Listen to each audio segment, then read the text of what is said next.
Russell is putting the stream up.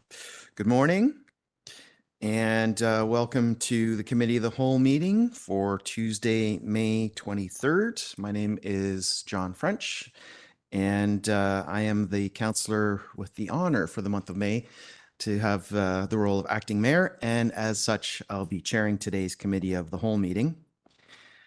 So item number one of our agenda is welcome to the Squamish Nation traditional territory. And to start today's meeting in a good way, I want to share a Squamish Nation phrase that I've heard a number of times that inspires me. It's something along the lines of chin chin sweat. And the translation of that is working together, lift each other up. We do that, I think, every Tuesday in this room. And I expect today will be no different. So chin chin sway. Please be advised that this council meeting is being live streamed, recorded, and will be available to the public to view on the District of Squamish website after the meeting today. If you have concerns, please notify the corporate officer present at the meeting today. That's Ms. Fombledo. And with that, council, I am looking for motion to adopt today's agenda. That's moved by Councillor Hamilton and seconded by Councillor Pettingill. All in favor? That carries unanimously. So item number 3 is staff reports now, and we're going to hear from community development. I'll turn it over to staff at this point. Thank you very much. Good morning, Mayor and Council. My name is Matt Gunn. I am a planner with the District of Squamish, and I'm going to turn over to my co-presenters here to introduce themselves. Andrew Ramlow. I am VP of Advisory Services with the Rece Group of Companies. And supporting today, Sarah McJanet, Manager of Community Planning. Thank you. Today, we're here to present to Council a report that was recently produced on Squamish population and housing projections. Oh, can I have some assistance getting this to, or maybe I can do it. No.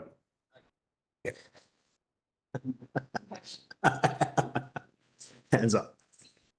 Yeah, technology. No. Okay, here we go.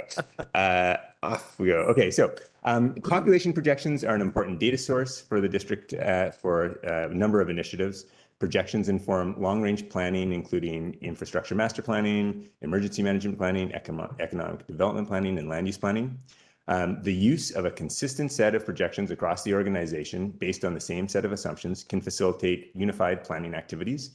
In the absence of consistent projections, individual projects must rely on ad hoc projections with the potential for misalignment. BC Stats does produce population projections for all communities. However, in recent years, these projections have underestimated growth in Squamish by a considerable margin. To generate well-informed population projections for district use, the Rece Group was retained to prepare updated population and housing projection models based on demographic information and migration patterns. The report provides background insight into the drivers of population growth for Squamish over the past 5 years. Growth is largely driven by people moving from other parts of BC, averaging additions of 588 people per year. People moving from other provinces added an average of 284 people per year over the past 5 years. Outside of the anomalous 2023 year, net international migration has added an average of 210 people per year to Squamish over the past 5 years. The research and report includes 4 scenarios outlining the district's population and housing projections until 2046. I'll just describe those 4 scenarios really quickly. The first, the 5-year trend migration scenario, considered the levels of migration to Squamish over the past 5 years. It reflects a higher growth rate scenario, which is expected to taper over time, due in part to an aging population and declining birth rate. There's a 10-year trend migration scenario. It's similar to the 5-year trend, but considers the level of migration to Squamish over the past 10 years, which was lower than the last 5. There's a macro demographic scenario, which considers broader trends in national and provincial patterns of mobility. This scenario reflects an expectation that recent near-term downturns in national immigration levels will be replaced with higher future immigration levels necessary to address an aging workforce in Canada. Staff consider this scenario to be better informed than the 5- and 10-year trend migration scenarios. And then finally, the 4th scenario is the BC Statistics People scenario. This scenario is based on the provincially generated BC stats projection data that informed the 2024 housing needs report. Based on past observations, as I said before, we don't have a lot of confidence in that scenario, but it's included for reference. The 4 scenarios outline a range of population growth projections. Starting from 2023, the estimated population of 29,100 residents. The projections for the year 2046 range from the lowest BC stats people scenario at 40,100 total residents to the highest macro demographic scenario projections at 49,000 total residents. This reflects an expected increase in the number of residents by 11,000 to 19,900 over 22 years.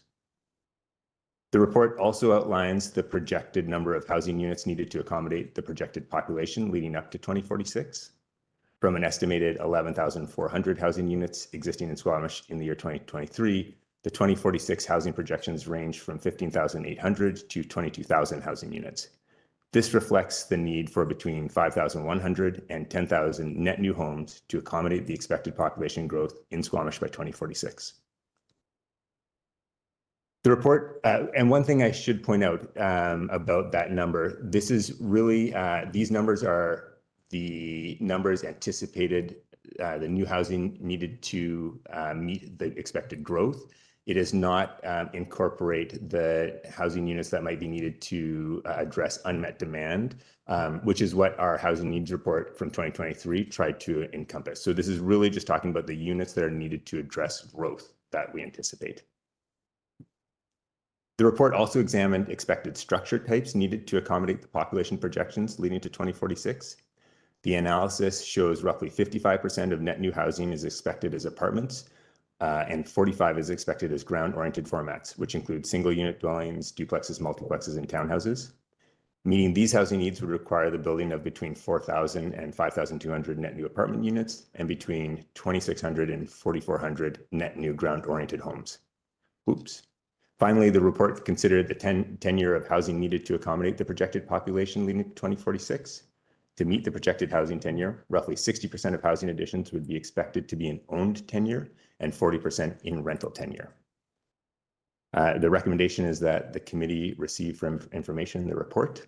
And we are fortunate to have Andrew with us from the Rece group who worked on or produced the report. So all of your questions will be expertly answered by Andrew here. So that's our presentation. Great. Thank you very much, Mr. Gunn. Council, what are your questions? Councillor Hamilton.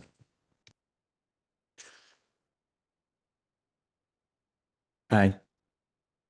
Thanks very much for compiling what appears to be quite a thorough report. Just to give some perspective on my background, I've done computational modeling within science, within physics. So I'll tend to be putting that kind of lens on this. And the first question is, whenever we do a model within science, there's always uncertainties associated, and there's the estimation of how well we know the numbers.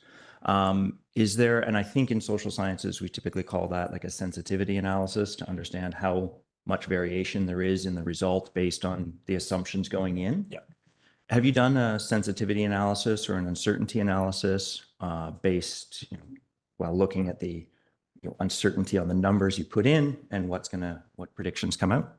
Not in that traditional social science or a physical science approach in terms of looking at variance itself. The objective from the beginning was to look at different periods of growth historically and to say, if those periods of growth are reflected in the future, here's where we would logically be in terms of the modeling and the numbers.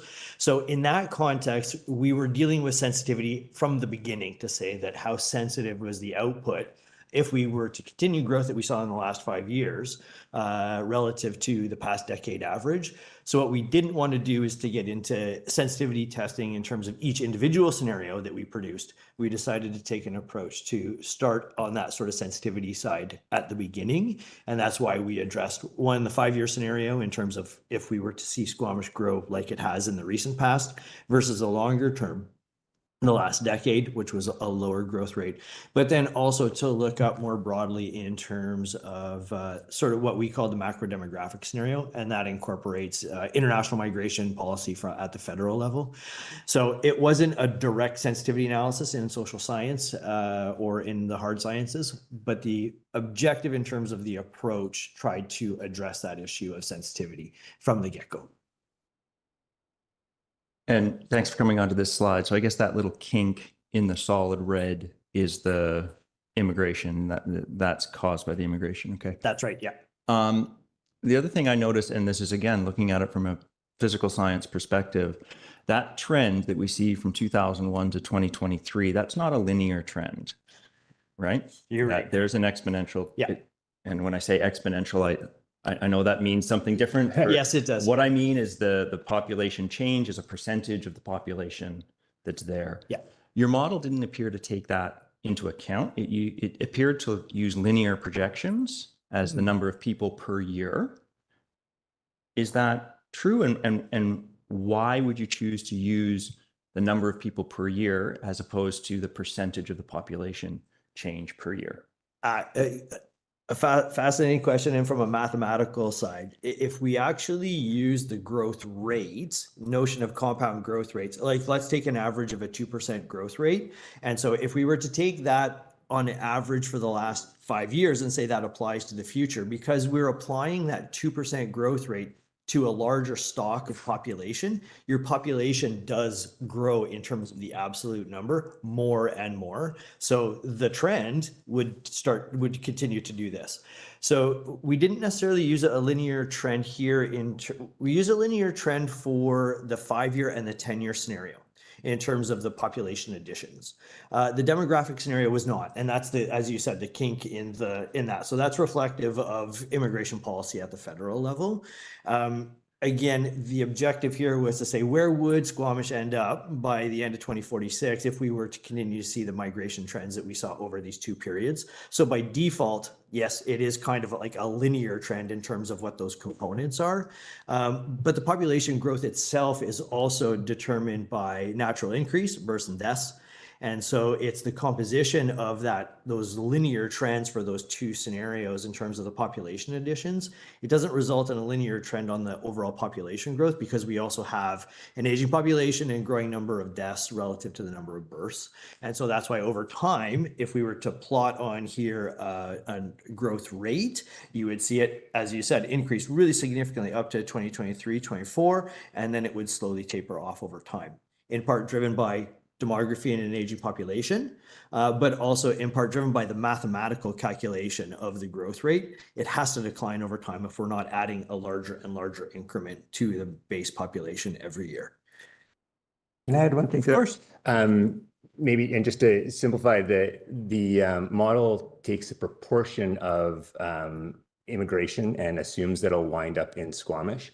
And so for it to be exponential, you would have to have an exponential set of migrants coming to the country. And basically, we're looking at what is our expected migration to the country and to the province and taking a proportion of that. And since that's not exponential, the number of people coming to Squamish can't be exponential as well. And I guess just to add on to that, the base approach to all of these models outside of the BC stats is what we call a cohort survival model. So it does all this on an age and a sex specific basis on an annualized side of things. So we can talk in terms of like linear trends on migration, but it is much more detailed than that. That's sort of at the high level. So I just wanted to add that in as well. There's lots of stuff going on within the cohort survival model.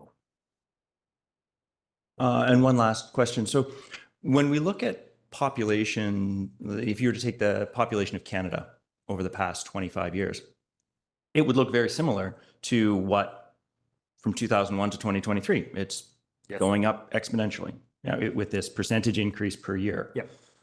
What I am not familiar with is looking at populations of a town. Canada is made up of a bunch of towns and cities. So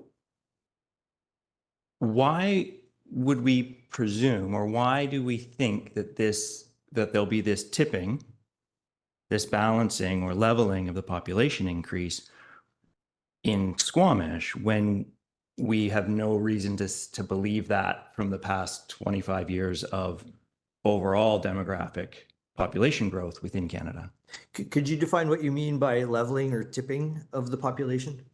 So you'll see in this graph in 2024, there's an inflection point. The graph is going up, and then there's an inflection point and it starts to level off. Yeah. So Yeah. So what's driving that inflection point? And do you think that we'll see that inflection point all over Canada? If we won't see it all over Canada, why would we see it here? at the national level, that inflection point is going to come as a result of root demography. Big bulk of the post-World War II boom now, leading edge is 75, heading into the high mortality stage of the life cycle. Within about the next decade and a half nationally, with at 365,000 immigration number, which is what the new immigration target plan expects for 2027, we would see natural increase nationally become natural decrease by about 2031. And so that's the point at which all net growth in Canada at that point is going to be a result of net immigration, right? And so that's what is driving that inflection point. And you'll always hit that inflection point. When you hit it will be determined by levels of nationally immigration, but then on a community level, interprovincial and intra-provincial migration. And as the data showed, the big driver to population growth in Squamish is that intra-provincial migration flow, which, to be fair, some of those intra-provincial migrants could have been international migrants 5 or 10 years ago. But that's what the big driver is on that side of things. And that's why you sort of see that inflection point. It's the root demography. And depending on your community, you go to like a Parksville, a much different scenario in terms of when that inflection point is reached. There are some communities that have already hit it as a result of their root demography and because of the aging population. Great. Thanks very much. Thank you. Councillor Stoner. Thank you. Through the chair, in the scope of work, you identified that the Squamish Nation did their own census in 2022, but I was unclear as to whether that data was included. It says that it was recognized here, but the specific data not integrated. But is the Squamish Nation population integrated into the data? Not from their census. So the initial level of geography that we worked at was the Squamish census agglomeration, which includes the two nations. So we started at that side, but what we did not do was to go in and incorporate directly any of the census counts that the nations themselves had done. It was through the federal estimates of the census and then StatsCan's estimates for the census agglomeration that we were trying to address or encompass the nation's population within the forecast.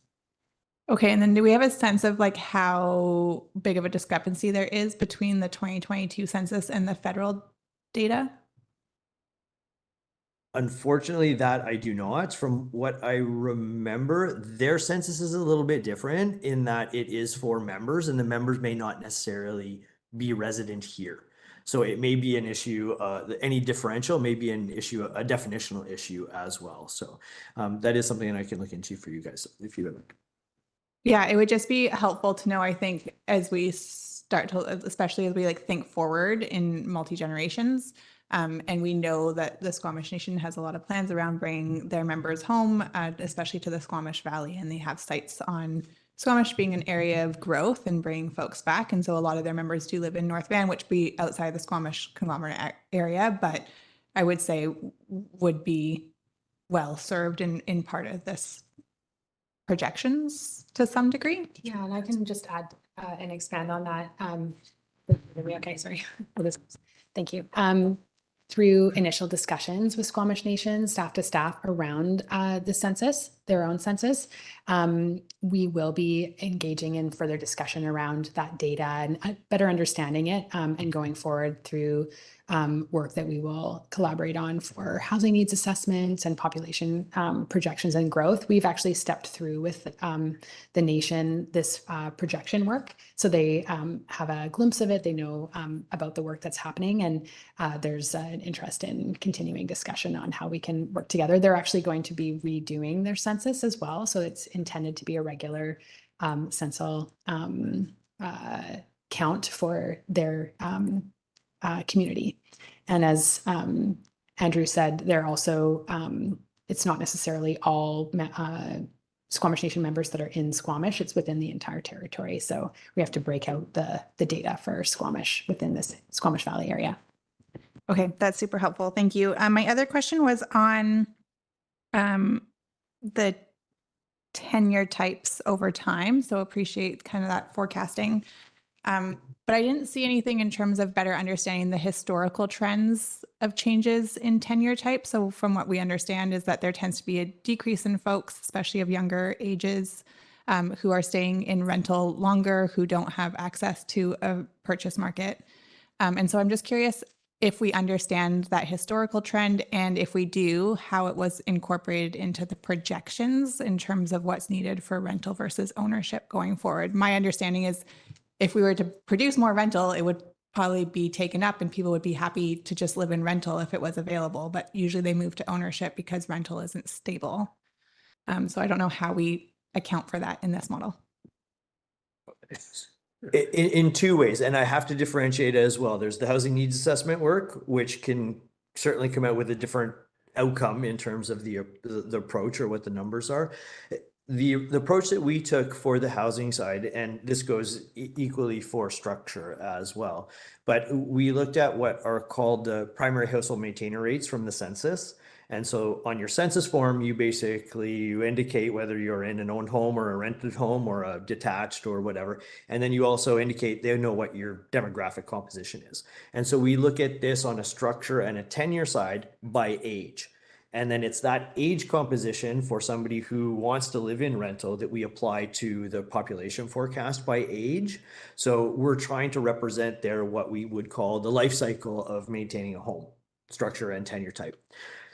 What we find is because those data are really influenced by the stock of housing, that approach overweights detached and it overweights ownership. So what we did for this particular round is we went through 2 cycles of modeling. We went and looked at what was being physically added within the community here on both the tenure as well as the structure type side. And we can see there was a big shift in terms of what's being delivered in the market from that traditional ownership base into more of a rental base. And so what we did was in trending the primary household maintainer rates, we use those data in terms of what the existing net additions are to further tilt the trends that we saw. We have seen trends increasing in rental, as you said, because people are not able to get into the ownership market as quickly or as quickly as they would like. So we do and had an initial trend on that in terms of looking through the historical data for Squamish. But then we had these other data from CMHC that we were able to look and say that, more than 60% of the additions that are coming online are on the rental versus the ownership side. And so we use that to further inform the rental distribution going forward. So it does hopefully respect both the life cycle of maintaining a home, but physically what's being added in the community. In the recent history, we also looked at starts. So that would be in the short-term future as well as those starts actually come into completions. Acknowledging that Councillor Greenlaw has joined us electronically. I next have Councillor Pettingill follow on this point. Go ahead, Mayor Herford, and then Councillor Pettingill. I just want, while the line of thought is going, so I just wanted to understand those that piece, the rental distribution piece, a bit better.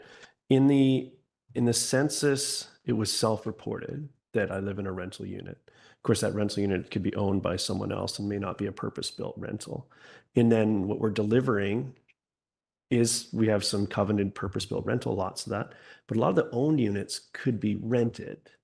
How are we detangling that piece? I get the census and kind of working from us, one point of one data point, but this point we don't know who's in those houses, and that's what the census sort of fills in. So is that a significant gap? How are you thinking about that piece, or am I missing another? No, factor? you're not missing anything at all. And to be frank, we don't disentangle that specifically within the model series. The last data that we have for 2001, as you said, somebody who indicates rental, it could be in a condo that was investor owned and they're just renting. But the stock of stuff that's coming online from CMHC, the differentiation between rental and owned, yes, 100% purpose built. And we're not going to be able to disentangle that further until we hit the 2026 census. At that point, we'll be able to double back. This goes back to some of the social science hindcasting and sensitivity testing. We'll be able to go back and look once the next census comes out to see where we landed in terms of our estimates. But I would probably also say right now, to put my real estate market hat on, you look at the cost of getting into that ownership market, and a lot of the investors they're not investing right now because it just doesn't make financial sense in terms of trying to cover costs for rent for some of the new product, given the price points that it's coming online at. It's probably a little bit closer up here in Squamish, but I know that the investor market is definitely not active in the Lower Mainland and through most metro regions right now. So a different time, and we'll unpack it when we get the next census. Okay, thank you for that. Thank you, Chair. Councillor Pettingill? Yeah, thanks. I'll start by staying on this topic. So what I read in the report, I thought was a 40-60 split between 40% rental, 60% ownership. Did I misread that, or is that the sort of short, like 10 to 20 year assumption we're making, or did I misunderstand that piece? I think I can't actually remember what the overall numbers going forward were in terms of the net additions, but the 60-40 split was what is currently being delivered. And so I think it actually weights itself out a little differentially. It's not a 60-40 split in terms of the net additions going forward. It's a little bit lower than that, again, just because of the weight of the life cycle of people wanting to be in ownership. That does predominate, but again, it's that short-term addition on the rental side. The other consideration that we did not explicitly make, but we did consider, was as we move forward in the market as well, again, back to the real estate side of things, a lot of the rental projects that may not be under construction, as we start to see rental rates soften, we do expect them to sort of, anything that's not under construction to actually come potentially to market over a longer time frame, just because the financing of it is very difficult right now. The pro formas on a lot of the rental projects aren't working, and so they're either going to be parked or moved over to some other form, i.e. potentially over to condos and ownership. So it's not quite, I don't think it's quite a 60-40 split going forward in terms of the net additions. It's close. It may be more like in the 55 range in terms of the rental side. And so, sorry, that's 55 rental, 45 ownership. I believe so. I'd have to check those numbers for you. Yeah. Okay, thank you. And then if we were to, I don't know if you had a chance to look at this, or maybe it was stated and I missed it, but if you were to say, look at a 10-year window or 10-year windows or something, has Squamish's growth tracked with provincial and or federal, like maybe with a lag, or is there something unusual in what's happened here? Because we hear sort of in the news, you know, fastest growing, blah, blah, blah, but sort of over a long time period, are we sort of just tracking with the provincial national average, or? Yeah, I would say that in the recent past 5 years tracked with national average, and that is in large part driven by non-permanent residents and permanent resident changes at the federal level. And you, like some of the other highly amenitized regions within the province, Kelowna, Nanaimo's, whenever we had a release of the data from StatsCan, it would always be fastest growing. So I'd say that tracked really closely to what the national trends were. If I have to look a little bit further back, I'd probably say that over the 10-year side or 15-year side, I'd probably say you guys might have been outside of this recent growth. So pre the recent growth, it might have been a little bit lower than what the provincial or national average was.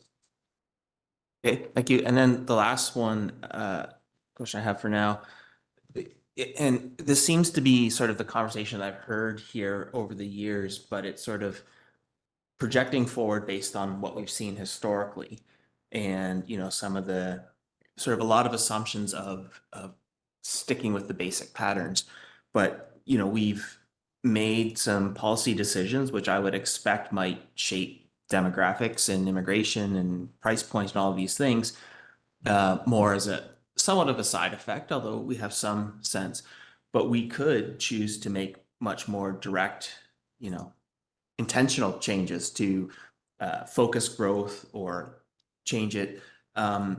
When or how, and maybe it's a discussion for staff or the group, do we sort of think about engaging in some of those discussions, or we just want to follow the market? Like, this feels like we're sort of, the market's going to do whatever it's going to do to us, as opposed to this is the outcome we want. What are the policies we need to get there?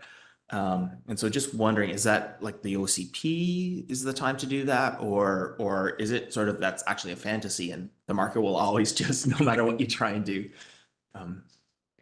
Do you want to start off and maybe answer the market's response to whether we take intentional, if you're able to, intentional choices on what we provide? For example, say we decide, yes, this is what the market we could see happening, but we're instead just going to do all apartments or something along those lines. And then I can talk about how to do it. Yeah. Yeah. The market isn't the driver in large part from a policy side of things. You guys are, so you have the opportunity to craft the directions that you want. With that being said, you are at the mercy of some broader trends in terms of demography, federal immigration plan, provincial and local economy as well. We've had 8 quarters of net outflow from BC to Alberta because of a stronger relative economy in Alberta. So, there are those sort of headwinds that you always have to recognize and work within. But to a large degree, you are able to, from a policy side of things, direct where and how and what you're going to put on the ground to some degree. The ultimate example is if you guys decide to do nothing, people are still going to come. They're going to just figure out how to accommodate themselves within the existing dwelling stock. And you're going to have probably some adverse impacts on things like prices and availability. So that's the one end of the extreme. And then obviously the other end of the extreme is to build. And that's certainly not an objective from community services side of things in terms of trying to accommodate that. So I guess where we also tried to land with this range of projections is to look at those, again, differential time periods to say, where may we land on these? And within those, how would you potentially design policy if we were to achieve or to move towards the high versus the low on that side? And maybe that's where you can jump in terms of what some of your policy levers are. Mm-hmm. Yeah, I would say there's two main pieces that would come into play. One, we have a reactive component. If there's a demand, we will have applications that come forward. People are allowed to bring forward an application for, land that they either own or could secure. And we will see a series of applications coming forward that say, hey, we see demand for this product. Can we do it here? And so there is going to be essentially an ad hoc set of decisions that the council will make that either align with the demand that is presented or is more aligned with a different vision. And then the other piece I would say is more proactive, where during our OCP process, in particular now, because I think we have much better tools and we'll continue to develop those tools where we'll be able to look forward with the development of the SIM model and some of these projections, we'll be able to look and say, okay, where do we see demand coming? And let's look and account for what different scenarios of land use would result in. We could then create policy that says, okay, if we see this potential demand, we can look at where we might be able to accommodate it and make decisions around whether we would want to find enough land and housing forum to accommodate, any one of these scenarios, and then create policy that would align with that. You'd still wind up with a series of decisions in response to development applications, but you could create a framework at the OCP level that essentially said, well, this is the direction we'd like to go. But then it would depend on the development decisions that, the applications that come in and the decisions that future councils make. This has spurred a few questions, I think. 2 seconds. Mayor Herford, did you want to jump in on this? Okay. Well, Councillor Stoner, okay, go ahead, Councillor Pettingill. So, and that sort of speaks, I think, to zoning and that type of thing. But, you know, I have in mind also policy like taxation rates, economic development focus, what sort of rec programming we offer, and those sorts of decisions, which to me might shape growth and affordability and a bunch of things. So is that also sort of the OCP is the main place we would tackle that? Yeah, certainly through the chair. Certainly, if we're trying to take that comprehensive view, we would need to have some land use scenarios to contemplate, and then we would want to then look at ramifications of those, such as recreation, taxation policy. But we need a fair bit of data to understand that, and possibly some new tools if we want to really look at the tax revenue versus servicing costs of future growth models. I think my colleague here might have something she wants to add. Thanks, Matt. Through the chair, I just wanted to highlight too, that kind of brings us back full circle to the conversation that we had 2 weeks ago, just around the housing needs report and the 20-year demand, and looking at bringing this work into our next housing needs report, and then ultimately that more fulsome growth management and scenario contemplation within the next major OCP update. But again, you know, this data and these scenarios are so helpful for us to basically understand these longer range projections and what are the factors in the demography that's kind of influencing population growth and patterns within the community. So through the Local Government Act, again, coming back to what's happening over that longer time frame, and translating this into policy and land use direction will be super helpful going forward. Just before we hear from you, Councillor Stoner, we intended to wrap this up at 10:45, so just over 5 minutes. I have got Mayor Herford and Councillor Anderson just turning off the speakers list at this point because oh, great. Okay. Mayor Herford. Thank you. So similar to my colleagues' questions around, you know, what our policy does to this or may do to this, and I think I appreciate that this is going to feed into that work, and those are future discussions. But I wondered about the backcasting. Like, there was understanding, you know, we had a new OCP come in at a certain point in time here, and how, like, is there value in looking back at those pieces? There's all sorts of, I mean, I see that with the various pieces in the report, looking back at what immigration looked like at that time and so on. And I felt like our policy, those policy decisions of the municipality feel intentionally absent in the backcasting piece. And I just wonder if there's something to that. Is that best practice? Is it worthwhile, or is there so many variables there but there's as many variables back then as there are looking forward. So just how do you view that as far as to inform this work, or to maybe pull another layer of learnings from this to help with our work here? Yeah, super important in terms of the storytelling of things, I think, to be able to say that your OCP, or there was a policy shift for a particular OCP at a point in time, and it was or was not reflected in the data, I think is pretty fundamental and important in terms of your storytelling going forward. Just as maybe a sideline, not necessarily a backcast, but I've been doing this for a long time, and I went back, I was asked this question: how right are your forecasts? And my answer was pretty simple, like, they're not. The intention for me for forecasting is not to be right. It's what is displayed on this chart right here. It's to look at what the logical consequences of a set of assumptions are. With that being said, I went back to some projections that I had done for the Metro Vancouver region back in 2001. How different were they in terms of the most recent data? 2021 census, the 2% difference.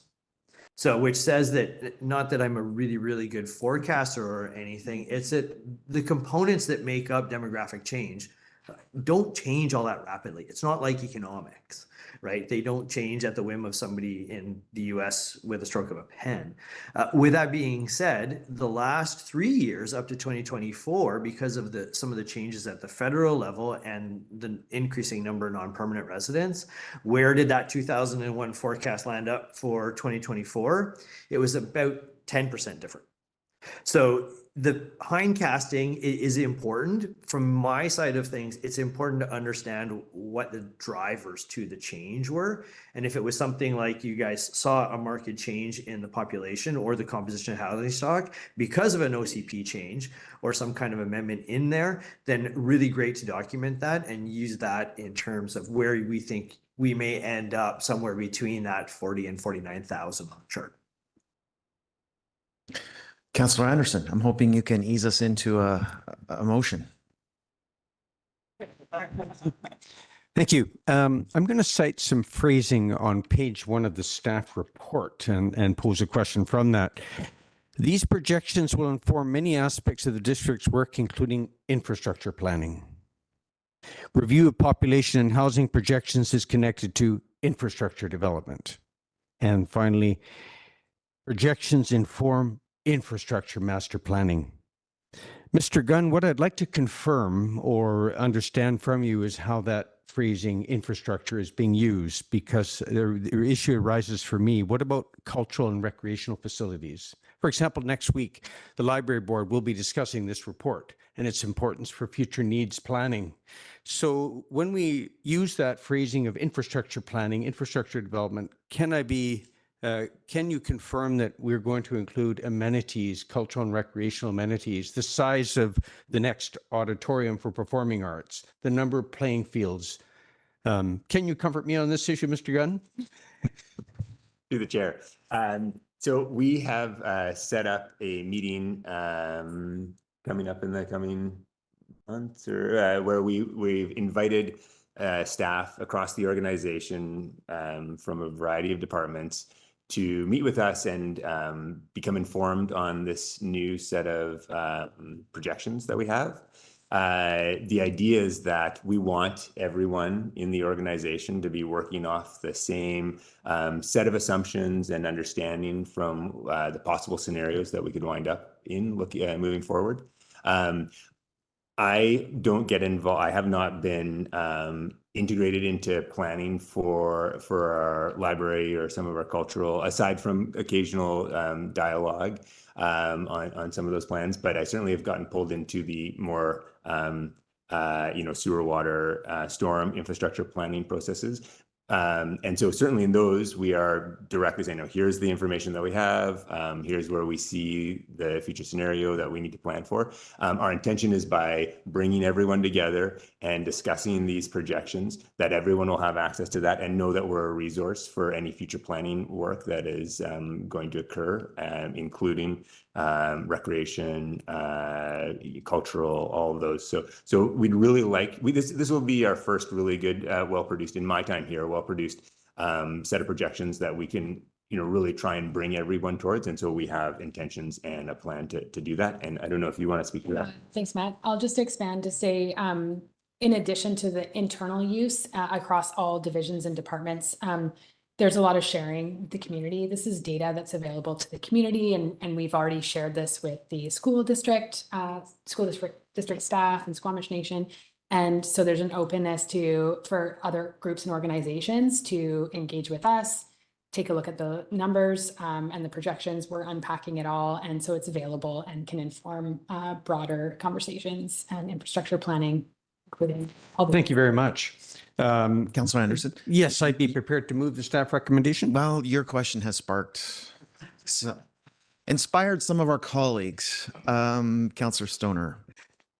Thank you. Really briefly, and again, appreciate this work. I am just curious. I feel like the last time we did something that was maybe not quite this extensive, but in line with this, was the last time we kicked off the OCP. That's the last time we have like really fulsome population projections, which was a while ago. But I'm just wondering if staff can speak to like what spurred doing this work now. We're still a few years off from doing the OCP. Would we have to redo this work at that point? Do we think that this will still be valid? What was the motivation to do this now? I'll jump in and then Matt can add on if you like. So yeah, looking back to the last time that we did fulsome projections, it actually predates the last OCP by quite a while. It was when the municipality went through major growth management review. So some of those projections date back to like 2005 or 2006.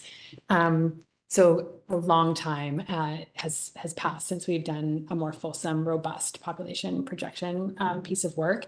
And so we wanted to get this done. There was an interest in doing it now, also spurred by the review and the provincial methodology with the housing needs report and the BC Stats population projections just not cutting it, not being adequate. And so we wanted to use the opportunity to do this work. And then also because in the last sort of 5 to 10 years, as we've been doing infrastructure planning and seeing kind of more ad hoc projection work being undertaken by a multitude of consultants, we really wanted to take that in internally and scope out this work so that that can be of benefit across the organization and community. Maybe I will add through the chair.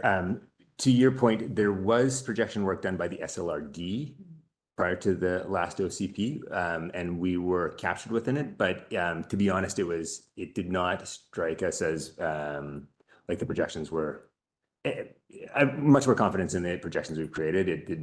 It felt like as the component of that project, we didn't get the value that we maybe needed to be useful in our planning work. And the other thing I would say is, to Sarah's point, we've just seen a number of pieces or projects where because we don't have coordinated stats, there's a number of people in the organization that have been noting that we need to do this. And so we've done it now. It's based on the 2021 census data. It's probably something that we want to think about updating on a regular basis when we have new census data that we can base it off of. Councillor Hamilton, you're good? Okay. Councillor Stoner. I'll move the staff recommendation. I Receive. Councillor Anderson had indicated he wanted to do that, so I'll So move. and Councillor Stoner will second. I'll call the question. Comment. Okay, Councillor Anderson. Yes, two brief comments, Chair. Firstly, I remember well the 2005 growth management study and population projections that were undertaken at that time. We are light years ahead 20 years later. It's quite striking to me. Much more disciplined approach and real well-baked methodology. Other than that, I'd just like to offer a caution that when we discuss developing future land use scenarios for the OCP in connection with the data that we've now received, we should keep in mind that our OCP will need to address land use scenarios that are not related to population growth. We have two key sectors, export industries and tourism, whose land scenario development prospects and needs are not related to population growth, and they are important to our local economy, so that we need to keep this in mind when we undertake that work in the OCP, that not all planning scenarios are going to need to be related to population growth. That would be a mistake. Thank you. Mayor Herford. Thank you for all the work on this. It was really eye-opening, and I really appreciate the conversation here today. I just wanted to make sure that everyone that interacts with this report or watches this meeting knows that these, and thank you for the slide being up, these are not, necessarily, desired outcomes or things that we're committing to, like this is where we're going. These are the forces that we're working within. And I think it's really important that we explore those and be ready for the possible scenarios that we'll see over time. And this positions us well for that, particularly in light of all the provincial work around mandated housing needs reports and so on. Like really getting the handle on this in our own way makes a lot of sense. I am curious how we advocate for change in their methodology to get it right in Squamish. I don't know, so we don't have to go to these lengths. Although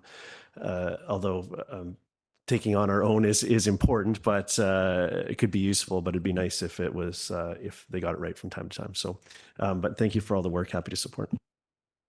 Councillor Pettingill, followed by Councillor Stoner. Yeah, thanks. I found this to be a really interesting report to read. Great information. And I'm just keeping in my mind that this is sort of the context we currently find ourselves in and the direction we're headed. I think with sort of everything that's going on now, I think it's important as we discuss with the community, with staff and so on, the idea that we may want to shape this, and we have the opportunity to, and that'll be some big discussions possibly. But this isn't necessarily a foregone conclusion. It's just sort of this is what we need to be sort of ready if we stay on the path we're on, ready for. So thanks. Okay, I see that Councillor Greenlaw has a hand up, and I'll go to her after Councillor Stoner, and then Councillor Hamilton. Go ahead, Councillor Stoner. Thank you through the chair. Agree, appreciate this additional data point to help inform both our conversations, our staff's work, and our community conversations. As my council colleagues have said, this doesn't commit us to growth, but it makes sure that we have kind of eyes wide open. I think one of the things that I always remember is that we really, in the tools and levers that we have as local government, we really don't control growth, but we have the ability to set policy and regulation that hopefully aims to shape that growth according to our community values and our community priorities. And so this, I think, sets that baseline for the start of very large conversations that will hopefully guide us for the next few years to come. So thanks for the work. Councillor Greenlaw. Yeah, thanks. Just wanted to say thanks for the presentation and thanks for the report. Echoing what's already been said, it's really important to have a firm grasp on these numbers so that we can plan accordingly.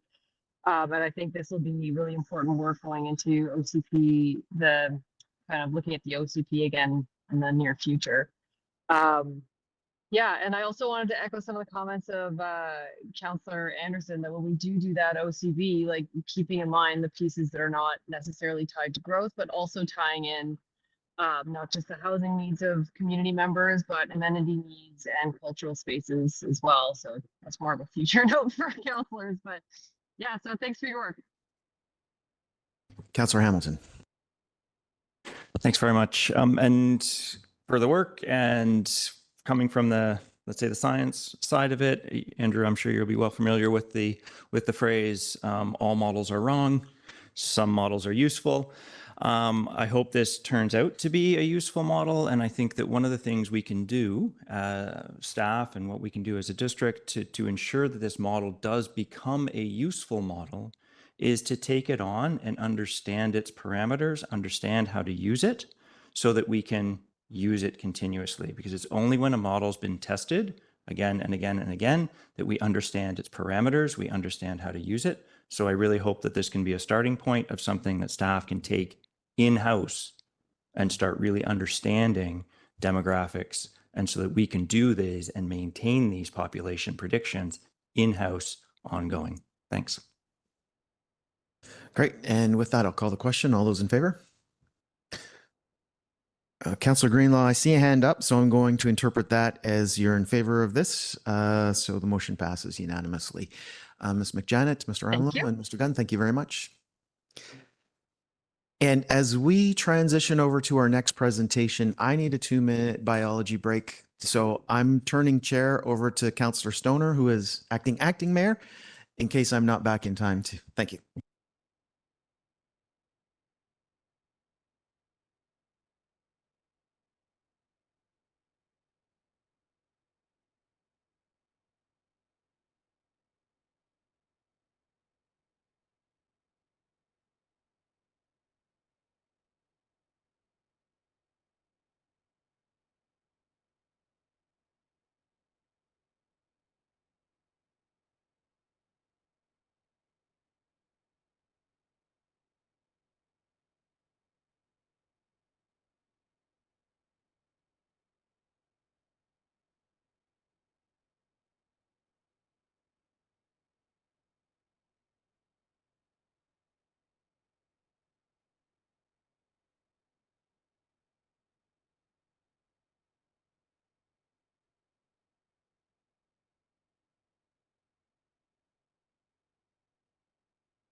Great. Thank you for that.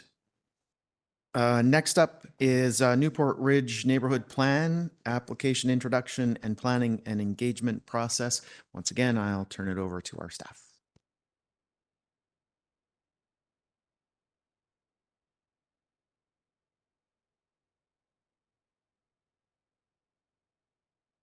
The amendment application to produce a neighborhood plan for the Newport Ridge lands and to seek committee's feedback on the proposed Newport Ridge neighborhood plan, planning and engagement process. The OCP application was received in 2023 and has been scheduled into the Community Development Department's work plan for startup in 2025. So the Newport Ridge lands comprise just over 8 hectares of greenfield lands, shown in the aerial photo highlighted in yellow here. The lands are located adjacent to the existing Garibaldi Estates residential neighborhood, the future Garibaldi Springs Phase 3 development, and the existing Garibaldi Highlands residential neighborhood. The Newport Ridge lands are within the district's growth management boundary, shown circled in teal. This is the OCP Growth Management Schedule C map shown here. The lands are designated residential neighborhood and identified for future sub-area planning. So this means that a sub-area plan should be adopted by council before any new development is permitted. The larger upslope parcel is currently zoned RM5, and the small parcel adjacent to the terminus of Newport Ridge Drive on the valley bottom is currently zoned CD65. So I'll cover a few key items to address through the plan process. The first is the transportation access.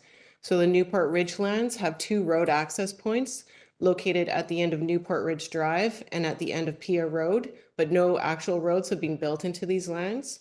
The 2025 Transportation Master Plan identifies a potential road connection from Newport Ridge Drive to Pia Road through the Garibaldi Springs and Newport Ridge lands.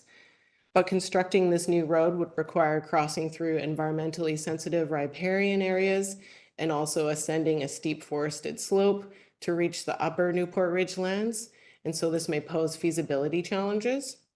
The transportation modeling and assessment will be completed as part of our planning process to assess the impacts of the various route options and what level of development is achievable for each of the options. So another key item to address, there's existing trails on the lands. Several critical connector trails run through the Newport Ridge lands and connect residential neighborhoods in the valley bottom up to the Garibaldi Highlands, Alice Lake Trail Network, and recreational lands beyond. Addressing these critical connectors is another important component of the plan process. And lastly, the lands also contain a range of environmentally sensitive areas, including sections of Megan Creek and Thunderbird Creek, as well as areas of mature forest. So an environmental assessment will be another key component to determine constraints to the development of these lands. Transportation trails and environmental assessments are not the only inputs we need to address through the process. Council's strategic plan, our official community plan, and a host of other applicable district plans and policies need to be incorporated. I've highlighted just a few here as a cue to the various inputs that will be fed into the neighborhood planning process, along with council's specific priorities for the lands, the applicant's development goals, and the community's needs and wants for these lands. So staff have worked with the applicant to outline a planning and engagement process for this neighborhood plan. At a high level, the process as proposed involves 5 stages outlined here. The Newport Ridge process follows a similar progression to other recent neighborhood plan processes, but we intend to front load the technical assessments to get a solid understanding of the constraints to development of these lands earlier in the process to better inform the community when we start up public engagement.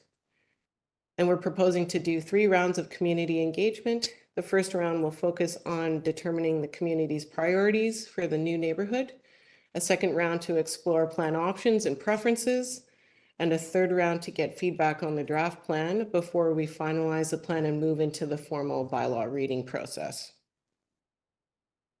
So having introduced the Newport Ridge OCP amendment application and outlined the proposed neighborhood plan, planning and engagement process, Staff recommend that committee of the whole receive the staff report for information and direct staff to incorporate feedback from this committee on the proposed neighborhood plan process.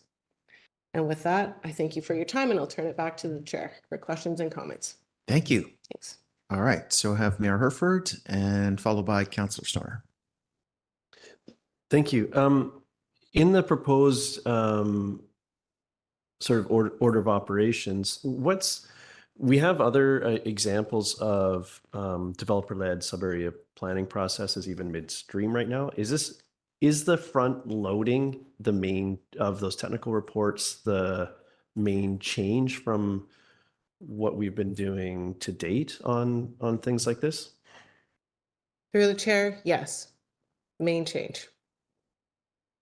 Okay. Actually, I'll leave it there. Thank you. Councillor Stoner, followed by Councillor Pettingill. Thank you. Through the chair, I'm just curious if any of the traffic management work that's been done to date for the estates area accounts for growth or development on this particular lot. Through the chair, it does, but I think it needs to be updated and refined, is my understanding. Okay, that's helpful. Thank you. And then I appreciate that in the presentation, it is a dotted line for a potential road at the end of Newport, and the staff report speaks to the challenges. It feels really unfeasible to me that you actually put a road in there. Do we have like a gut check as to whether that's actually doable? Through the chair, we haven't done a formal gut check, but informally, when you look at our mapping and you look at the steep slopes and you look at the riparian areas, it will be very hard.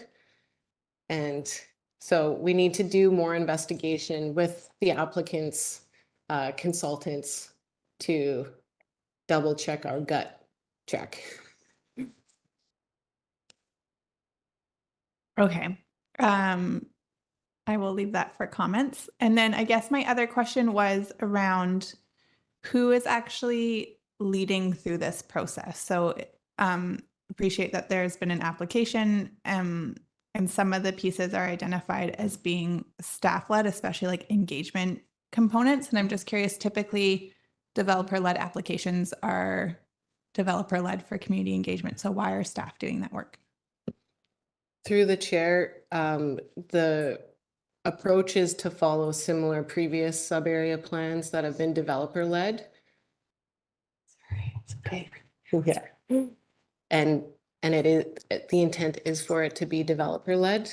And we see the district's role as being more of the check and validating the work that the applicant is feeding, is particularly around the public engagement and some of the lessons we learned through some of the previous sub-area plan processes. There is some development rights on this property in terms of RM5 and then the CD65 at the bottom. Is the proponent required to go through sub-area plan if they just wanted to develop under those existing zonings?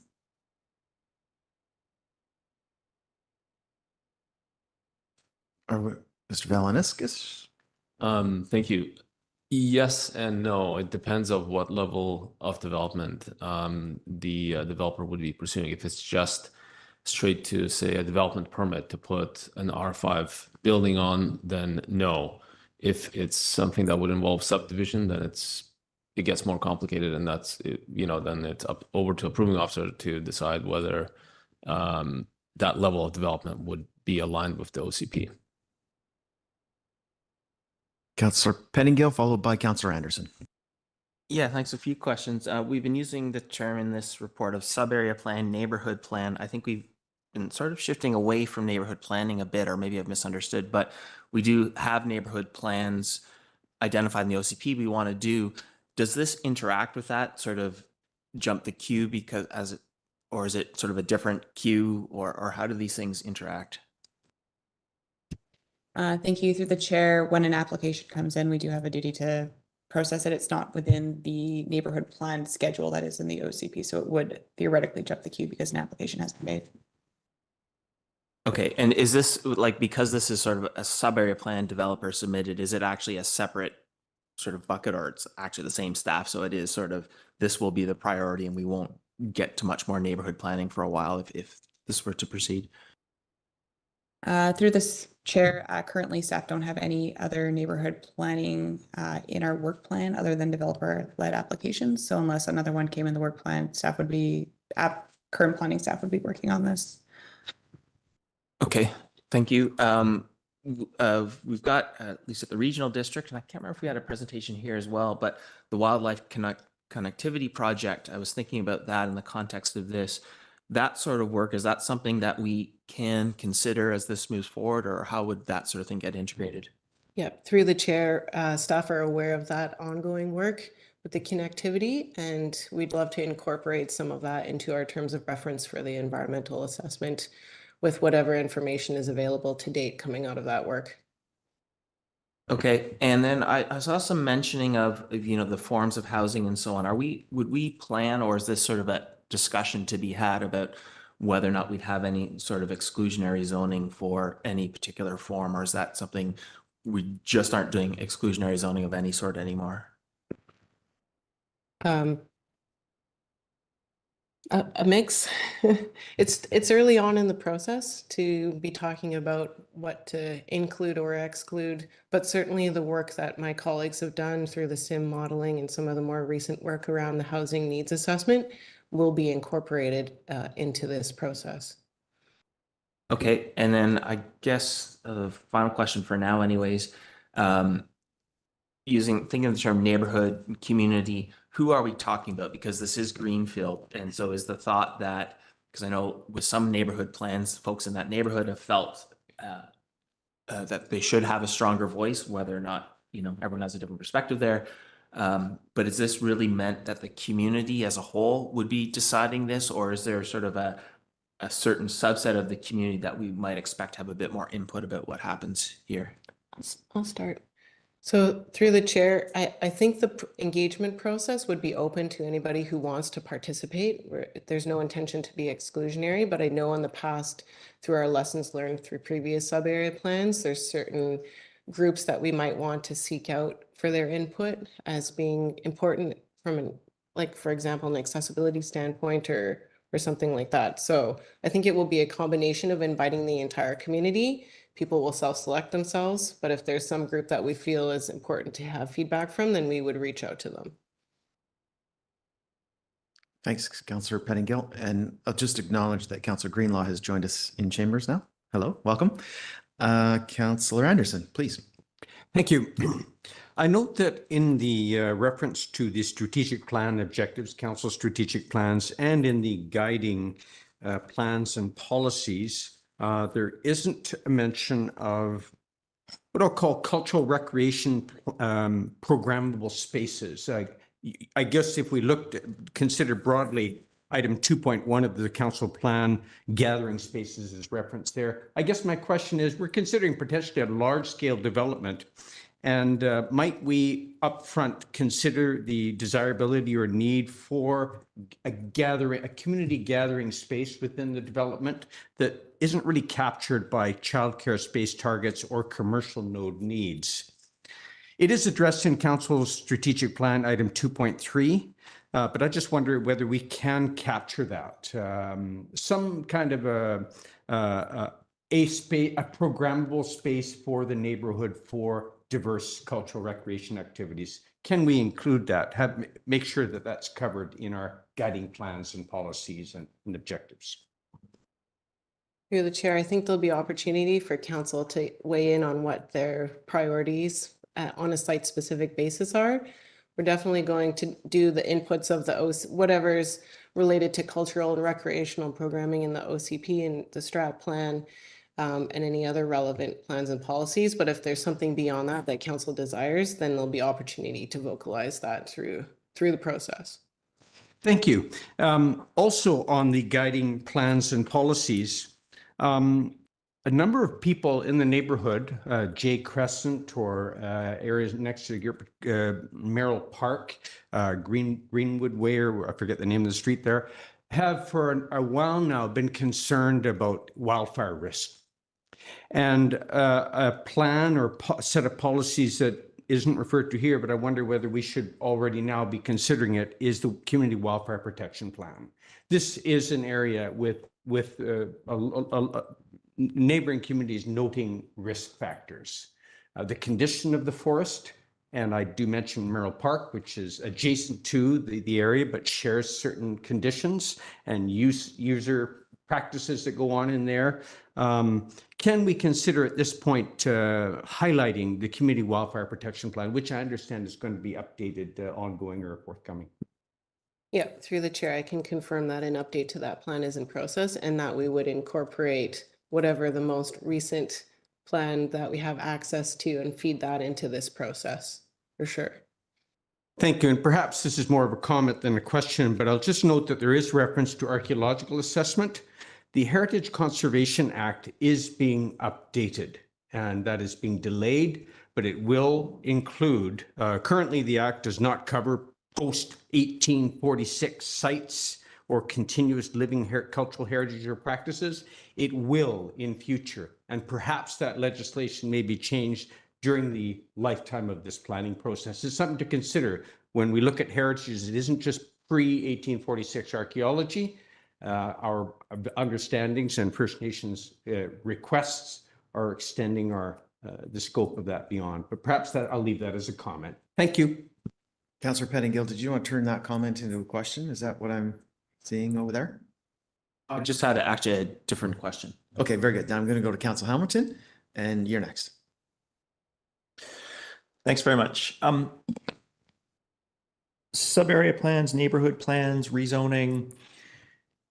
Could you give us a quick refresher on what the differences between these things are and why this property sits where it does in requiring a sub-area plan? I think I have all the pieces together, but I would love to hear your expert summary of the differences between sub-area plan, neighborhood plan, rezoning, and why we see this property sitting where it's sitting right now, requiring this sub-area plan. Through the chair, I'll start and then my colleagues can fill in if they need to. Sub-area plan and neighborhood plan are used interchangeably, so just to overcomplicate things, but they're kind of one and the same. And they are meant to provide a higher level of planning for a specific site, not necessarily a greenfield site, but just somewhere where we want to know to a greater degree what is going to go where, and how to implement that is through then future rezonings of those. So it's like our plan for what that neighborhood build out will look like, how it integrates into our broader community, how it relates to adjacent neighborhoods, and implementation is the zoning. Thanks. And I think that, to me, that feeds into Mr. Valanus's response earlier, where the property is zoned RM5, so they could develop with that zoning if they want, but it's the subdivision. It's if they desire to subdivide that plot, which is likely because it's very large, they would be required to go into the sub-area plan, correct? Yeah. Yep, correct, through the chair. Okay. And the applicant has initiated the process and is on board. Yeah. Fantastic, thanks. And so I'm focusing, trying to focus on the proposed planning and engagement process, because I think that's what we're really here to focus on. Mapping and technical analysis, I'm absolutely in favor of seeing this come forward, because looking at existing sub-area plans where there's tension between, well, I planned on doing this, but now I can't because of condition X, Y, or Z on my lot. That's challenging. We should just clarify where what are places that are okay to put buildings, where is not okay, and where is maybe okay. Yeah, I think that's the technical analysis. Would be great. Neighborhood priorities. What does that, can you give us more context on what that means? I have a vision that it might mean like communicating with user groups that might use the area, impacts on neighboring developments. But yeah, what do you mean by neighborhood priorities? So I think that's more of an open-ended question that we want to go out to the community through engagement to determine, as well as engaging with council on what they think their priorities for, but on a more local site specific, looking at those lands, not that we need another hospital or this, it's like for this site, what do we really want to prioritize here? So step one is get all the experts to decide what's viable on that lot, or what pieces can or can't and what conditions must go forward, must be upheld. And then we talk to the people with those constraints in mind. Yeah. Okay. Yes. Thanks. Councillor Pettingham. Yeah, just sort of circling around the same-ish topic. So the developer came with an application. That's what's driving this. Do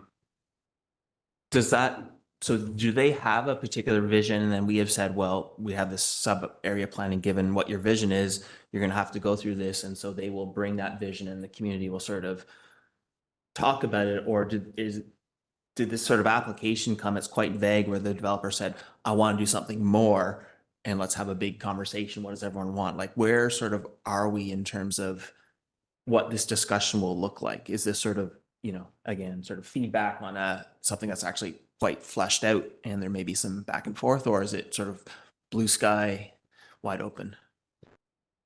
Through the chair, I think it's a collaborative process. I would say that the community, district staff, all of our plans, all of our policies, you guys as the decision makers and the developer all have kind of a role to play, and we need to dance together basically to figure out where we ultimately land. So I wouldn't say that it's blue sky, and I wouldn't say on the other hand that the developer has a specific aspiration that it's either that or they're going to walk away. They're going to work with us, and it's this whole entire mechanism that's going to feed in to produce the plan. So if I can follow up, like if I think about Garibaldi Estates, we did a bunch of analysis and there's scenarios of what it could look like and all this sort of thing, which I'm sort of putting more in the blue sky bucket. Or is this more like the developer actually does have an idea of X number of units in this form and it's sort of some back and forth, or like what is the sort of starting point the community should expect, or like, do we understand that yet? We need to establish the technical constraints on the land, and that I think will be a real primary input into seeing what the developer has to work with, which they don't know because that work has not been completed yet. And so there's going to be servicing constraints, transportation constraints, environmental constraints. And at the end of the day, I think we have our desires through our strat plan and our OCP of it's been signaled that we want a neighborhood commercial node here. So there'll be those kind of directions given to the applicant. And as the owners of the land, they participate in the process or they take a break. It's at the end of the day, it's their decision.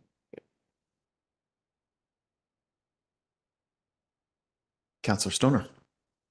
And just for clarity, do we have a sense of what the initial pre-planning technical analyses are that we might request? I'm just trying to get a sense of like what information we're going to ask for upfront before we go to the community.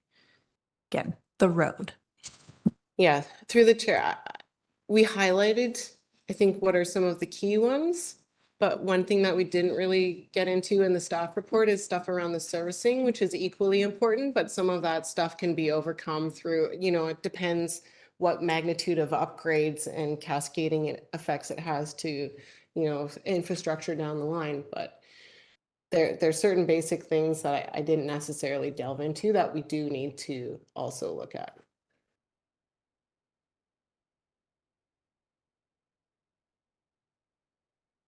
Councillor, are we ready for a motion or questions? Mayor Herford. I can move the staff recommendation. Seconded by Councillor Stoner. Mayor Herford, comments? Just briefly, I think this what's included in the report is a reasonable path forward to figure out what can and should happen on this parcel, and I appreciate sort of incorporating the learnings from recent processes as well to get there in a sort of an, I guess, an improved process. So look forward to seeing what the outcomes are, and there are some substantial technical challenges with this site. So we'll see where this process leaves us. And I think one of the things in the process that wasn't sort of highlighted but exists is that sort of snakes and ladders effect, where you could get through the first technical analysis and decide to maybe not advance into those other processes, and or needs more refinement to go back. So I think about other processes that have been sort of like that, where there needs to be more refinement, but I'm confident in the process you have outlined, and any showstoppers will be highlighted early on, which will be really helpful for all involved. So thank you. Councillor Snort, followed by Councillor Anderson. Yeah, thank you. Through the chair, I will support the motion on the floor.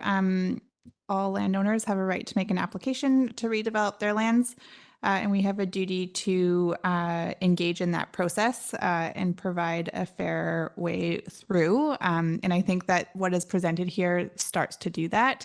I really appreciate staff's effort to bring as much of the technical analysis forward early, so that we don't engage our community too deeply before we know what is actually possible. There are elements of this that I actually think are potential non-stopper or showstoppers, but I don't know that just sitting here. But looking at the lands and the geography, it seems like it's going to be really challenging. And so if the developer and the applicant are interested in pouring money in at this point to try and figure out a path forward, then that is up to them, and I will participate in the process with a willingness to see where we can get to. But this is the start of a long road, and so looking forward to seeing where we can get to on it. Thanks. Councillor Anderson, followed by Councillor Pettingill, then Councillor Hamilton. By my count, this is the fifth proposed neighborhood plan exercise since the adoption of the new OCP. We started with Wilson Crescent, Loggers Lane East, and Garibaldi Estates still underway, and North Crumpet. There's lessons to learn each time out. Engagement, what's included, geographic scope, timelines, and efficiency. The timing of bringing in technical reports, the example of the stormwater management plan for Loggers Lane East, and what I see in the staff presentations, at least between the lines, these lessons are being considered, and if not explicitly, but they're important for us. The public is watching us, and neighborhoods that are await planning processes, Valleycliff or Brackendale, watching us to see that these plans are improved as we go. So I'm relatively confident that staff do have this in mind, that we've got lessons to learn each time out, and we're going to learn them again this time out. Thank you. Councillor Pettingill. Yeah, thanks. I'll also support the motion. We have an application, and we should respond. I think this is a lot of work. There's a bunch of additional work proposed later in this agenda as well.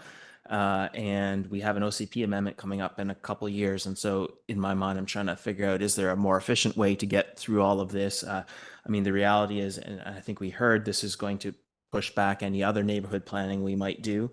And so I think, we may just have to do some prioritization as we tackle these. Two things I want to pick up on. I think we did tweak the language in the transportation plan a little bit. And so I'm not sure a road is necessarily a desired outcome. It may be important, but for me, that's not a foregone conclusion, and it's still a discussion point, and there'll be lots of analysis on that. The other piece, I think I heard neighborhood services in the employment context. And for me, and this will probably come up later again today, I'm really looking for the employment that employment spaces that tend to match the housing in that area. So we're not building a bedroom community with some local services, that we're actually thinking about where are these people going to work and how are they going to walk and bike to work, sort of right in that area. And so again, lots of stuff to discuss as this moves forward, but I don't want to go with a foregone conclusion that the only thing that we're interested in is neighborhood services here, or any development for that matter. Thank you. Councillor Hamilton, followed by Councillor Greenlaw. Yeah, thanks very much. I'll also be supporting the staff recommendation. I think the core of this recommendation, that we move the technical analysis first and foremost in every sub area plan. I know that's not what this, it's not every plan for us right now, but for this plan is extremely important as we see developer imagining what they want to do and investing money and thinking of what they want to do, but then running into some constraint from a technical point of view becomes challenging. So the core of this, bringing the technical analysis to the forefront, I think is extraordinarily valuable. And I know that I'll use that in the future to make an informed decision on what is or is not viable on particular lots of land. Thanks. Councillor Greenlaw. Thanks to the chair. I'll speak in support of the motion. Thanks to staff for bringing forward this report and this information. I want to echo again some of the comments of Councillor Anderson with respect to the prioritization of the community and cultural spaces. Just keeping that in staff's mind, because those pieces I find are very difficult to add retroactively, and they often seem to not be prioritized. And there is such a need in this community, especially how quickly we're growing. I also very much appreciate the first steps being this technical analyses, and learning from past development processes, because there is sometimes an expectation of doing something and then getting there and realizing they can't do it. So it'd be nice to kind of have realistic expectations going into it for everyone, just to have some stability and consistency. And I also think it's important to identify the level of input that the public will have going into this on the IAP2 scale, just to set the expectations clearly from the get-go, and have a clear path of how we're going to engage with and interact with the community. So thank you. I too support the staff recommendation for what I believe is a key piece of an undeveloped land, and a property that as a young person, I spent a lot of time exploring. The plan that staff have put together looks similar to and consistent with previous planning exercises with recent learnings incorporated. So council, with that, I'm going to call the question and ask, is anybody opposed? Seeing none, motion carries. Thank you very much. And we're actually ahead of schedule now. So we will recess until 11:30, which is just like 2 minutes, when we'll hear again from Matt Gunn.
Okay, back from recess, and our next item is titled DL 509510 OCP Amendment, Application Introduction and Planning Process. And I will turn it over once again to Ms. McJanet and Mr. Gunn. Thank you, Mayor and Council. Good morning again. As stated, my name is Matt Gunn. I'm here with Sarah McJanet, planners for District Squamish. Today, as noted, we are introducing a OCP amendment application for DL 509510. In May of 2023, the application was received. It's for a 170 hectare parcel north of the Garibaldi Highlands. It does have a long legal name, doesn't have an address at this point, but it has a long legal name. And based on that legal name, we internally often refer to it as DL 509510. But for this presentation, it's a bit of a tongue twister. So I'm going to call it 509 just to make it easy. The parcel is currently located outside of the OCP growth management boundary. I'm going to say that phrase a number of times today. So I'm going to also try and shorten that to boundary, just for simplicity in the presentation. The property is designated future residential neighborhood. The current application proposes to amend the OCP by expanding the boundary to incorporate 509 and to redesignate the land from future residential neighborhood to residential neighborhood. Development applications have been made for 509 in 2017, 2020, and 2021. The 2017 application was updated in 2018 to reflect changes in the OCP. These applications were all intended to amend the OCP in support of development on the property. The applications were based on the same amendment as the current application, and each of them have been considered by council and defeated. There are several OCP policies relevant to this property and the application. The OCP establishes a growth management boundary, the boundary, and policies. Those are generally unsupportive of development outside the boundary. Future residential neighborhood lands outside the boundary are identified for long-term growth, which are intended to be used after substantial completion of infill development within the boundary. OCP policy is based on analysis from 2017, which estimated infill capacity within the boundary. That analysis, completed at that time, suggested infill could support about 3,400 residents within the boundary. Since the OCP was adopted, development of the Squamish Insight model has aggregated current in-stream development data to better identify infill capacity. The SIM indicates land under development as of July of 2023 could support 11,523 new dwelling units, bringing the total units of Squamish to 23,015. These new units could support approximately an additional 23,000 residents, bringing the total population of Squamish over 51,500. This analysis indicates that the infill capacity that within the boundary that was contemplated in 2017 is actually significantly higher than considered at that time. Given the significant infill capacity within the District of Squamish, most OCP policy is unsupportive of a boundary expansion. However, there is OCP policy that provides some support for consideration of boundary expansion prior to substantial completion of infill. This option is contingent on 3 criteria. Criteria 1 is the district population reaching 22,500 residents. BC Stats estimated our population at 22,600 in 2019. So that has been achieved, or that criteria has been confirmed. Criteria 2 is consideration of negative environmental, social, or economic impacts of the boundary expansion.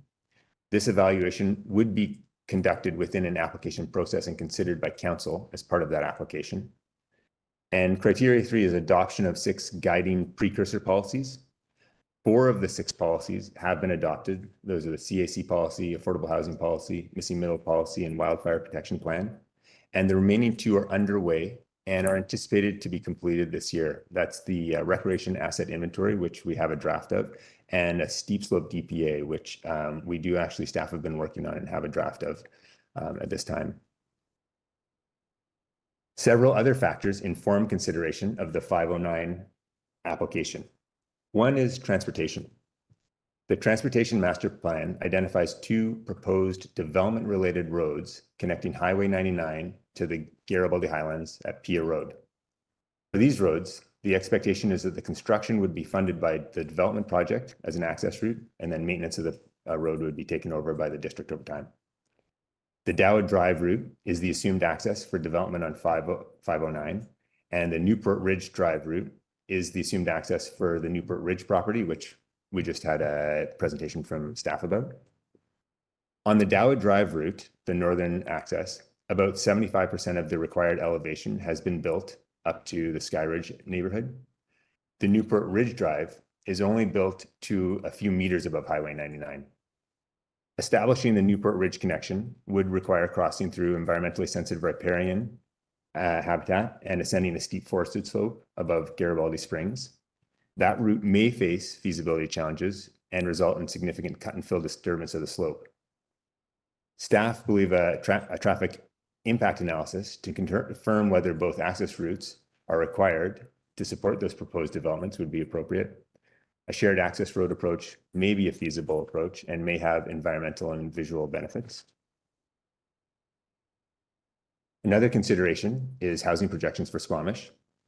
Recently produced housing projections, which we discussed earlier this morning, could grow, suggest Squamish could grow from the current 11,400 units to between 15,800 and 22,000 units by 2046. This reflects the need for between 5,100 and 10,000 net new homes. The projections indicate a need for between 5,000 and 5,200 new apartment units and between 2,600 and 4,400 net new ground-oriented homes. As part of the Squamish Insight model, staff compiled information, as I noted, about the number of dwelling units currently under application. Most of these applications are still dependent on council approval and subject to market conditions, but they do provide some information on development opportunities that are currently being pursued by the development community. And combined, these applications represent 7,300 apartment units and 2,700 ground-oriented dwelling units, totaling 10,000, just over 10,000 units. Comparing the housing unit projections to units under development highlights a potential shortfall of ground-oriented units compared to projected housing units required over the next 2 decades. For ground-oriented units, the number of units required under the highest growth scenario falls short of the number of units under development application by about 1,670 units. The shortfall does have the potential to result in upward pressure on prices and the inability for residents to find housing that's aligned with their preferences. One factor that has contributed to a lower number of ground-oriented units under application is a lack of suitable properties for townhouse development. We've had that identified by within our 2023 housing needs report, and anecdotally. 509 could make a potential contribution to future opportunities for ground-oriented units. There are additional factors to consider. First, the district has development applications for 2 significant neighboring greenfield properties. There are potential environmental benefits from evaluating both applications in a holistic manner where habitat, connectivity, and integrity can be considered in tandem. Second, this large greenfield development could provide the opportunity to secure land for affordable housing projects, as identified as desirable by the Squamish Housing Society. Third, a 5-hectare parcel of land owned by School District 48 is located nearby. Servicing this lot could provide an asset to the school district. And fourth, development on 509 in the near term would represent expansion of district infrastructure outside the boundary. That would result in infrastructure costs that aren't currently anticipated in the OCP in the near term. So just as a summary, there are a range of considerations that have led to this staff recommendation: transportation, housing, holistic consideration of environmental values, affordable housing opportunities. But one thing that's important when we are considering the housing needs that were identified or the housing projections, it's really a values decision as to whether or not the district is interested in trying to support that preference for ground-oriented versus apartments. That really comes down to a value statement. We certainly have housing units that surpass the number anticipated in our housing needs report. If you consider all apartments and ground-oriented together, we don't have a shortage of units under development.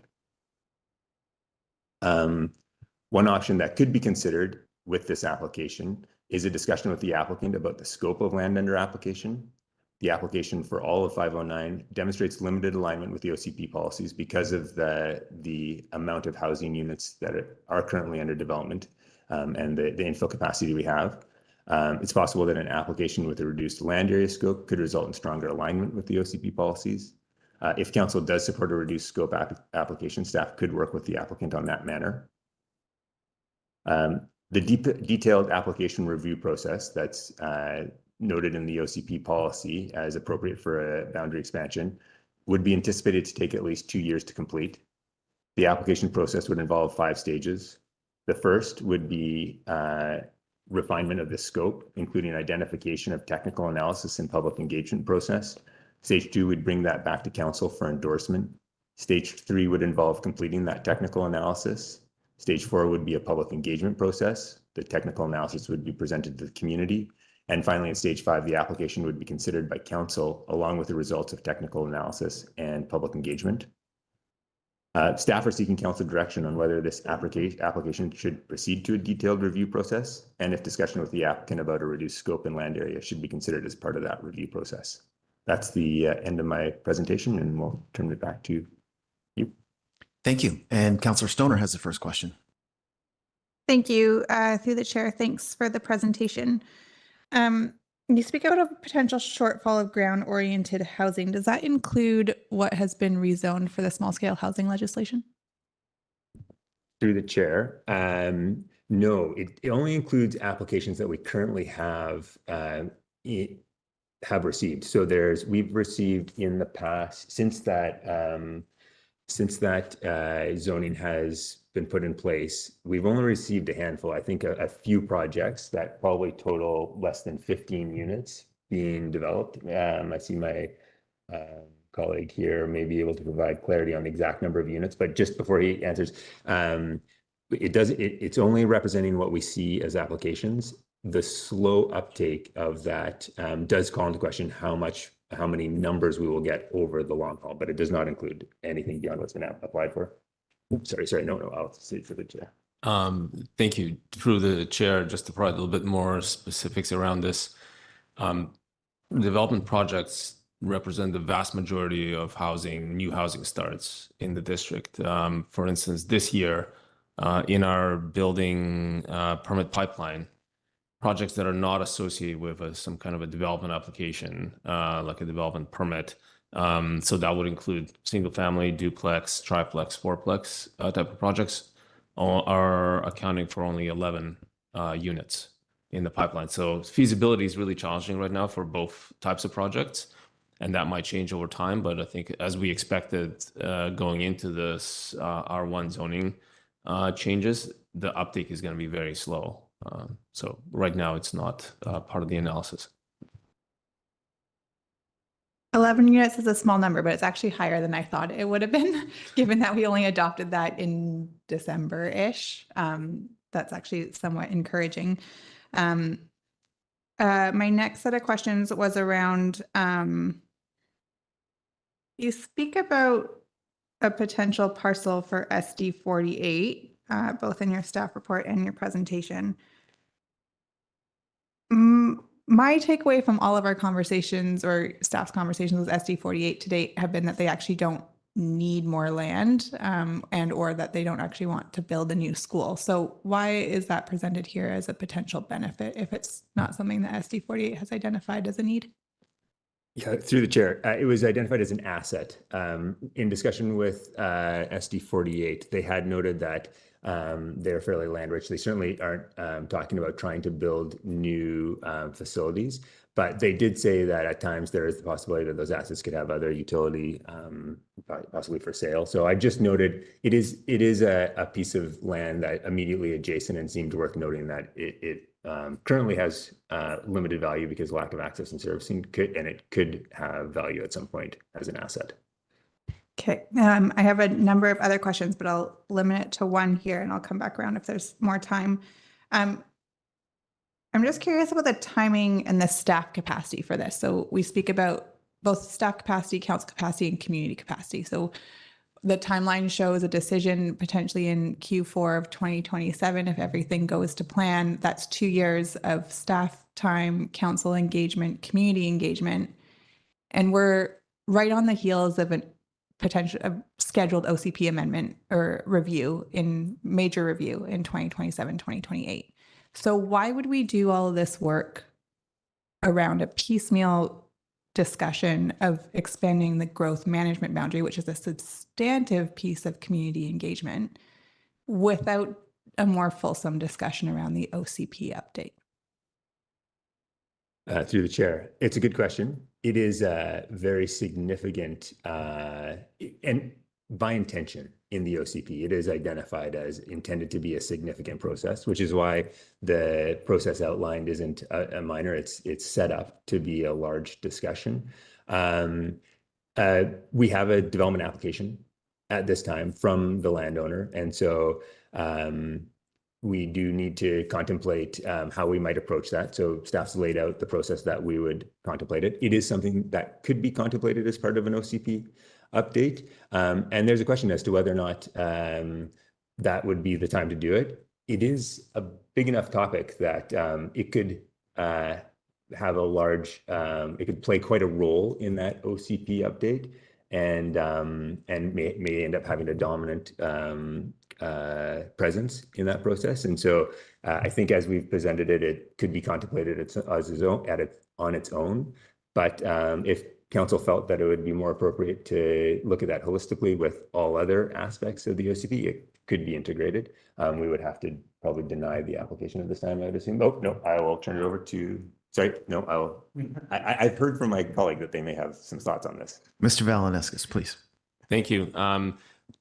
Yes, so I think there's two ways this could go. Is one, it's treated as an application on its own, but probably the more appropriate way is to, if council is open to consideration of this application, is to gather all the materials and the background studies needed and then feed that into an OCP update that we have coming up, which would be the ideal time to consider whether a growth management boundary should be expanded or not, and to what extent.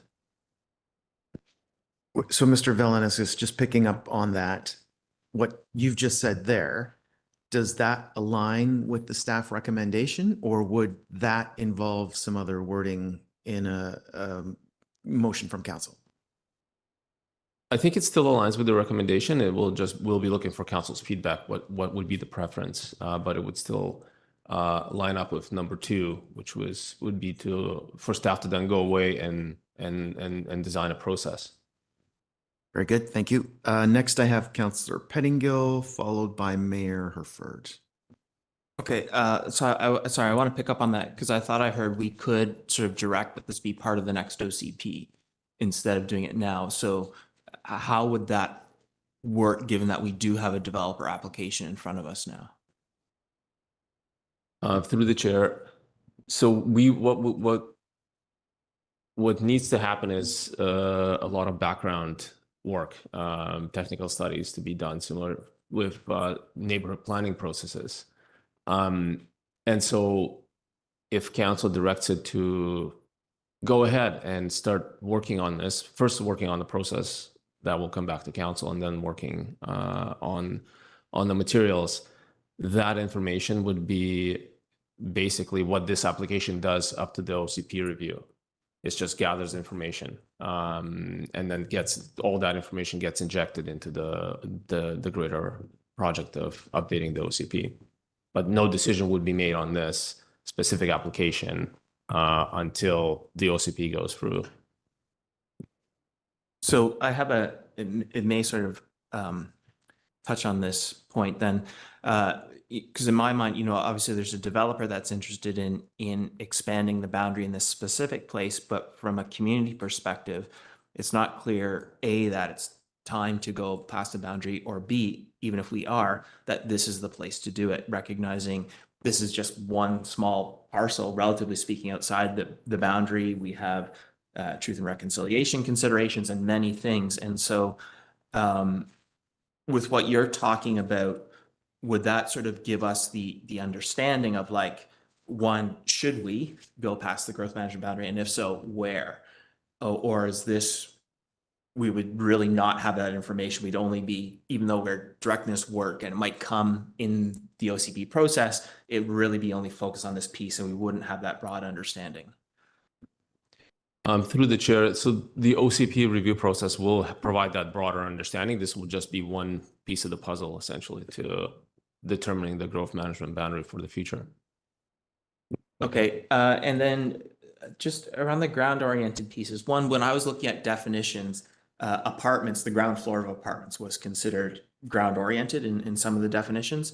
We seem to have broken it up. I'm not clear if we are sort of including that. I know because of our flood construction levels, in many places, you can't have the ground level in apartments, but sort of estates and highlands and so on, that seems to be an option. So I'm looking for clarity is what exactly we're talking about, but also trying to understand, we're talking about the uptake of what we've permitted already or zoned for maybe slow. Do we think this would increase the numbers of ground oriented, or it's just getting into the same thing that's an obstacle for everything else that's already there? Like, is this actually going to solve a problem, or we just have more potential when we already have sufficient potential?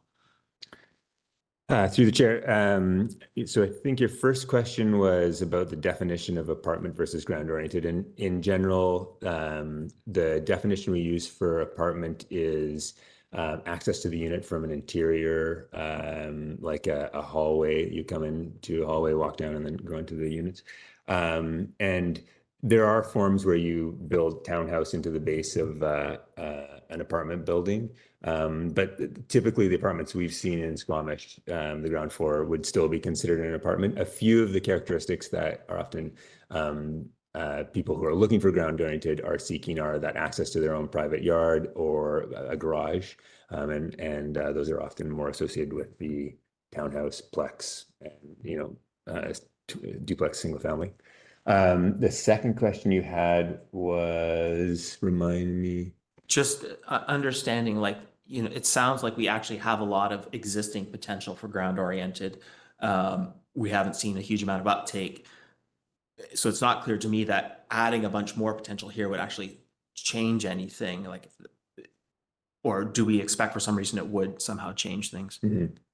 Yeah, I think if we were to look at the projections for housing forms that the market might be looking for as we go 20 years, and we take the low end, the development applications that are currently in process would be roughly equivalent. Now, will all those come to pass? It's hard to know. Probably a portion of them will.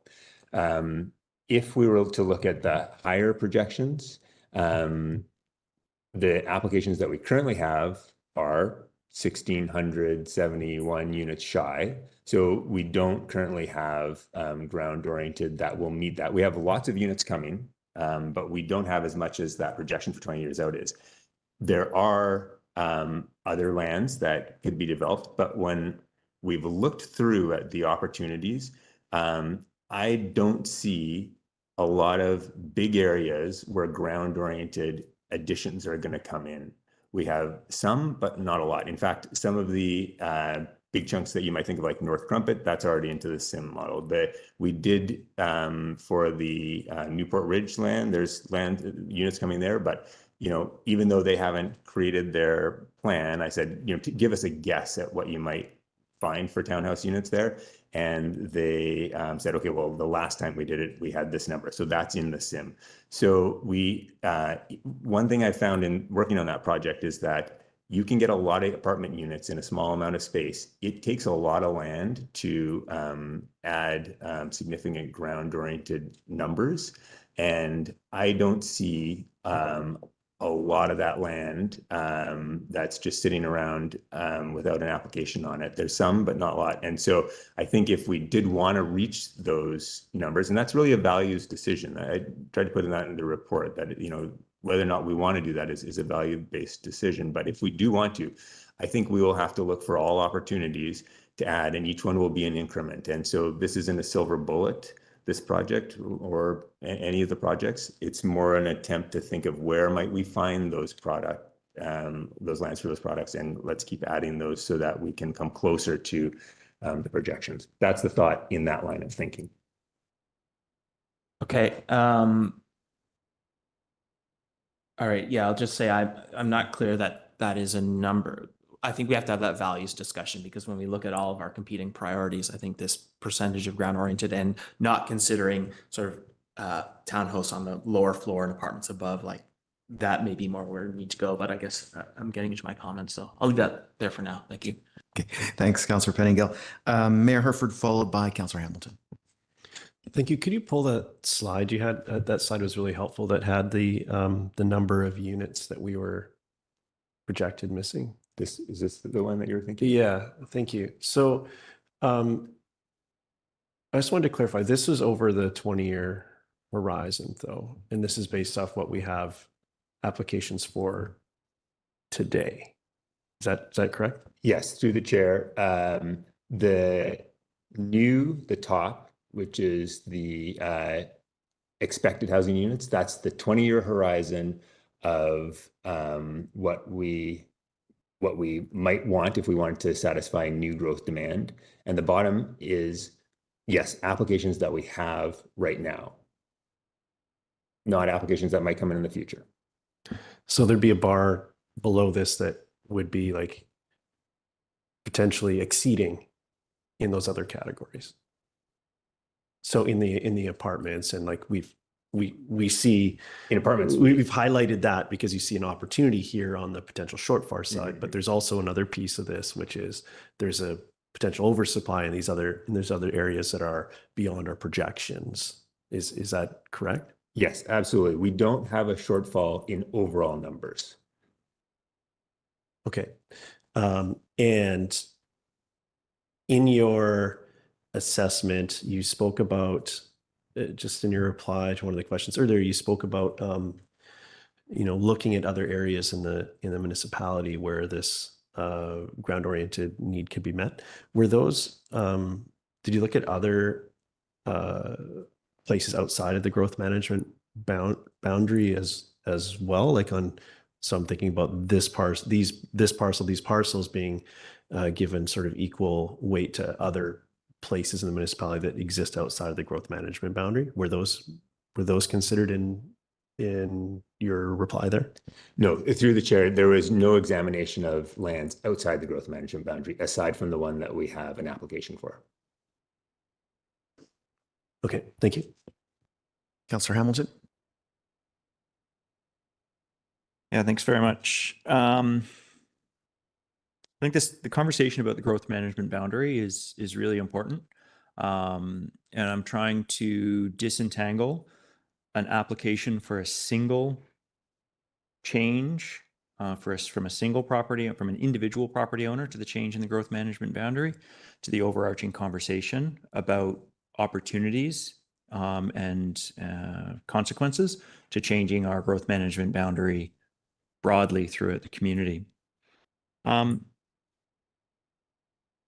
On this, to me, this conversation of the lot 509 is clearly tied to Newport Ridge and the possible road alignment through Dowd. Can you talk to us about the disadvantages of a phased change to the growth management boundary?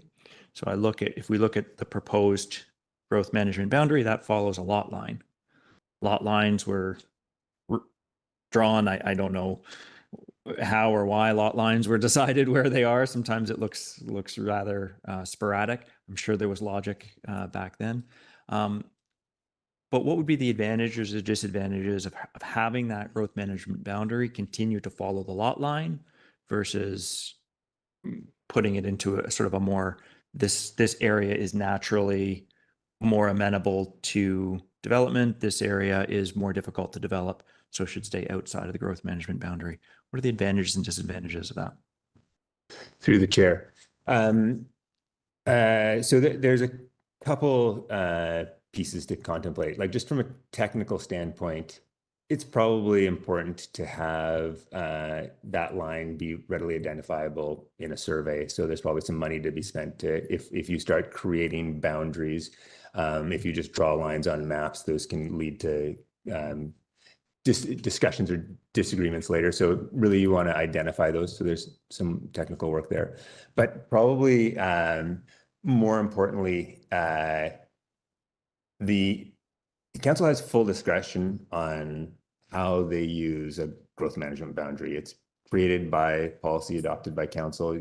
You could choose to put it wherever you'd like. There is probably a consideration of if that is a path that council is interested in, creating some phased or new location for the boundary. There's probably one of the more important considerations is finding the location that is amenable to, that meets the needs of council, but then also meets the needs of the landowner. For example, if it was very small, a very small change, it may not be of interest to that landowner to pursue, especially if there is a big investment required, as there will be, to go through all the different analysis that's required to contemplate this change. And so there's a range of options that could be considered, but it could range from putting the new boundary in a location that is desirable for both parties, or it could be located outside and create some distinction within the entire parcel could be brought in, and you could create distinction within the property that certain thresholds are required before development would be contemplated on different parts of it. There could also be consideration of moving it partway, but contemplating that the investment in analysis would be utilized without further studies to contemplate a move at a later point. There's really a range of options, and I think it's really about a balance about finding what is going to warrant interest from the landowner and meet the needs of council. Does that answer the question? My next question is on our projections. We talk about actually here is the in-stream, the housing units under applications. What's I know the time scale would vary depending on the stage of the application, but what are the sort of variances on the time scales that we'd be talking about for these 7,349 units and the 2,729 units? Yeah, through the chair, it's dramatic, the variance in when we'd expect some of these to come through. In the same way, we've kind of broken it up by building permit, DP, rezoning, and OCP to try and reflect those differences. I will say that quite a large number of these units are in the OCP category. That would be North Crumpet, oceanfront lands that have an OCP but don't have a DP that are coming decades or, many years, like maybe 10, 15 years down the road. So I would say that this would probably be weighted further towards the longer end, these numbers. Like a larger proportion than half would be further down the 20-year period. So in the second decade of the I would imagine, yeah. I know we can't say. It's very challenging to say. Absolutely. Okay. And my last question for now is the SIM model. I noticed Squamish Next, I still don't have access to it. When is that coming? Because this holistic view of the SIM model, as opposed to, grabbing a couple numbers from it, I think is pretty important. It's certainly important for me to be able to have a more holistic view of where these numbers are coming from. When do we expect that to be completed and coming back to council? Yeah, that's a question. The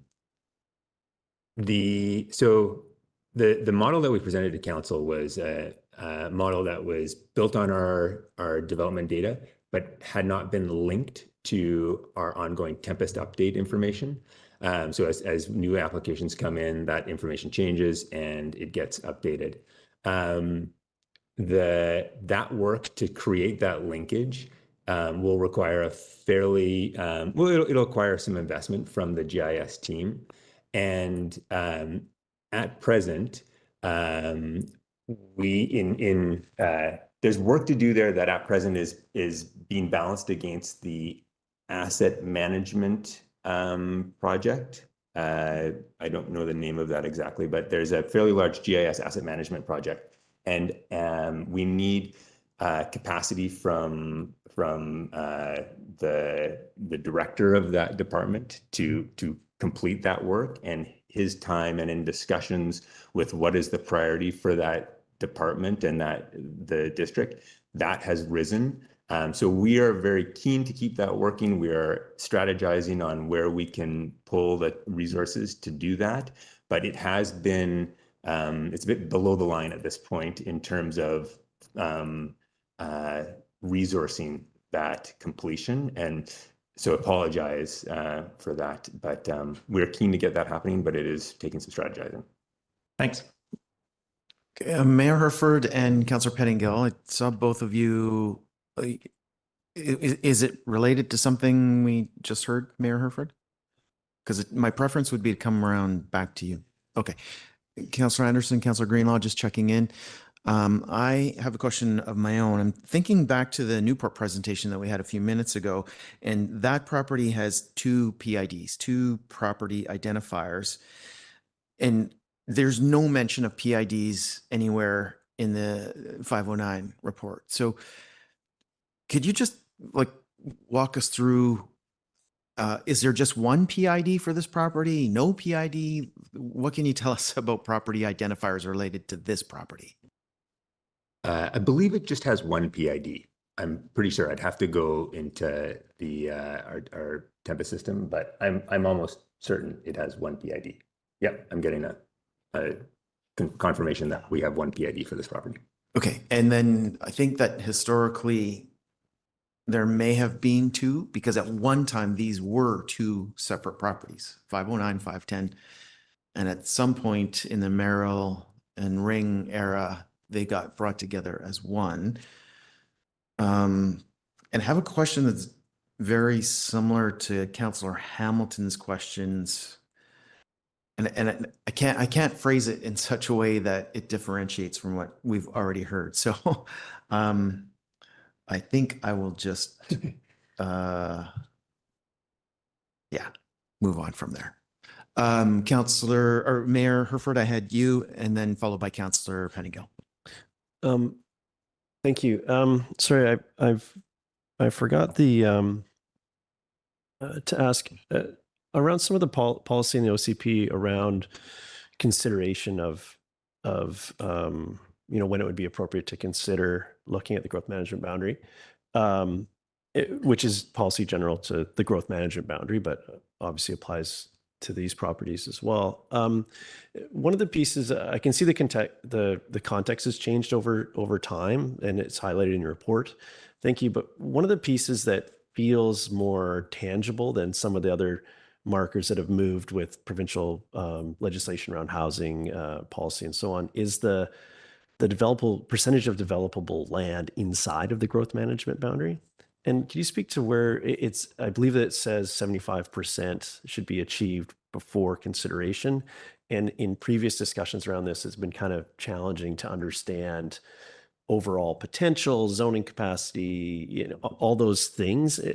Is our understanding evolved over the last time we've discussed this matter, and just where are we at on that particular marker, which feels more useful to me than proxies of population and so on that were based on assumptions and policies of the day. But that 75% number feels more relevant to me. But how is staff thinking about that? What's our understanding of the current percentage? Through the chair. So that was an attempt to try and quantify when are we getting close to the edge of what's possible there. And so we, roughly outlined a manner that we might use to analyze the number of units in relation to the potential. I didn't delve into doing that analysis this time because just looking at the number of units we have and the number of units that could be developed under current development applications, it was clear that we were only 50% at that number, right? We can double the number of units with the applications that are currently in the mix. And if we're looking at theoretical, and this is one of the problems with trying to think about what we're going to do, what we want to do and plan for compared to theoretical capacity. If we look at theoretical capacity and we take the Bill 44 unit numbers. We right now have 11,000 additional units on top of our current 11,000 that are in development stream, and then many thousands more that theoretically could be built on all those R1, 2, 3, 4, 5 properties. So our theoretical capacity is very significant now. And that 75% number, if we try to use that in the way that it was kind of created at that time, we could easily say, oh yeah, we've got lots of capacity. We don't have any shortage of housing product opportunity. What may happen is that we find we can keep adding units and probably a lot more apartments, but we may get squeezed on our opportunity to add ground-oriented, which again comes back to that values decision. Do we want to keep trying to add that ground-oriented product? But the 75 probably is less useful now because of this difference between our theoretical capacity and our actual, what is likely to occur. Councillor Pettingill. Yeah, so we just had a proposal. We're dealing with another one right now of 2 large parcels side by side, both asking for an OCP amendment. The difference is, if I'm correct, is the Newport one we just directed to move forward with is generally consistent with the OCP, and we're sort of adding detail, which you have to do through an amendment.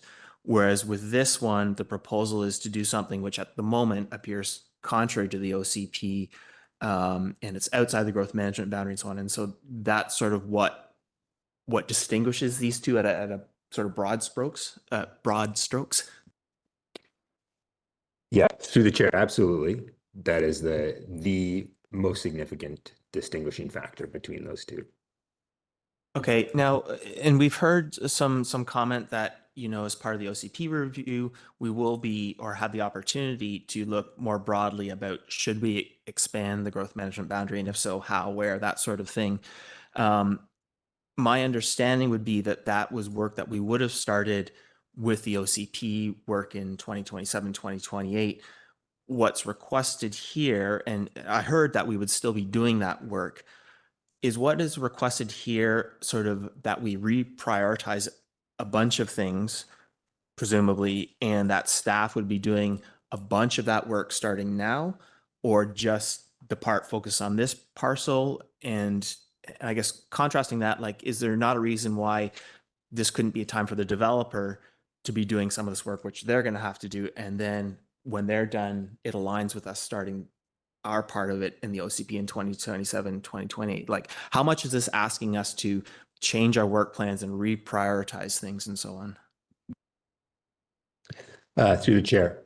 I do think there's a bit of a fundamental difference in that, the applications come forward, person saying, can I develop this land, irrespective of what you do with your OCP or not. If we simplify the question, we can make a decision whether we want to support that or not. If we wanted to, what we've laid out in this staff report is the process to start that discussion. It has been presented in the report as a separate entity from the OCP, largely to try not to complicate the OCP with that issue.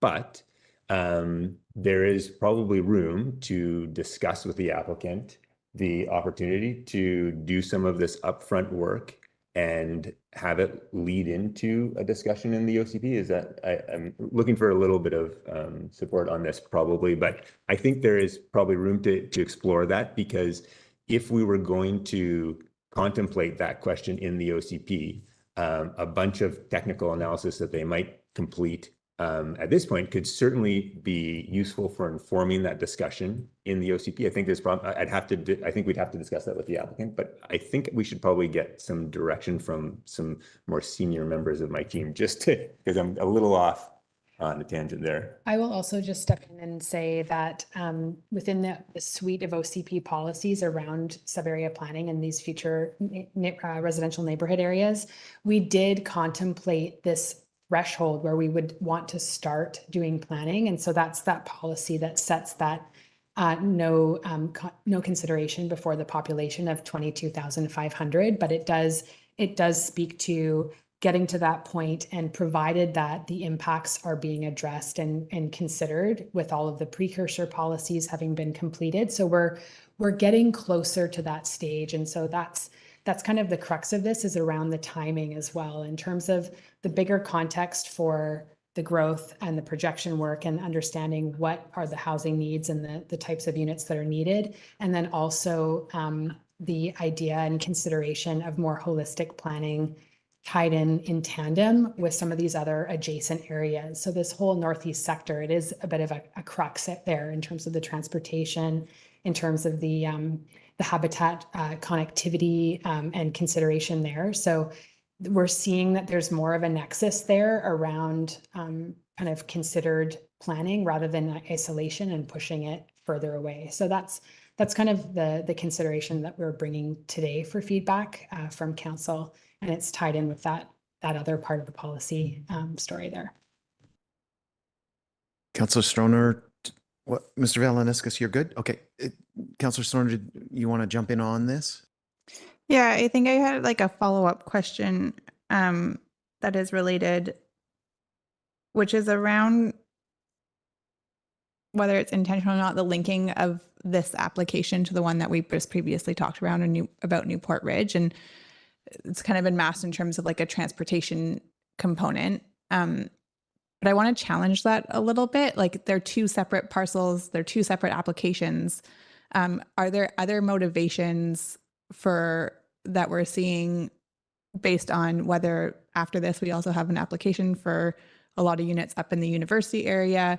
Like, how, based on our transportation master plan, how imperative is it that we move forward with that road now versus in 5 years or 10 years? Through the chair.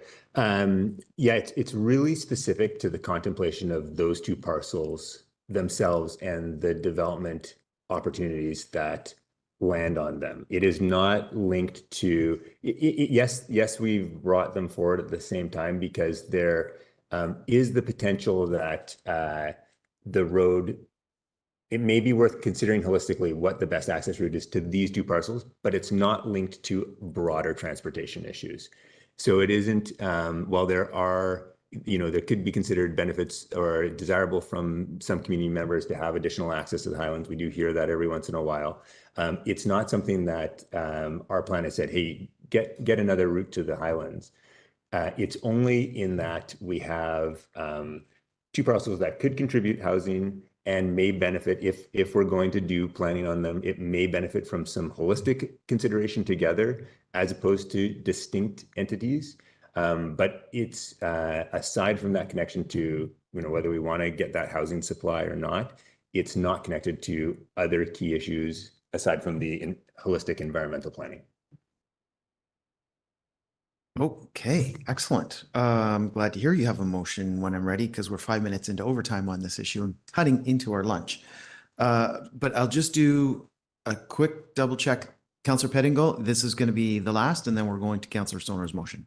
And so if I, Councillor Stoner may be preempting me a little bit, but if I felt sort of with my understanding, I was comfortable hearing the application sort of as it is without shifting work plans and so on, that is something we could do. And then if it didn't succeed, then we'd sort of presumably reconsider again with the OCP as part of the broader, what's the big picture look like? That would sort of be the route if we weren't eager to have staff, a whole bunch of staff resources right now into this sort of project. Again, we'd have to be comfortable within the OCP policy and so on, that was a sound decision. But under that presumption, is that sort of what our path would be? Through the chair, I just need clarification on that question one more time. Can you just restate that? So I guess as I'm sitting here, I'm sort of, looking at the work plan, the enormous amount of stuff we have on the go, the fact that I'd like to see this holistically, that we have an OCP review coming up. We do have some fairly good policy, and we've done a lot of work to understand impacts of different sorts of development, housing, and so on. So if I felt that I wasn't interested in a bunch of new staff work, that I felt I had the information I needed in general, we would sort of ask to consider sort of the application's current state rather than do a whole bunch of work first. Is that accurate? If I could answer that question through the Okay. chair. Mr. It's Vell. essentially the alternative recommendation in the report, which is bring the application for consideration now. So staff wouldn't do a whole lot of work, bring the application for council to make a decision on. Okay, thank you very much for that. Councillor Stoner.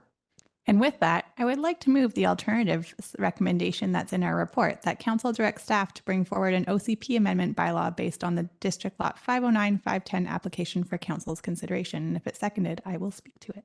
Is there a seconder? Yes, Councillor Pettingill seconds. Councillor Stoner, go ahead. Thank you. Through the chair, thanks to staff for bringing this forward, for the proponent for making the application, and for my council colleagues' deliberations today. I think what I continue to hear is that we have significant capacity for infill within our growth management boundary as it exists. We can almost double the number of units that we have with those that are in stream in some way, shape, or form. And so for me, advancing this work in a really fulsome way that would draw a lot of resources from staff, from council, from our community is out of step with the direction that is presented within our OCP in a number of other policies in terms of trying to manage for growth. So we know that growth is going to happen, but what we do as a council and as a community is try to manage that growth. And I hear time and time again that folks feel like growth is happening too quickly and that there's actually really strong values around the growth management boundary that our community decided to set back in 2018. I think that if we do want to have a fulsome discussion around how we extend the growth management boundary and where best to do that, then that is best suited as part of a broader discussion within the OCP major update that is coming in not so long from now. So my biggest hesitation here is that we sink 2 years of staff time, council time, and our community's time without fully understanding all the pros and cons and opportunities of extending the growth management boundary to try and achieve things like more ground-oriented housing if that's what our community wants. What I have heard is that it's actually not necessarily more supply that we need, but the right types of supply. That's what our housing needs report has identified. And I don't think that this particular application, as it's presented, even if it's a portion thereof, would get us to that point in this particular point in time. I think what we need is a more fulsome discussion with our community around the values of the growth management boundary, what it is that we're trying to achieve. And I think moving this application in advance of that is putting the cart before the horse, because I know that there's a number of other parcels, another number of other proponents that are also waiting in the wings. And very much from a lens of truth and reconciliation and some of the work that we have done with Squamish Nation on our protocol agreement and laying the foundation for an MOU over the last few years in terms of how we move forward with them in this work of co-governing on land that is not ours, but is traditionally theirs, I think is also an important piece as we look to our future OCP work. And so I would like to do that groundwork first before a more fulsome work is directed on this particular application. Thank you. Councillor Pettingill? Yeah, much the same. And I just sort of throw in a couple other tidbits. One thing that jumped out at me from the Crumpet Woods, my recollection was a significant number of people did want to see more ground oriented, but there was also a survey question about, and what are you willing to pay for it? And what people are willing or able to pay was a quarter of the market at that time. And unfortunately, we don't have the ability to set the price. And so I want to highlight or not dismiss a desire for ground oriented, but when you put it to practical reality, I don't think anyone wants a bunch of ground oriented that no one can afford, which is kind of the reality we're in when we don't get to control the price. And so that is something that we will have to discuss, I think, with regards to any development, but it's particularly relevant here when that's sort of suggested as one of the key rationales for maybe considering this. I think it's a very, at this point, actually questionable rationale. For me, at a high level, I think I have enough and the policy is strong enough to make a decision without doing the detailed work. Like for me, it's not, I don't think, going to hinge on whether or not we can do a particular stream crossing or something at this point. I think there are bigger picture questions to consider, and I think we have some of the answers in policy for those. So that's why I'm comfortable supporting this resolution. Thank you. Councillor Anderson, please, followed by Councillor Hamilton, then Councillor Greylaw. I won't be supporting the motion put forward. I'm going to offer some general comments on, in particular, the OCP and the section of the staff report process and timeline for detailed application review. I really on the theme of more holistic planning cited by or raised by Ms. McJanet. I think that we need to have, and it will happen sooner or later. I'd rather it happen sooner in connection with this proposal. A discussion of what that means. And in relation to 9.2G in the out of the OCP, I'll just highlight some of the elements of it. Increased operations and maintenance costs to the district taxpayer. We are always overlooking that there's a provincial taxpayer and there's diking involved in Valley Bottom development. And we take that, we don't include that in our ledger of comparing hillside development and Valley Bottom.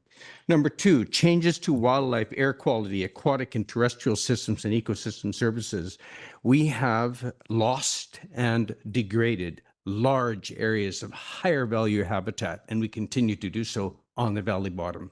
On the east side of the upper part of Loggers Lane, vast areas of deer winter range have been lost to development. Increased vehicular traffic and barriers to active transportation. There's a bigger context to this than this area 509, 510 or any sub-area plan or neighborhood plan. And it's a community-wide concept. Where do people work? If we are an extended sprawl of Vancouver and we're going to have too many commuters, there's some moot points here. As in that it has to be considered, that community-wide context has to be considered. Where do people work? I'll also address the CCAP, which is addressed in the report. Building on a hillside rocky terrain versus building on valley bottom floodplain has a big carbon footprint difference, and it's in favor of the hillside. And I note that our local environmental consulting firms are of also this opinion, as they watch all of the constant truck traffic and movement of fill to develop on the floodplain, which we are doing. So I also will refer to, there's a history here of 509, 510. It goes back to the 90s and Maryland Ring and how they were logging. But more importantly, during the New Directions period of 2003 through 2008, where the first growth management boundary was introduced and its rationale. There was an aggressive policy of favoring waterfront development in the downtown area. It was aggressive and in ways and doing things that we wouldn't consider today, but they did. The Council of the Day funded advertisements in the Vancouver Sun extolling the virtues of downtown waterfront development, and the policies that emerged in that were less favorable to, for example, lot 509, 510. There was deliberate bias. It's not only values, there's bias involved. And presumably we've evolved from that and we can look at that in a more mature way. But back then, we did not look at the trade-offs of rezoning and redesignating nearly 200 acres of industrial and tourist commercial lands. That is also that can only be provided on the Valley Bottom. We have over-competition for Valley Bottom land. It is controversial in a number of different neighborhoods. So that bigger context of more holistic planning, I think, needs thorough discussion and a new look at the trade-offs and the ledger of pluses and minuses involved, hillside versus Valley Bottom. So thank you. Councillor Pettingill, I think I had intended to come to you as the seconder, but I missed you. Is that, so I'm going to come back to you. Councillor Hamilton. Yeah, thanks. I'm going to speak in support of the motion. I think that an applicant has made an application, and I think that we have a duty to consider the application. I suspect that maybe we're going to want more information before this application moves forward. Maybe we will want some of those technical analyses to be completed, but I think that having a council having a thorough review of that application is a reasonable way forward. And in that process, perhaps we can identify potential paths forward or potential showstoppers for the applicant in their land. Thanks. Councillor Greenlaw. Thanks. Just speaking in support of the motion, and thanks to staff for generating this thorough conversation. To my mind, what I hear from the public, generally speaking, is that the appetite for population growth is centered around increased density and not sprawl. With the new legislation from the province allowing increased densification of kind of brownfields properties and potentially relying on smaller scale development projects in that capacity, that seems to be, I think that needs to be explored before we start sprawling and building into new neighborhoods and greenfield areas. I appreciate an attempt at synergy and between the two projects and having the more holistic planning. But to Councillor Stoner's point, not only will this draw a lot of capacity from staff, council, and most certainly the environment. I'm also another piece is like I am concerned about the habitat, the wildlife habitat connectivity piece of all this. And to Councillor Anderson's points, yes, we've degraded existing habitat in our community in the Valley Bottom, but that's not a good reason to increase the footprint and start destroying habitat in a different capacity when the damage is already done to the Valley Bottom. I think it's more time and capacity efficient to consider shifting our growth management boundary in a more fulsome, as part of a more fulsome conversation around a new OCP. And I'd also like for our community to be able to take a breath for a minute after we finish playing the development catch-up game that we've been caught in for the past few years, just kind of let the dust settle, reassess community needs, and move forward from there. I think it's a more patient and planning focused approach. Thank you. Mayor Herford. Thank you. Speaking in support of the motion, I think I really appreciate the analysis to date and sort of the gaps highlighted here. We got the screen up that shows the potential shortfall that this project may look to address. But when I think about the impacts of all the changes that we've had in our zoning, and in our policies around housing, things have changed a lot since the last OCP. When we heard, I think it was number 11 units since we have adopted the Bill 44 work.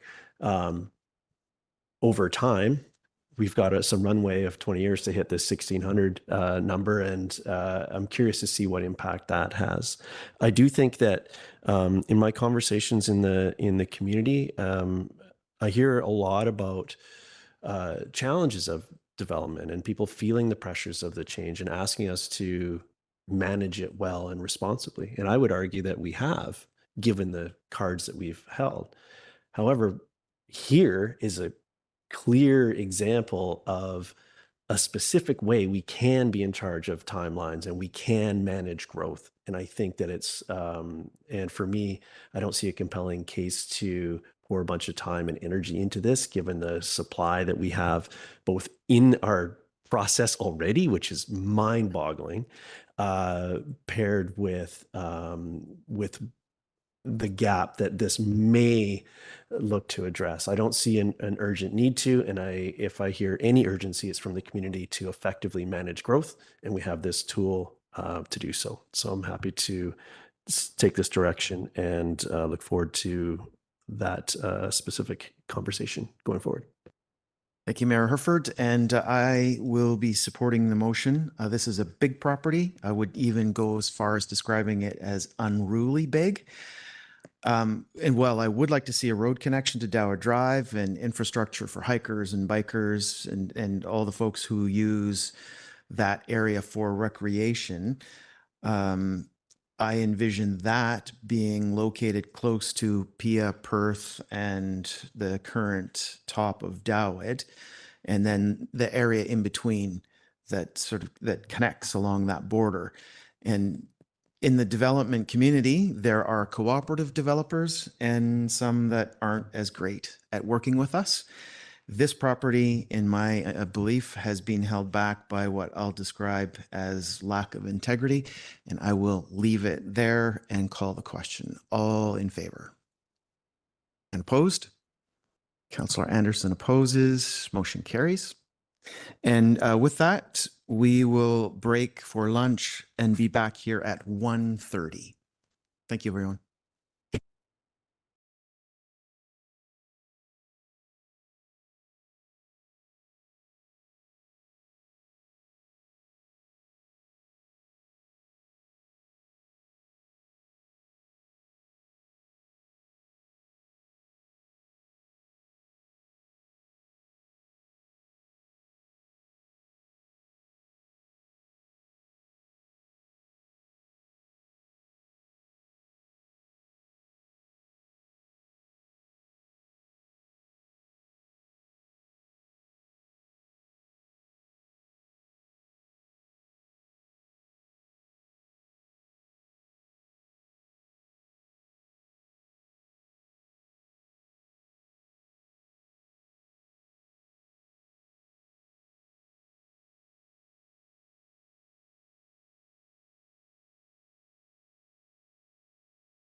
Good afternoon. Thank you, everyone, for being back mostly on time. We are at item number 4 on our agenda, our staff reports from community development.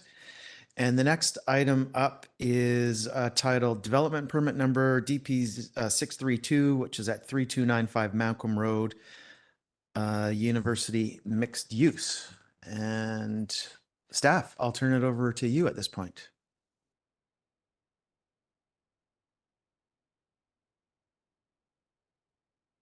Thank you, Chair. Good afternoon, Committee of the Whole. My name is Brian Daly, Planner with Community Development. I'm here today to solicit committee feedback on a parking variance requested as part of a development permit application at 3295 Mamquam Road.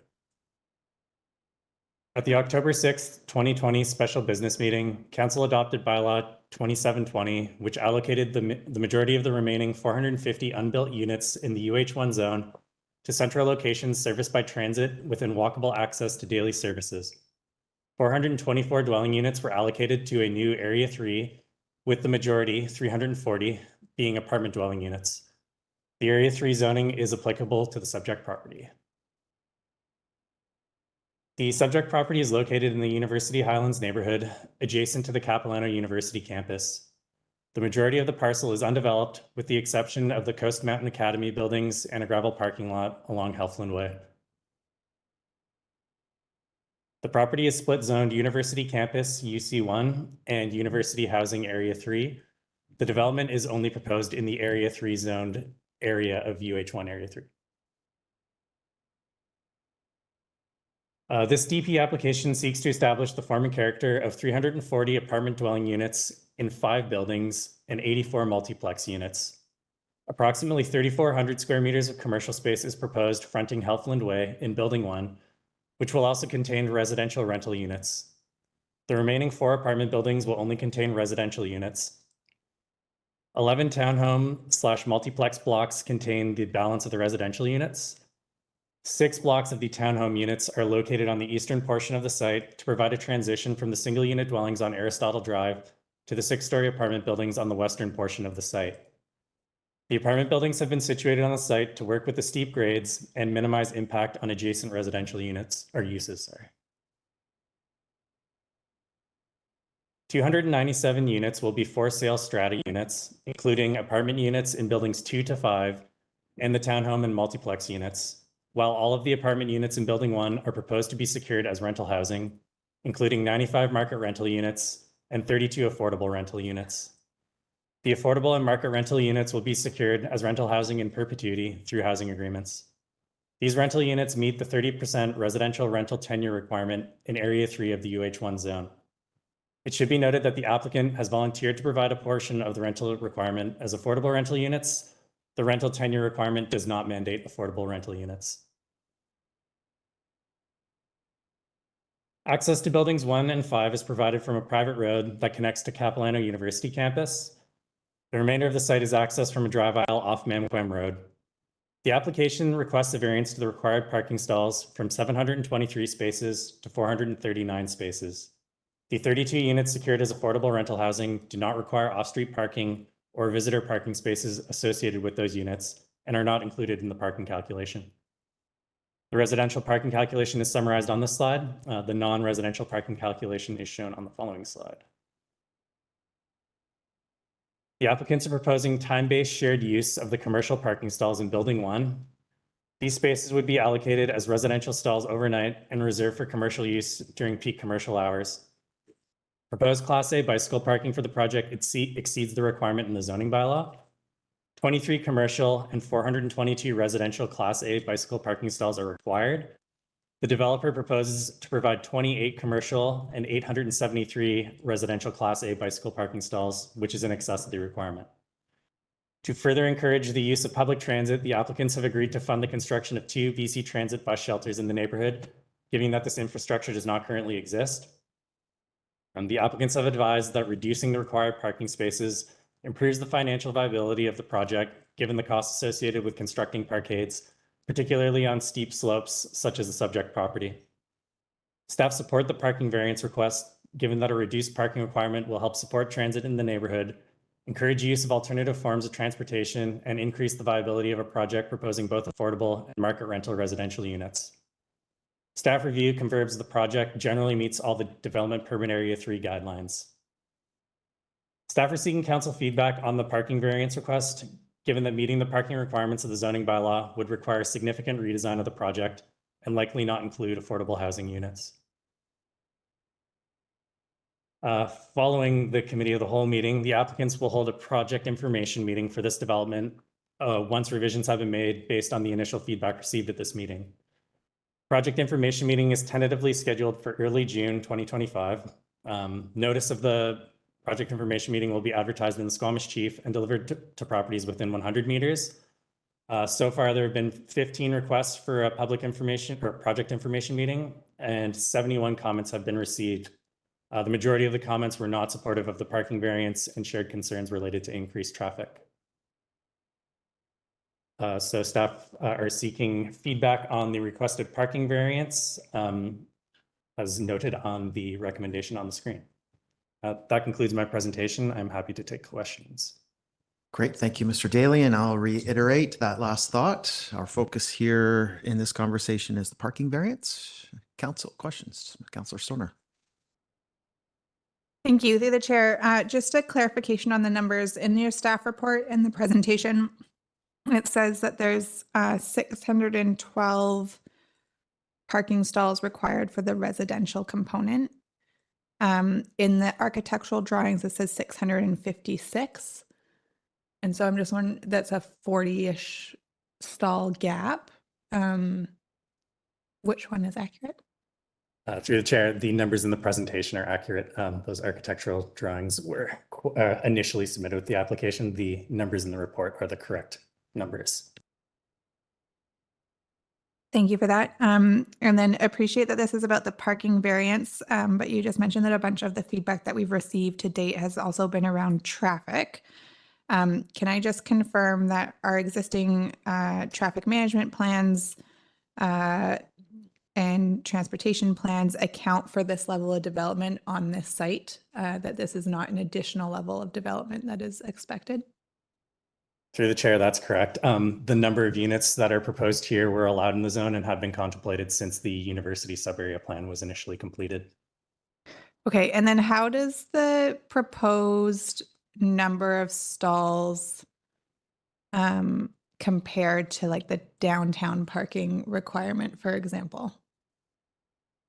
Through the chair, it would be quite similar. There's slightly less than one stall available per unit, but that if you count the shared proposal with the commercial units, then there would be one stall per unit would be available to everyone or every unit on the site. So that would be the same as the downtown. And so our downtown parking requirements are significantly lower because we know it is very much the most walkable part of our community. It's actually accessible by relatively frequent transit, as frequent transit we can get in Squamish. That's not the case in the university land. So I'm just curious how staff are supporting that level of variance at this point, given the lack of alternative transportation modes. Through the chair, the hope is that part of this project will help support use of the transit and increase ridership. Through that will hopefully help increase the level of service up there, as well as the commercial space that doesn't currently exist on site that is proposed. The population up there should help support the viability of that commercial space. And really, this is attempting to help support the vision that was initially kind of summarized in that university sub-area plan, which was to have a walkable community in this area, which hasn't totally developed to date. So staff are supporting the parking variance as requested. Just a second, Councillor Stoner. Mr. Valaniskas, you want to weigh in on this? Yes, please. Through the chair, just to add to Mr. Daly's statements, is that the general trend in parking requirements is down, and every time we revisit a neighborhood, they tend to go down because there's so much parking that's being proposed on this side. Having more parking here means we need more parking everywhere else. So places where people would commute from this area. If you provide the parking here, it will allow for more cars, might mean that in industrial commercial areas we need more parking to accommodate those vehicles because they will be moving around the community. Councillor Stoner. Okay, I'll think about that. But my last question was around then like providing some of the alternatives. So we've seen other developments come forward. I appreciate in the application that there was discussion with Moto, but they're not interested in putting a car up there at this point. We have seen other development applications come forward and actually put in their own bike share program for residents in the area and or their own car share programs, but that is not provided here. Has that been a conversation with the applicant? Through the chair, those conversations haven't progressed as of yet, but that's certainly the type of feedback that staff would be looking for from council at this meeting. Councillor Hamilton. Yeah, thanks very much. Could you, I recognize this is not downtown, but what is the cash in lieu amount for somebody to request a parking variance if they were in the downtown area? Through the chair, it's either 30 or 35,000. I cannot remember off the top of my head, but that's only for commercial parking spaces.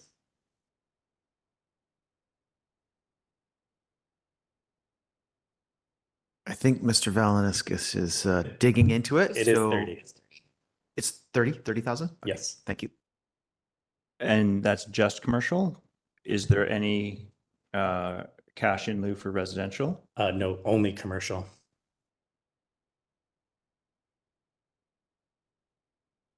If I could just add, I think it might relate to the legislation that allows for collection of cash in lieu for commercial parking. We'll double check that. Okay, so if we were to just take the commercial there's a variance of 81 commercial unit, a reduction of 81 commercial units, commercial stalls, is that correct? Yes.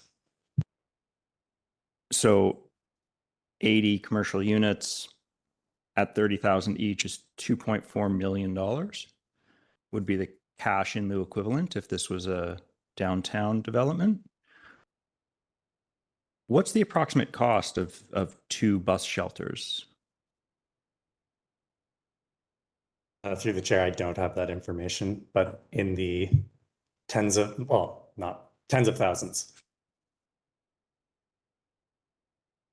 Okay, thanks. Councillor Pettingill.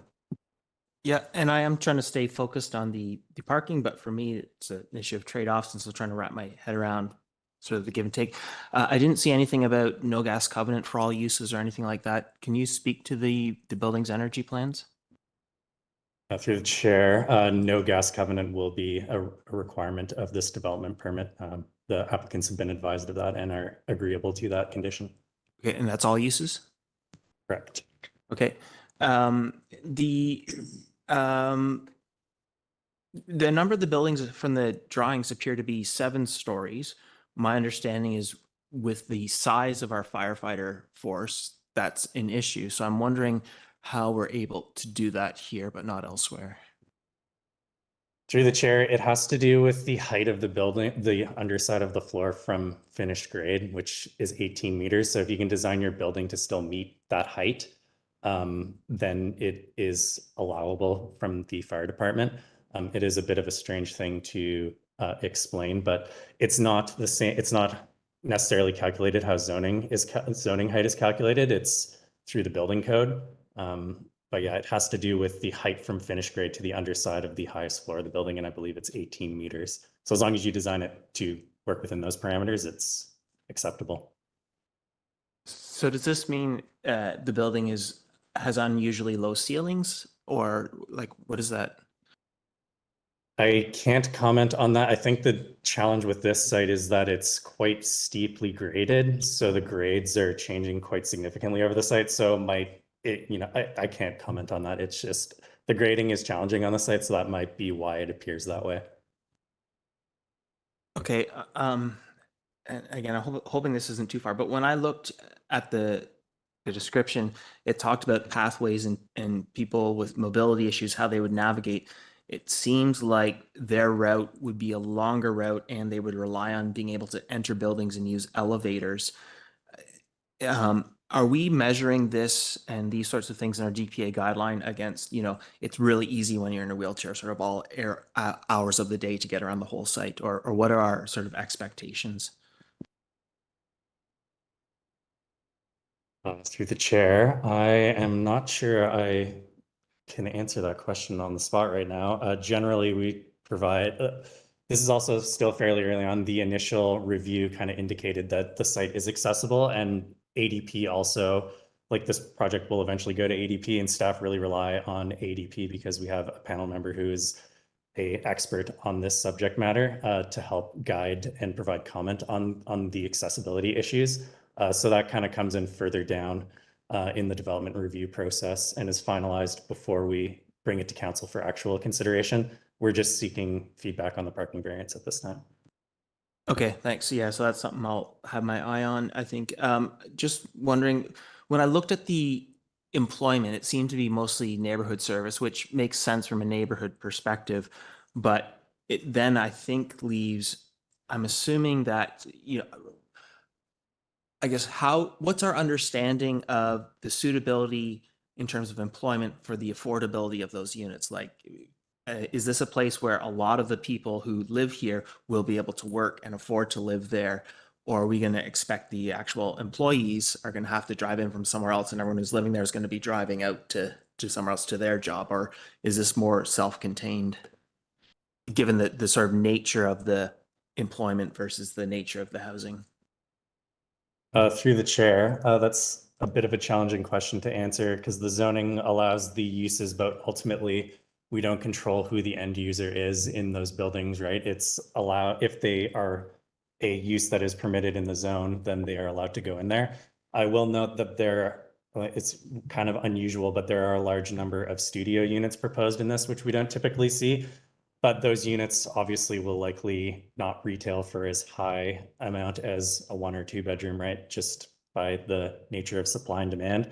So I don't think I can comfortably answer your question about if the people who are living there are ultimately going to work there, but hopefully that would be the case, how it eventually works out. I guess where I was going then is like, would we, with such a large parking variance, wouldn't we expect to see sort of a greater proportion or maybe an ask also for some industrial or sort of forms that might sort of support more people working there without driving? Through the chair, that's not presently allowed in the zone, so that would require rezoning, and this is just a development permit for the form and character that happens to be requesting a parking variance, so that's where the discretion is coming in for council's decision. If they weren't seeking a parking variance, we'd just be discussing whether or not it meets the DPA guidelines. Mayor Herford. Thank you. Could you run me through the affordable units in your park when you presented the slide? You spoke to that they're not included in this. Could you just sort of expand on how the affordable units are being considered in relation to this parking variance? Through the chair. So yeah, affordable units that are secured as affordable rental housing do not require off-street parking spaces. So they have been they aren't included in this parking calculation. So the total number, sorry, let me just pull it up. So I'm referencing the 409 stalls that would be provided. That's not considering the parking for the 32 units. So there would technically be enough parking, like 409 is more than, okay, sorry, let me just do some math here quickly.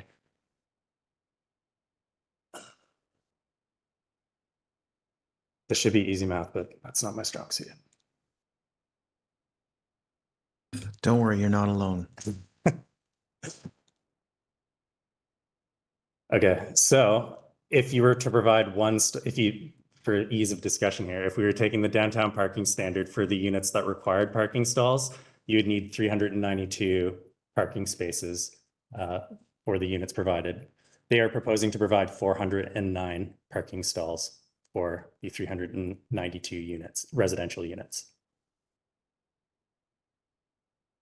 Okay, and the shared, we've seen a few proposals that have this shared parking arrangement, and I think we know that in Canada there's something like 3 or 4 parking spots per vehicle on the road, sort of broadly. So, it makes sense that we can share these, but what controls do we have to ensure that the businesses in the will occupy, given that we don't know what the business is going to be there, that are there controls we can put in place to ensure that these spots are available for the residential use in the evening? So whether that's hours for certain units or like, and I'm not super comfortable wading into that, but are those things that we can do to ensure that that shared use is practically viable versus having something that's like a restaurant that's open till 10, 11 at night, when that would be the time we need those residential parking spots available, and just how we sort of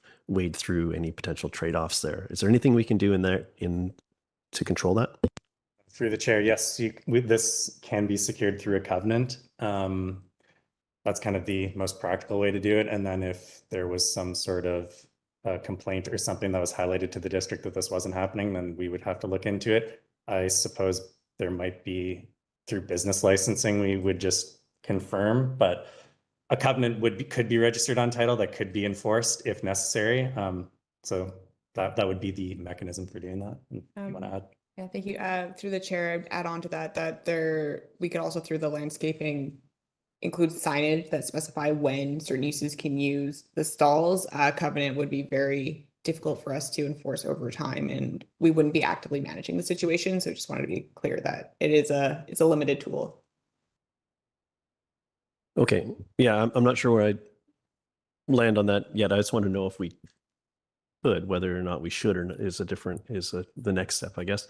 And then in the rationale in the staff report for this, the final sentence here, an increase the viability of the project proposing both affordable and market rental residential units. Is that the straight trade-off? So if we don't, hypothetically, if this parking variance of this size isn't supportable in this spot, does it come back without affordable and market rental, and it just goes through a DP process? Like, is that the direct trade-off that we're seeing here? Through the chair, it's very likely that there would be no affordable rental component. There is a residential rental tenure requirement in the zone, so market rental would still have to be a component to meet that, but it is likely there would be no affordable rental. Okay, thank you. And is there's mention of childcare? That's not a required use? That's just a tenant of a potential tenant of a commercial space, or is it a covenanted and like a dedicated space specifically for that? Through the chair, there's no requirement for that. That is a tenant that the applicants are looking to secure, so they are planning the space for that. Councillor Greenlaw. Those were my questions. Wow, makes it easy. Just checking in, Councillor Anderson, nothing at this point. So I'm looking to get us to a motion real quick here, but go ahead, Councillor Hamilton. Question. Is the design standard for those bus shelters defined? I noticed there's a significant difference between the bus shelters that are installed by, I presume, by BC Transit, and those that are installed, the older designs that are maybe seem to be not as well constructed, shall we say? Through the chair, BC Transit does have a more up-to-date design standard, and it would be based off of those. Councillor Pettingill. Yeah, so I mean, one of the obstacles for our transit expansion has been the province coming with funding and getting buses and getting the frequency up and so on. Do we know, like, say we were comfortable with letting this proceed, do we have a sense of what would be required or what the lead time might be on getting the transit to support this to make it work? I do not have that information at this time. Is kind of up to us. We do have some say and control there. Council? Mayor Herford. Just additional question. Just reflecting on the conversation we had around at the oceanfront recently, where we put it was a covenant around noise on the so it would appear in the lease agreements for the residential units.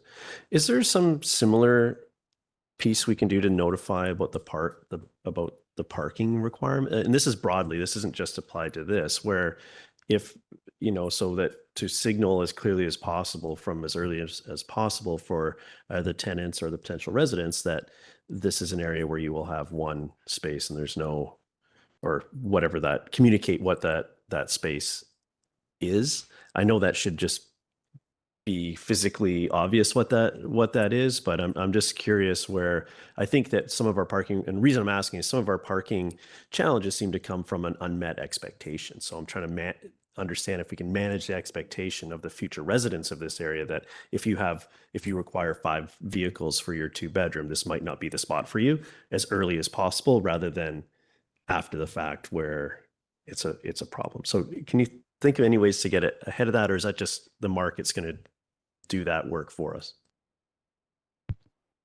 Through the chair, I suppose you could put that as a covenant, but I don't think the general public really likes to dig into covenants on title when they're purchasing property.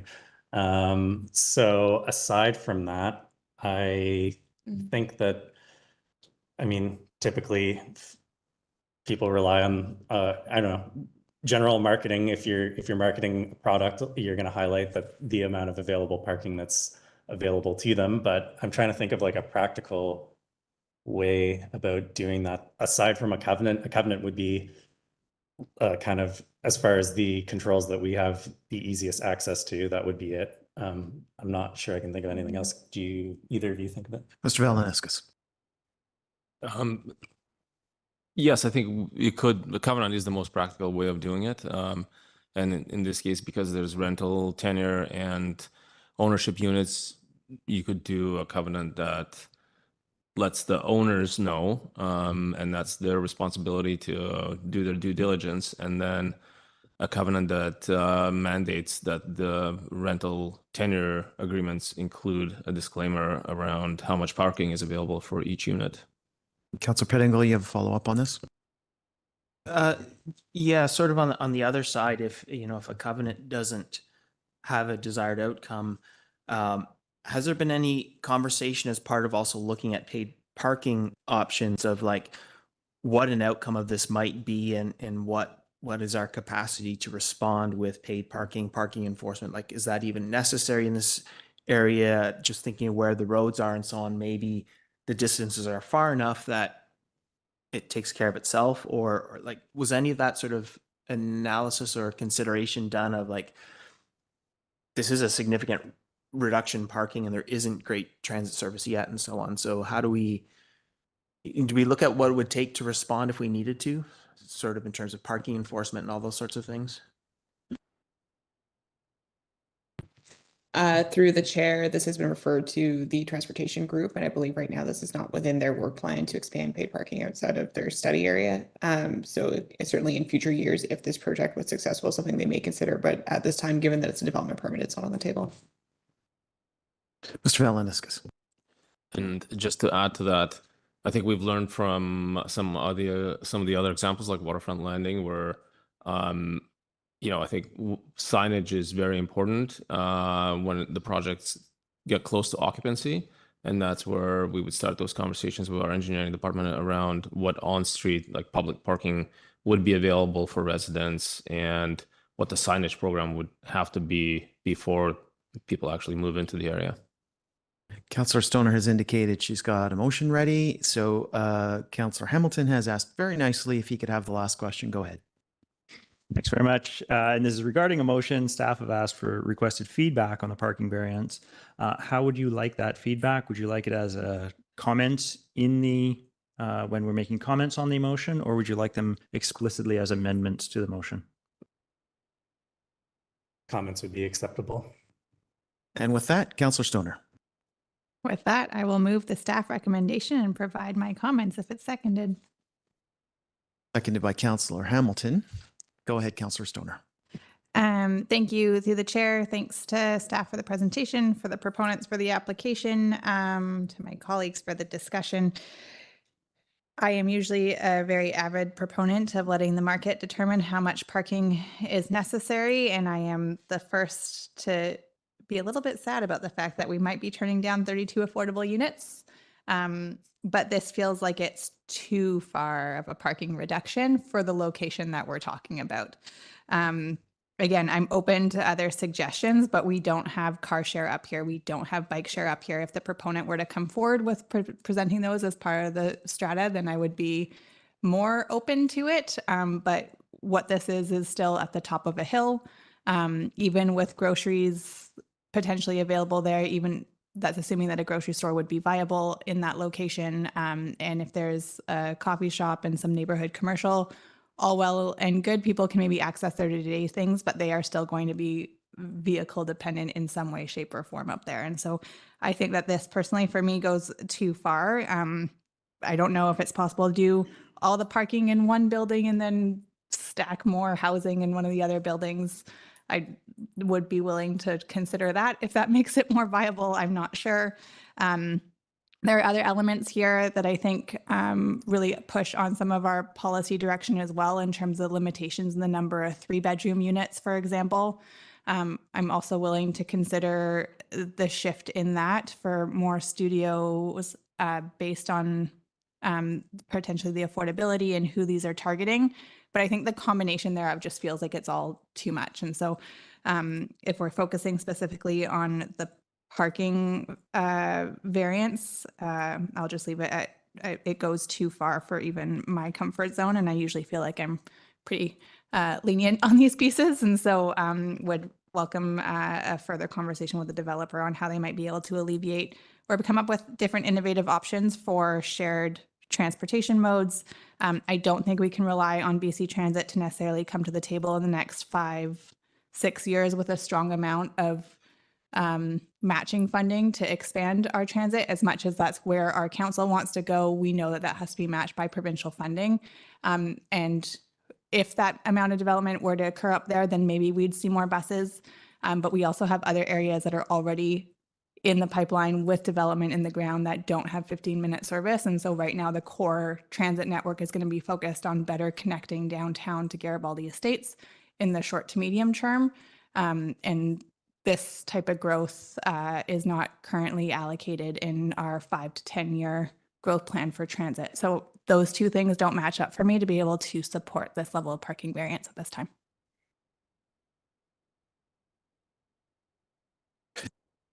Councillor Hamilton, followed by Councillor Pettingill. Yeah, thanks very much. I support the level of parking variance, but not the level of contribution to the solutions that parking variance needs to accommodate. So to put in 2 bus shelters in exchange for 280-ish parking stalls does not seem like a well-matched exchange.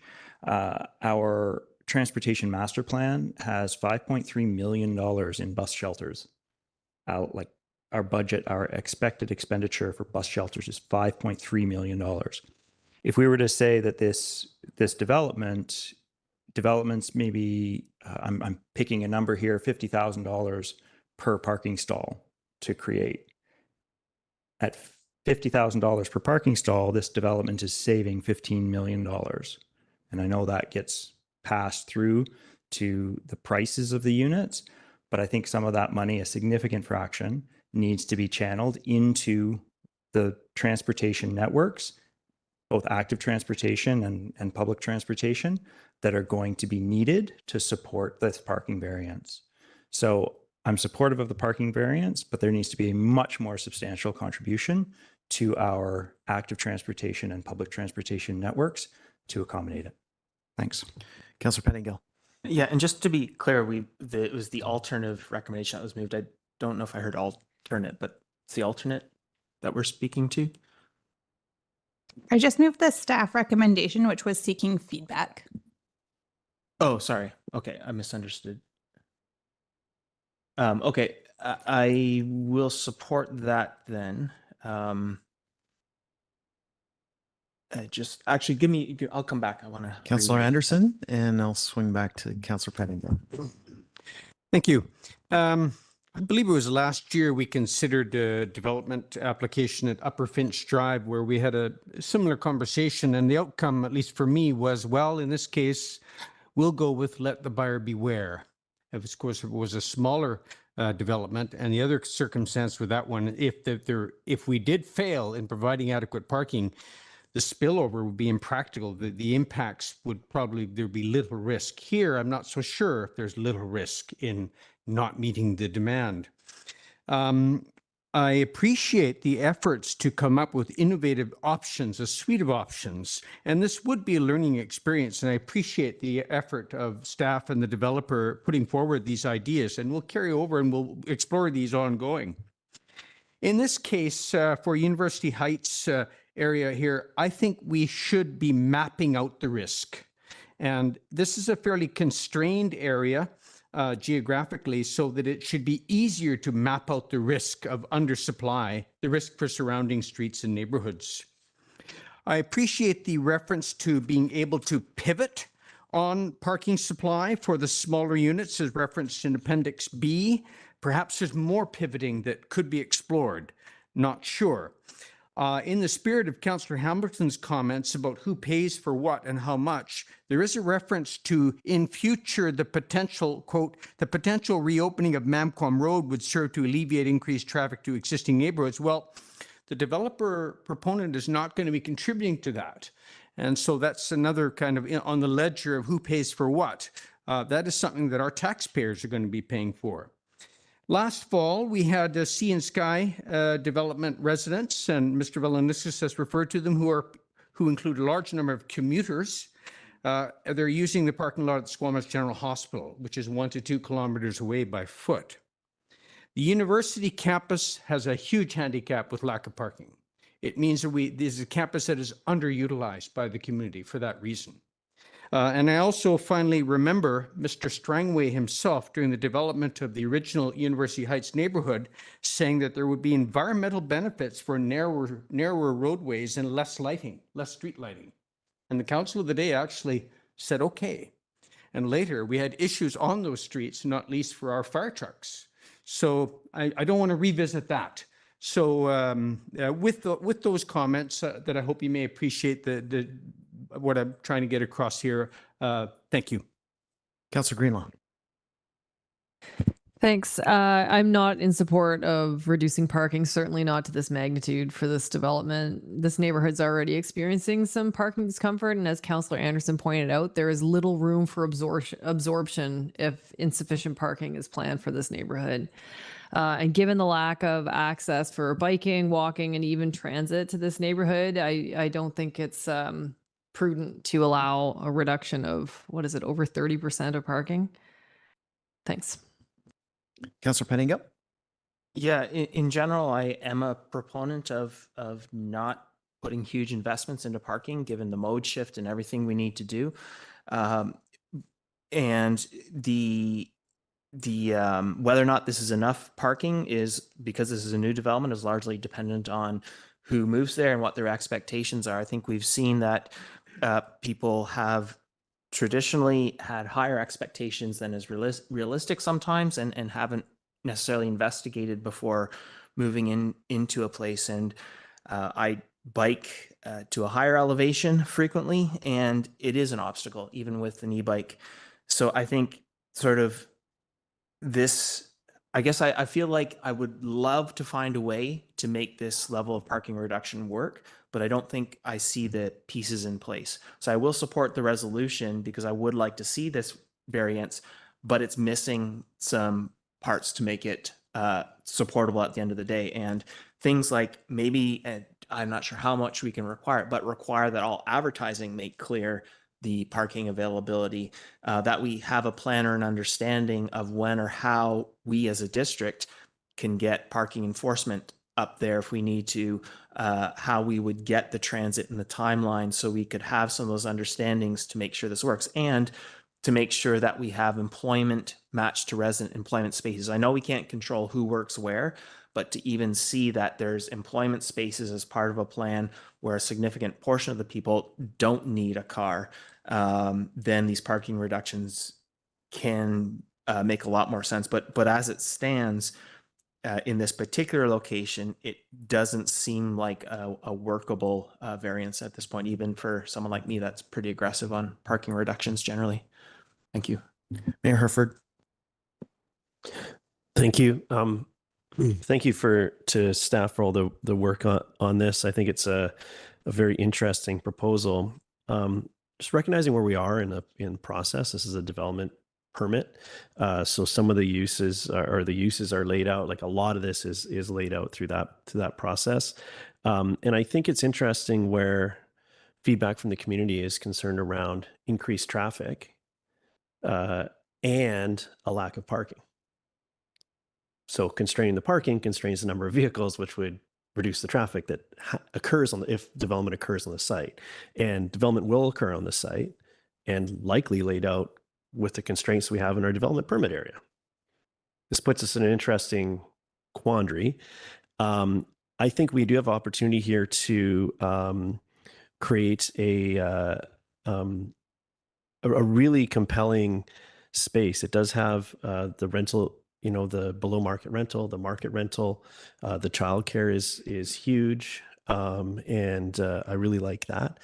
I think that with some mechanisms to better manage the expectations of the new residents in this area, and some way to support further solutions, whether that's, we heard in the conversation, car share, something expanded in the transit space, whether it's, I don't know what that can look like. The capital investments in bus stops are great. We've seen other examples where there's been some operational support for a period of time for the transit service, like something. I think I need to see a little bit more to get all the way there. But generally, I see where this could go, and I see the benefits of it. I am also reflecting, though, that in our downtown, we have constraints, flood control level, and so on. This has different constraints. But in areas that are just outside of our downtown, and we're talking on the other side of the same street, there is a parking standard that is higher than what's being proposed here. And that's directly adjacent to all the services of the community, not just a neighborhood hub. So I'm still having a bit of a challenge there, but given where we are in the development permit process, if this came without the parking variance, we'd be compelled to approve it because it ticks all the boxes, and that would have an increased level of traffic in the area, which is the piece that I'm most concerned about, because that is public safety as well, and noise and enjoyment of the adjacent neighborhoods. So there's a tension there. I'm generally supportive. I can see a path to getting support for this variance, but because it's still on the edge of it will forever, in my mind, be on the edge of the community versus right in the downtown core. It's going to take some more specific actions to really ensure that it works. And we've already seen the private sector roll out paid parking in this precinct to address some of the concerns that we've heard about as well. So I think it's close, but needs to be shored up with some additional actions there. Thank you. Thanks, Mayor Herford. And I'm speaking in favor of the motion. I believe that this is a bold parking reduction request, and it's a little bit exciting. As a former resident at the corner of Kintyre and the Boulevard, I know all about the traffic issues going in and out of the university. And I'm totally with the mayor in his thinking around if there's a whole lot more parking spots built up there, that's just going to lead to a whole lot more cars. And I'm not sure that that's what we're looking for in that university culture that is being built in that particular area.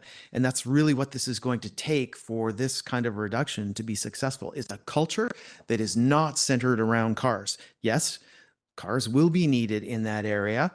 And I think that with strong support from our provincial government, BC Transit, and us at this table pushing for the type of transit service that can make this type of reduction successful, in step with things like bike share programs and car share programs, and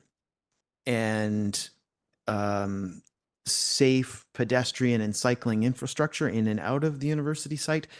This could work. And then another key to the whole thing, I think, is also information, making sure that people understand that's the culture that we're trying to achieve in this particular location. So those who are buying or renting in this area are clear that they can't have 5 cars and live in this neighborhood. So with that, I'll call the question. All in favor? And opposed? Motion carries unanimous. Thank you.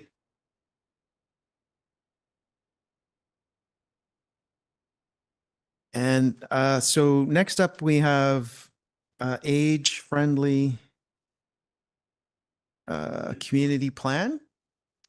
And I'll give our staff members a moment to load up the presentation.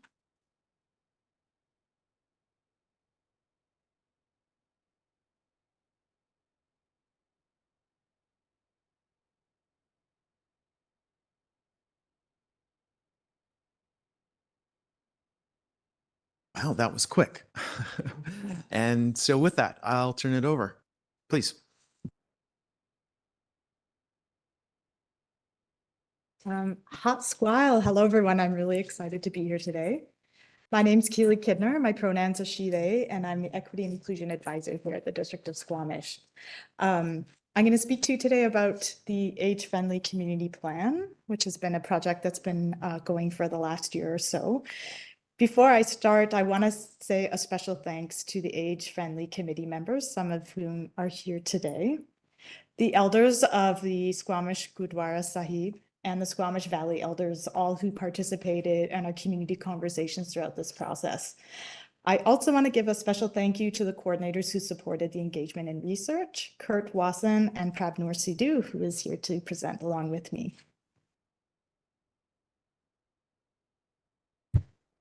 So today we're going to talk through the process that we went through. We'll talk a little bit about what age-friendly communities are. We're going to spend quite a bit of time talking about the community engagement that we undertook. And then I'll outline what generally is in the plan, some of the budget and organizational impacts, and how it aligns with other plans and strategies before we get to the motion. So the Age-Friendly Community Plan is based on the World Health Organization's framework, and this framework is recognized internationally and used extensively in BC and the rest of Canada. Age-friendly planning is an emerging best practice for supporting aging in community, and it focuses not on individuals specifically, but on making public spaces and developing policies that ensure seniors are valued and protected, can access everything that they need, and can form an active and welcome part of civic and social life. Although this plan is focused on seniors, it's important to note that age-friendly communities actually benefit people of all ages and abilities. Council may recall that this plan was developed with the BC Healthy Communities grant that was worth $25,000. This was awarded in 2023, I believe, or sorry, 2024. And BC Healthy Communities also offers further grants to communities that have an existing age-friendly plan that will allow them to implement parts of that plan. And the Age-Friendly Community Plan also supports the work of the Accessibility Plan. I'm going to speak a little bit about the overlap, but I just want to bring up one specific thing. The Accessibility Plan asked us to develop a framework for engaging with seniors and people with disabilities. And this plan provided a really great opportunity to develop that framework by testing out and learning new ways of connecting with community members. And this engagement was actually a significant part of the age planning process. And so I'd like to take the moment to thank those members of the community who participated and provided their feedback. And I'm going to pass it over to Prabnoor Sidhu to introduce herself and give you some more information about that process. Hi, I am Prabhnar Sadhu. I am from the Squamish Sikh community. I was hired to help feedback specifically from the Squamish, South Asian, and Sikh community. As you can see, we used multiple different engagement methods, learning from our accessibility plan. Next. BC Healthy Communities allowed us to extend the grant multiple times in order to complete deeper engagement with community members who are not often heard. In October 2024, I was hired and we started to reach out to the South Asian and Sikh community. The elders were very grateful that Keely and Kurt came and listened to what they were saying. That was a very big step as to making a connection and putting a face to Squamish, to the district of Squamish. Next. This here is one of the adaptations we took on. To reach a bigger audience, we decided to put an ad in the chief newspaper. And so we translated it into Punjabi as well to reach more people.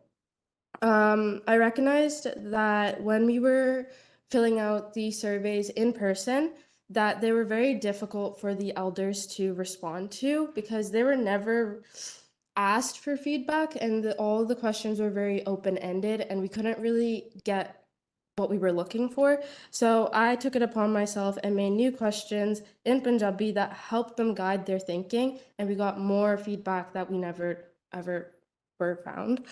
And then that's about it. Wow.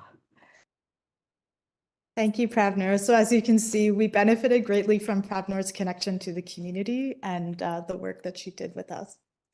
So all of that information was collected and myself and the coordinators worked together to create the plan based on community feedback through a process of analysis and coding of all the feedback. We used the WHO framework, which is outlined here. You can see some of the basic parts of the plan. So in the physical and built environment, we had objectives and goals related to outdoor spaces and buildings, transportation, traffic safety and mobility, as well as housing. Under social inclusion and participation, we looked at social well-being and participation, respect, social inclusion and cultural safety, community participation and employment. And finally, we also looked at communication and support services, looking at communication and information in general, as well as community support and health services. I'll just like to add that the District of Squamish actually added to the WHO framework and have included cultural safety under our social inclusion and participation area. And this was a direct result of our time spent with the Squamish Nation elders at Totem Hall. So as you can see, this is a very overarching and ambitious plan that addresses all areas of the WHO age-friendly framework. As such, it touches on many areas of the district across various departments, and we have been working with staff to make sure that everyone is aware of what is in the plan, and they have been involved in the process of developing it. The plan itself was funded through the BC Healthy Communities Age-Friendly Planning Grant. And once that is complete, there is more funding available through BC Healthy Communities. And we do expect that other funding opportunities may become available through the Accessible BC Act, for example. It's worth noting that many of the objectives in this plan are related to increasing accessibility as well. So in order to implement the plan, the district will need to dedicate resources, and staff will bring these recommendations to council consideration through the annual budget cycle and the district's financial plan. In terms of organizational impacts, staff will first create an implementation strategy and will work internally to find opportunities and synergies in existing staff work plans and budgets to integrate the implementation. So this plan is really not about creating additional projects, but finding ways to efficiently address the objectives by aligning with what staff are already planning and doing as much as possible. And in order to do that, we have made note of how this plan aligns with other existing plans and strategies. So you'll see the accessibility plan, council strategic plan, the Transportation Master Plan, and the District of Squamish Inclusion Strategy, to a lesser degree, all integrate and align with the age-friendly community plan. So in the same way that the age-friendly plan allowed us to move the engagement framework objective forward that was identified in the accessibility plan, we hope to find other opportunities to address objectives across these plans in partnership with staff. In terms of next steps, we will be reporting back to the community with the plan. And to do this, we'll draw upon the relationships that we have built over the last year. The BC Healthy Communities Grant has been extended until the end of July to allow for this reporting back to the community. And once this has been completed, staff will create an implementation plan. And as mentioned, this will review and work with other plans and strategies to find ways to implement the objectives in the age-friendly plan in a most efficient way. That brings us to the resolution that Council endorsed the District of Squamish Age-Friendly Community Plan. Thank you. Thank you. And Council, this just reminds us that this presentation and report is for information. There's no decision that we're being asked to reach today on this topic. So any questions? Mayor Herford, followed by Councillor Pettingill. Thank you to everybody involved. I know we've got some, I can see we've got some members of the committee here as well. So thank you for all the work.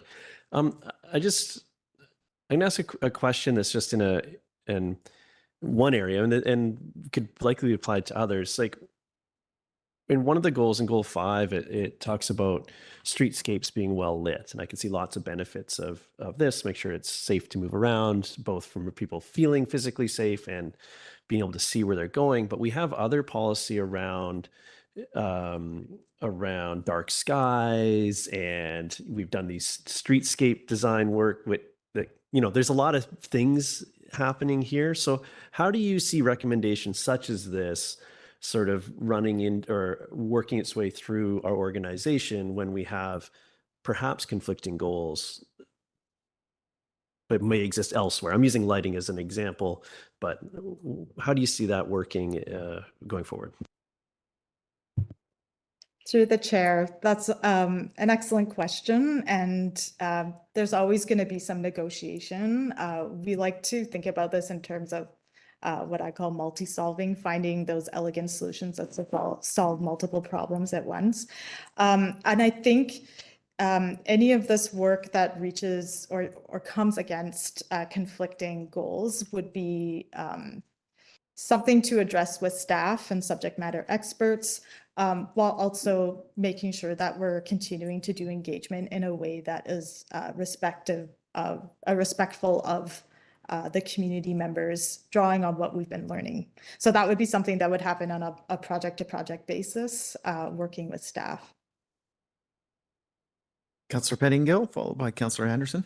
Yeah, a couple things. One, just curious, this plan, the accessibility plan, so on, are these, would we expect these remain sort of more detailed plans that are referenced by a future OCP, or is this sort of work that we would roll into the next OCP and they become just part of the OCP rather than a separate plan? Through the chair, sorry, could you repeat the question? Yeah, would we expect these sort of stay forever distinct plans, maybe more detailed than what's in the OCP, but sort of standalone, or would we expect this content to be rolled into the next OCP? Through the chair, yeah, this is something that we could review as the plan needs to be reviewed. Ideally, and we've used this language throughout the plan, we would have an age-friendly lens that would then be used in all of our policy work. So, and I believe there's some pieces in here about addressing the OCP pieces with an age-friendly lens. Until we are able to get that lens on everything, this is a really great plan to help us make that happen. But that's something that we would be happy to review at a later date. Okay, thank you. And then the other thing, my read of this is that it was mostly focused on things we would do as a municipality, but my experience going around town is a lot of private businesses, for example, their programming, their food choices, all kinds of things really impact different age groups. And so I'm wondering how or when or if we speak to education, incentives, whatever tools we do have to have influence sort of outside, or is that this is meant to be just focused on us and the rest of the community does their own thing, or do we envision this would actually provide some of that direction and push to some of those areas where we maybe don't have direct control, but we have influence? Through the chair, thank you. At this point, this plan is focused on what the district is able to do. However, I think as we develop more partnerships in the community, and with a lot of the work that we're doing around accessibility and IDEA, I think that there could be opportunities to bring this work in that space. So I'll make note of that. It's a really great idea. Councillor Anderson? Ms. Kidner, I'll just start by referring to, you're going to make note of this, and I wonder if I could ask if there's a couple other things we can take note of as we implement this plan. Firstly, we will likely in the time ahead, whether next year or the year after, undertake a tourism master plan. We also have overdue an implementation plan for our arts, cultural, and heritage strategy. So we have tactic area 6 is developing a plan for facilities. I will suggest or ask if we can refer this age-friendly community plan to those exercises in future. I'll speak to tourism here. An age-friendly community presumably would include an age-friendly community for visitors and for visitor destinations and amenities. Tourism Squamish has an enormous body of data on who our visitors are and the trends. And our visitors are getting older, and more of them are in the category of gentle explorers and people, in fact, not young families, but trending towards seniors, if you like, but also the young families. With respect to cultural facilities in future, I think there's more work to be done, and also more consultation work. Seniors are interested in heritage, and not least our Squamish Nation elders. And we could do a better job of recognizing and kind of institutionalizing their advisory input into future heritage programs. Those are my 2 comments, or I guess questions there. How can we carry this work over into those upcoming strategy plans that we're going to be undertaking or implementing? Through the chair, thank you very much. I'm a big fan of learning from each project and bringing it into other projects, so I would definitely make note of those. Thanks, Councillor Anderson. Next, Councillor Stoner, followed by Councillor Greenlaw. Thank you. Through the chair, thanks to staff and committee members here and those who aren't here for all the work that has gone into this. It's a really helpful plan. One thing that really sticks with me in your comments, Keely, are age-friendly communities just mean better communities for all of us. And I see that really well articulated in the goals and the objectives. There is a lot of overlap here with some of our other policy direction. I think this really amplifies a lot of it. My first question is on the communication objectives and goals. It speaks to using more print material, and I am curious if that's like print in the newspaper or if that's like printed and mail outs or a yes and. Like, what do we mean by print material? Do we have a sense of where that might go that would be more useful? Through the chair, I'm not exactly sure detail, I wouldn't be able to say by detail, but I think that came from concerns from people around the perceived over-reliance on online and digital work.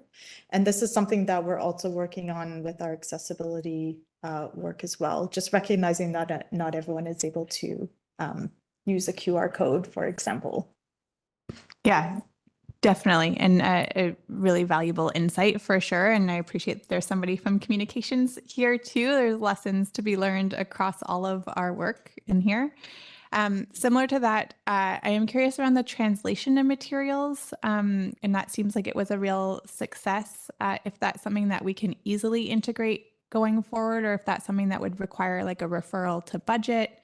How much extra work is that in terms of translation of some of our key communication materials? Through the chair, ideally we'd be able to support someone in the community to do translation for us, a human being. Although we know that there are automatic translation softwares available. I think that one thing that we're looking at, and it is outlined here in the plan as well, is the use of plain language in our communications materials. One learning that we had that was really helpful was that as we were learning to translate materials, the source language, the way it was written, had a big impact on how easy the translation was. And so I'm happy to say that we've already started some training with our staff around plain language, and hoping that we can focus on that. Obviously, plain language works for folks who have disabilities and reading disabilities, but it is also beneficial as a side for when we want to do translations. I don't know, Prevner, if you had anything you want to add. That makes good sense. And thanks for that insight. My last question was around next steps in the age-friendly committee that was struck to help support the creation of this document. There's some language in the staff report around potentially carrying that out for a longer period of time.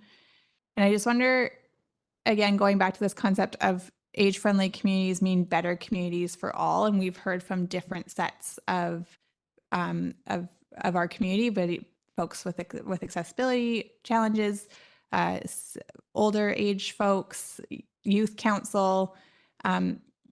Is there an opportunity to kind of do like a citizens assembly type engagement that would allow for some deeper level of engagement across all sectors of our community to help kind of wrestle with some of these questions? Is that something that we might want to consider going forward? Through the chair, thank you. That's a really great idea. And as someone who runs a number of committees, I've always thought it would be great to get the committees together. We do have some representation on our accessibility committee from seniors, but I appreciate the idea of bringing everyone together. I'll make note of that too. Councillor Greenlaw. Thanks, through the chair. Thank you very much for putting all this information together and all this hard work. It's just really important to hear the perspectives of different people in our community and how they're experiencing our community. I just noticed that this is called the age-friendly community plan, but seemingly is exclusively including only one age group. And I'm curious why no consideration was given in this program for children or youth who also make up a large portion of our population and who are often overlooked, which concerns me in particular for the youth because they don't seem to have a lot of suitable resources around town. And I was wondering if you could comment on which policies we may have that may incorporate where like their need requirements, or if there's any kind of thought on expanding this to include the younger generation who are often overlooked as well. Through the chair, thank you for that question. And this is something we did discuss in the early days of the age-friendly committee. There was pretty good opinions that we should focus on seniors and the needs of seniors. However, in the spirit of collaboration and going across departments and systems, it would be worth checking in on the Squamish youth strategy, for example. We tried to build in some intergenerational work into our engagement process. So having Prabnor here was a big piece of that. We hope to do the same thing with Squamish Nation elders. Unfortunately, we couldn't find a suitable candidate, but I think it is an engagement strategy that could work to bring in that intergenerational piece. And we did have a little bit in the plan about connecting the generations together. I agree that there could be more, and perhaps that's something that we could explore in further iterations or reviews of the plan. Yeah, I mean, it's fine if that's not the place for it in this document too. I just, I am I am increasingly concerned about what the youth are going to do in this town, and we better keep these kids occupied, you know. And also the resources for young children is always an important conversation. And yeah, any way that we can incorporate kind of that multi-generational interconnectivity as well is so important, not just for transferal of knowledge, but also my understanding is that that it's actually really good for the young and the old, like, you know, cognitively, emotionally. It's just a really important interaction to have that and keep that kind of I don't know, cohesiveness around. I don't know if that was a suitable term for that, but yeah, okay. Well, thank you. Councillor Hamilton. Yeah, thanks very much for all the work and for all the community members who contributed to this work as well. It's extremely important that we see the objectives and we hear from the community on what the objectives are. So I really appreciate this document, and I'm thinking about next steps, implementation. And there's two areas that I can see us as a council table or staff seeing, like, where do we put this in? And the two areas I see are priorities and how we fit this into current district procedures and policies. So let me go first to priorities. Do you foresee a mechanism? So when we say we want to do something positive and beneficial for the seniors community that will benefit them, how do we decide what's the best thing to do? Yeah, for example, the lawn bowling came up this past budget cycle. Was that the best use of that money? I'm not sure. Is there any mechanism, or do you see any way in the implementation of this plan to give us some prioritization tools? I know that that's a hard thing to do.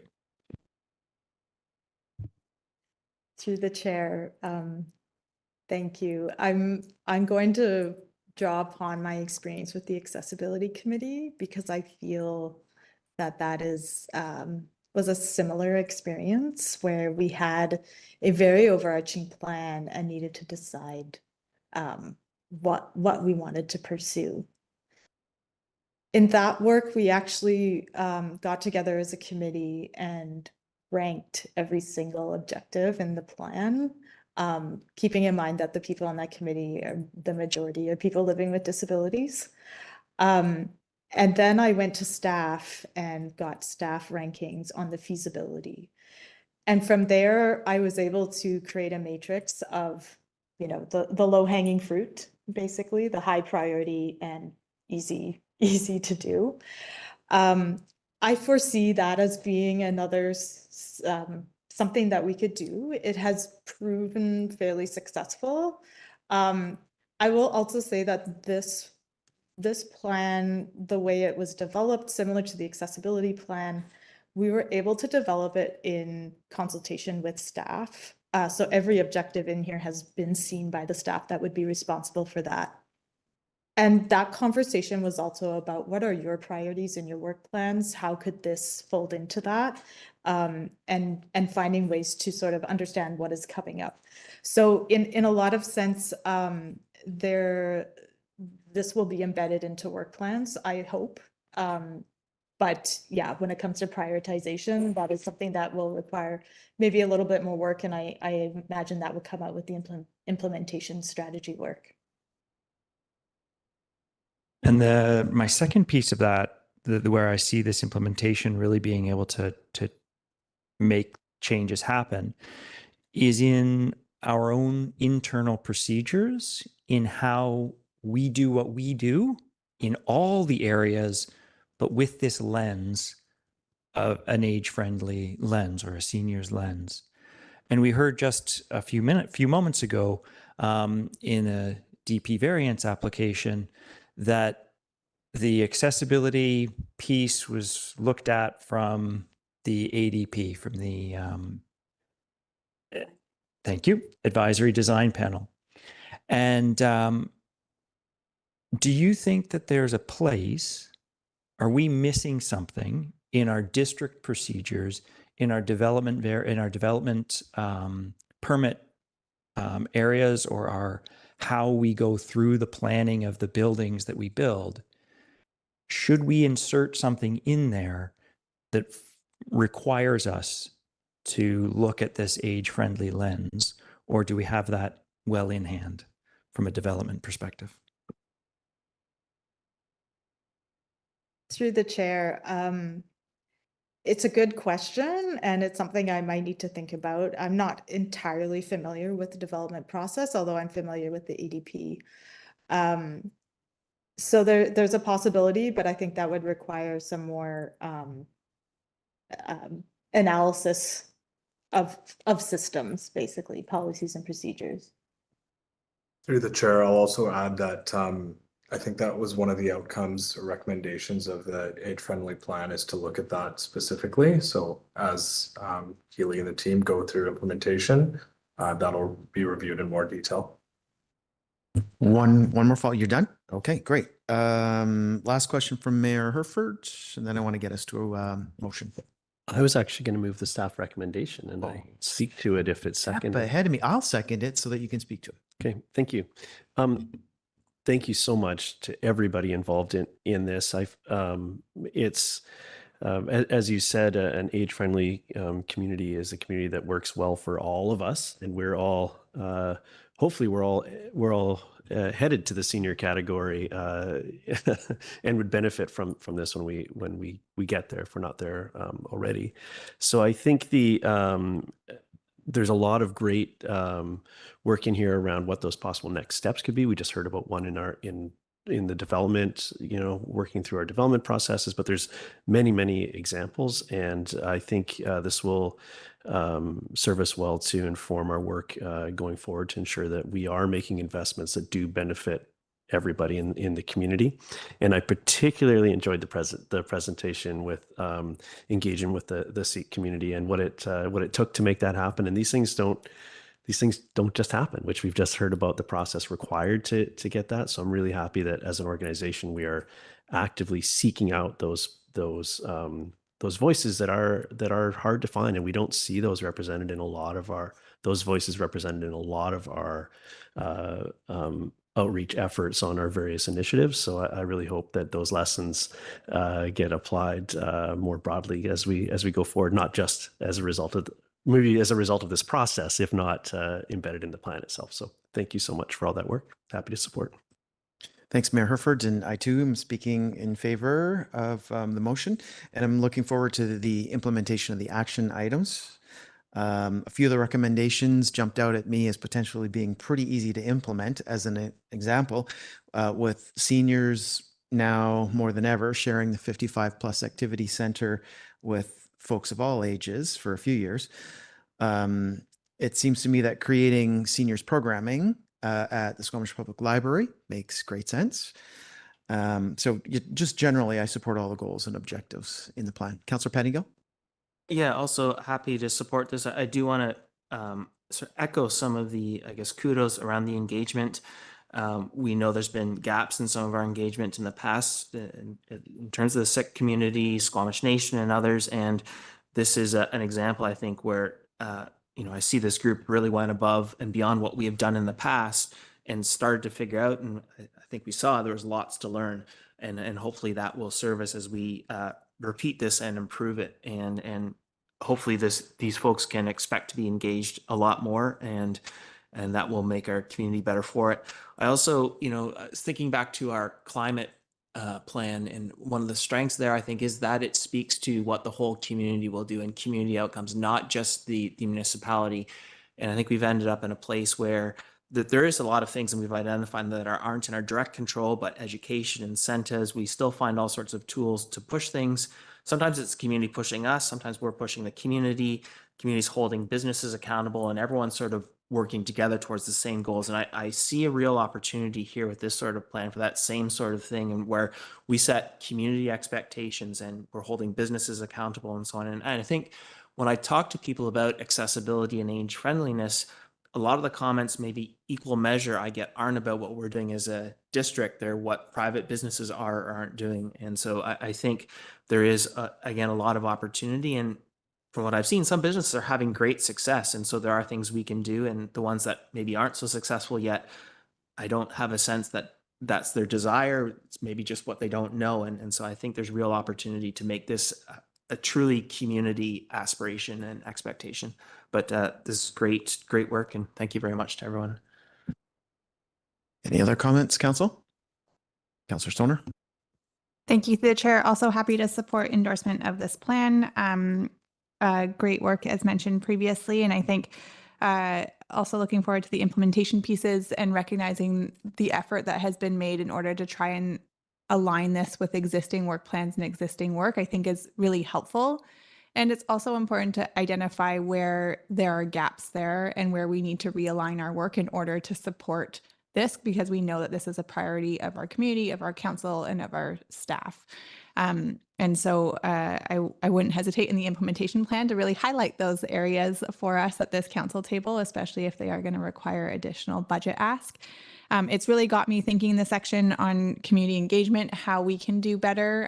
There's some really great suggestions there around just our written communication, but also I think for me, it continues to flag that maybe it's time that council go on another kind of roadshow tour, whether we start to think about things like a citizens assembly or other types of deeper forms of engagement that I've heard be requested through various types of these sorts of planning activities. So that's given me lots to think on. And just to flag that wearing my Squamish Regional Hospital District hat, I have already forwarded this to our counterparts at VCH, who are in the midst of doing their phase 2 engagement for the Health Vision Sea to Sky, which is their 20-year plan for delivery of healthcare in the corridor. So hopefully they can start at least to take the pieces that are under the community support and health services under their wing, and we'll continue to. This is a really helpful document for me wearing that hat to bring that forward to them. So thank you for including that where it's not necessarily a direct responsibility of the District of Squamish, but there are definitely ties and responsibilities that we have around advocacy. So that's a really helpful piece of this document for me. So thanks for all the work in it and happy to support. Thanks, Councillor Stoner. And I'll call the question. Council, are there any opposed? Seeing none, passes unanimous. Thank you very much. And our agenda indicates that we get a little break. So we'll be back here at 3 o'clock for our final presentation for today. Thank you.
Okay, welcome back. The next item on our agenda is under the heading of community development. Item 1, Fortis BC Construction Laydown Yard Temporary Use Permit number TU74, Community Engagement, Compliance and Enforcement, and Community Benefit Allocation. Take it away, staff. Thank you, Chair. And I would just like to take this opportunity to introduce Robin Hay, who is our senior planner working on the WLNG and Fortis applications. Over to you, Robin. Thank you. Good afternoon, Mayor and Council. Today's presentation focuses on temporary use permit 74, known as TUP 74, related to Fortis BC's temporary construction laydown yard. For informational purposes, I will provide a project update, an overview of community engagement, and information related to compliance and enforcement. I will also be seeking council direction on how to allocate the community benefit provided by Fortis BC. On September 25th, 2024, Council authorized TUP 74. The TUP was subject to prior to release conditions relating to a required $1.5 million security deposit, an approved traffic management strategy, and refinement of the decommissioning and restoration plan. The TUP was issued on March 17th, 2025, as all prior to release conditions were satisfied. Subsequently, Fortis provided a community benefit of $250,000, as discussed later in this presentation. Since the TUP consideration in September, Fortis has reduced the scope of activities planned for the site, as shown on this updated site plan. The temporary office buildings and large tent-style structures have been removed from the plan, and the triangular shaped area on the west side of the site will no longer be cleared, providing an extra tree buffer between the laydown yard and the Valley Cliff residents. The laydown yard will be used for construction staging activities to support the Eagle Mountain Wood Fiber Gas Pipeline project, referred to as the EGP project. The site has been cleared and leveling work is currently underway. Fortis aims to be operational in June.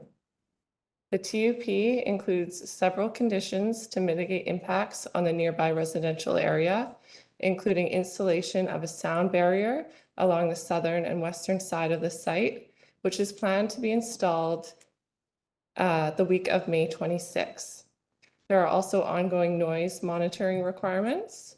Other mitigations include implementation of dust suppression measures on site and along the Mamquam FSR and related dust monitoring. Compliance with specified lighting requirements is also another mitigation measure. Since the TUP authorization, the following community engagement activities have taken place. The district provided an update in the e-newsletter and on the district's EGP project webpage. Fortis provided an update in their e-news and on their social media page. Fortis provided a notification letter to residents of Ravens Plateau and local recreational groups. Project updates have been provided at the latest community table meeting and cumulative impacts meeting. And further project updates will be shared at key project milestones. The district is responsible for ensuring compliance with municipal land use regulations, bylaws, and permits, including the conditions outlined in TUP 74. The public often plays an active role by reporting potential compliance issues to the district. Upon receiving a complaint, staff would investigate whether there's a compliance issue. The district promotes an enforcement philosophy that seeks voluntary compliance. This is often achieved through education, information, and non-penalty enforcement. Through inspections, stop work orders, fines, and legal action, the district ensures that permit holders comply with the terms of the permit. If the district becomes aware of a potential issue that falls outside of its jurisdiction or authority, it has the duty to report the issue to the appropriate project regulator. The key project regulators are the BC Environmental Assessment Office, the BC Energy Regulator, and Squamish Nation. FortisBC offered the district a community benefit of $250,000, which was provided upon issuance of the TUP. Staff are now seeking direction from council regarding the allocation of this community benefit, and two options are being provided for consideration. Option 1 is to allocate the funds to the General Capital Reserve Fund. The benefit of this fund is that there's a lot of flexibility on what the funds could be allocated towards. Should council direct staff to allocate the funds to the General Capital Reserve, staff intend to recommend through the district's financial plan that the funds be directed towards a priority capital project. Option 2 is to allocate the funds to the Community Amenity Provision Fund. The community benefit is not a community amenity contribution, but staff see the CAC policy as relevant. If the benefit goes to the Community Amenity Fund, it will be managed according to the CAC policy. These funds can be used for things such as active transportation, park upgrades, and child care facilities. Now turning to the recommendation. The recommendation is that council receive the FortisBC Construction Laydown Yard TUP report for information and direct staff on how to allocate the community benefit. Thank you. And at this time, I welcome any comments or questions. Who would like to kick us off? Councillor Stoner, please. Thank you. Through the chair, thanks for the presentation and the update. I think this is really useful information. I was the one who brought forward the motion back in December, so appreciate the staff update. And part of it was driven by what I heard when we approved the TUP, which was a real request from the neighbors to understand what the scope of enforcement is related to the TUP and who do they contact. And so I guess my first question is, who do they contact if they have an issue? Is that the major projects team? Is it our bylaw enforcement? Is it planning? Because even through this report and trying to go through our website, I would be confused if I was a community member. So who do they contact if they have an issue with the project? Through the chair, I think the first point of contact would be the district. So I Googled it myself earlier and just complaint District of Squamish, and a website will pop up where you can either complete the fillable form online or there's a phone number there, and there's a number of questions that the districts want you to be prepared to answer about the formal complaint. So that would go to bylaw, is that correct? Yes, through the chair, essentially it would go to bylaw, and then they would likely refer it to MPI for follow-up. Okay, that's helpful. I do wonder if we can make that really, I appreciate the ability to Google, but if we can make that really clear on our website somewhere, that would be helpful. And then I am just also curious if there's an opportunity to do some direct community outreach from our team specifically. So we have capacity funding to ensure that there is, I think, over and above level of outreach. Granted, it's not our project, but we are the regulators in this TUP. And so can we do a bit of an open house with the Ravenswood Plateau community on basically this presentation? Because I think that would go a long way to trying to build some relationship and trust with the community members.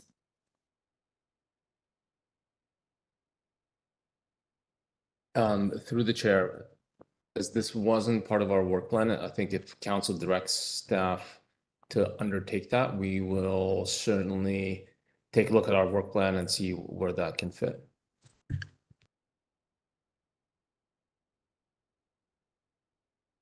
Councillor Pettingill. Yeah, struggling with the words, but this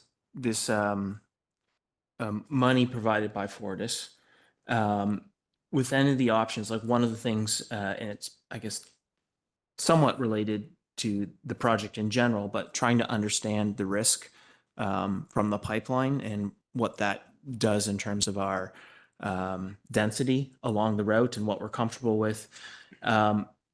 Do any of these allocations of the money preclude us from using part of that money for that purpose? Were we to want to understand that risk, or would we have to sort of say something specific at this point to ensure that that was available?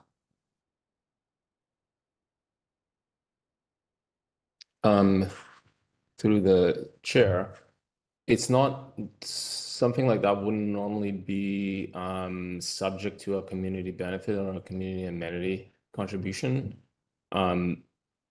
Although the applicants haven't restricted the funding at this time, but it wouldn't follow district practice in terms of trying to spend the money something where it's visible and it has a direct community benefit in terms of existing residents.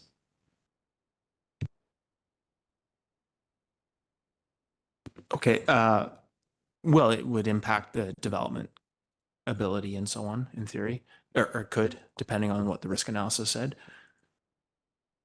So, but like, is this something that would, like, I don't have the sense that this has to fall under our CAC policy. That's an option, but we could direct this money to capital or anything else, or are there restrictions? Through the chair, the staff recommendation is to either direct it to the CC reserve or fund, or to the capital fund. And I don't believe, I'm not an expert on the capital fund, but I don't believe something like a risk assessment, it wouldn't be related to any capital project. So it wouldn't be ineligible. Council would have to direct it to a different fund essentially. But just to follow, if I'm not mistaken, the reason we would consider capital typically in cases like this is because we don't want to be essentially dependent on ongoing operational funding on a sunset industry. And so that's why the sort of capital focus was there. But that's sort of not the issue here, because we wouldn't, if it was for a single one-off risk assessment, it wouldn't really be for operational funding, which is typically what we're trying to avoid with the capital funding piece. Or is there another piece here that I'm missing? Yeah, Mr. Storr. Yeah, just through the chair, for clarification, it couldn't go in the capital fund because at the end we wouldn't own something. To be a capital item, we would actually have to own something. It couldn't be a special operating project. Okay, thank you. Councillor Pettingill, yep. But that choice of capital, it is, again, to mitigate the risk of dependence on a sunset industry as opposed to some other thing? Or is there some other thing that says this has to be capital or CAC independent from that? Like, my understanding was that was the reason for the capital, is to not have a long-term dependence on something that might go away. Yeah, both items are correct. So if there's funding coming from industry and we want to direct it to capital, that's because we don't want it to put it to operating funds. That's correct. But it's also correct that in this case, we couldn't put it on a study because the study is not a capital asset. So both items are correct. Okay, thank you. Mayor Herford. Thank you for the presentation. With the scope change or the use change there from what we had contemplated at the TUP discussions, the footprint has shrunk. Did any of the mitigation measures change as far as I'm trying to think of what, we had I saw the sound, we've got the sound mitigation and so on. So did the same level of mitigation need to come into play, or have those shrunk proportionately to the size of the site or something like that? I'm just trying to understand what moved here with the change. Yeah, through the chair. So the sound barrier, the wall, it was decreased in size, just to essentially follow the new footprint of the laydown yard. But other than that, there was no change to any of the other mitigations. Okay, thank you. And then on the matter of where these funds go and what they can be used for, the decision today is, I suppose, the conversation around what types of things we would like to use them for is useful to make sure they end up in a fund. We can use them for that, but we're not making a specific, the request isn't to make a specific decision as to where and what project those go on. It's more broadly, what type of project would you like to see these funds used on? Is that the question that we're being asked there? Yeah, through the chair, in terms of what specific project they would be allocated towards, that would be a future council discussion at the financial plan consideration.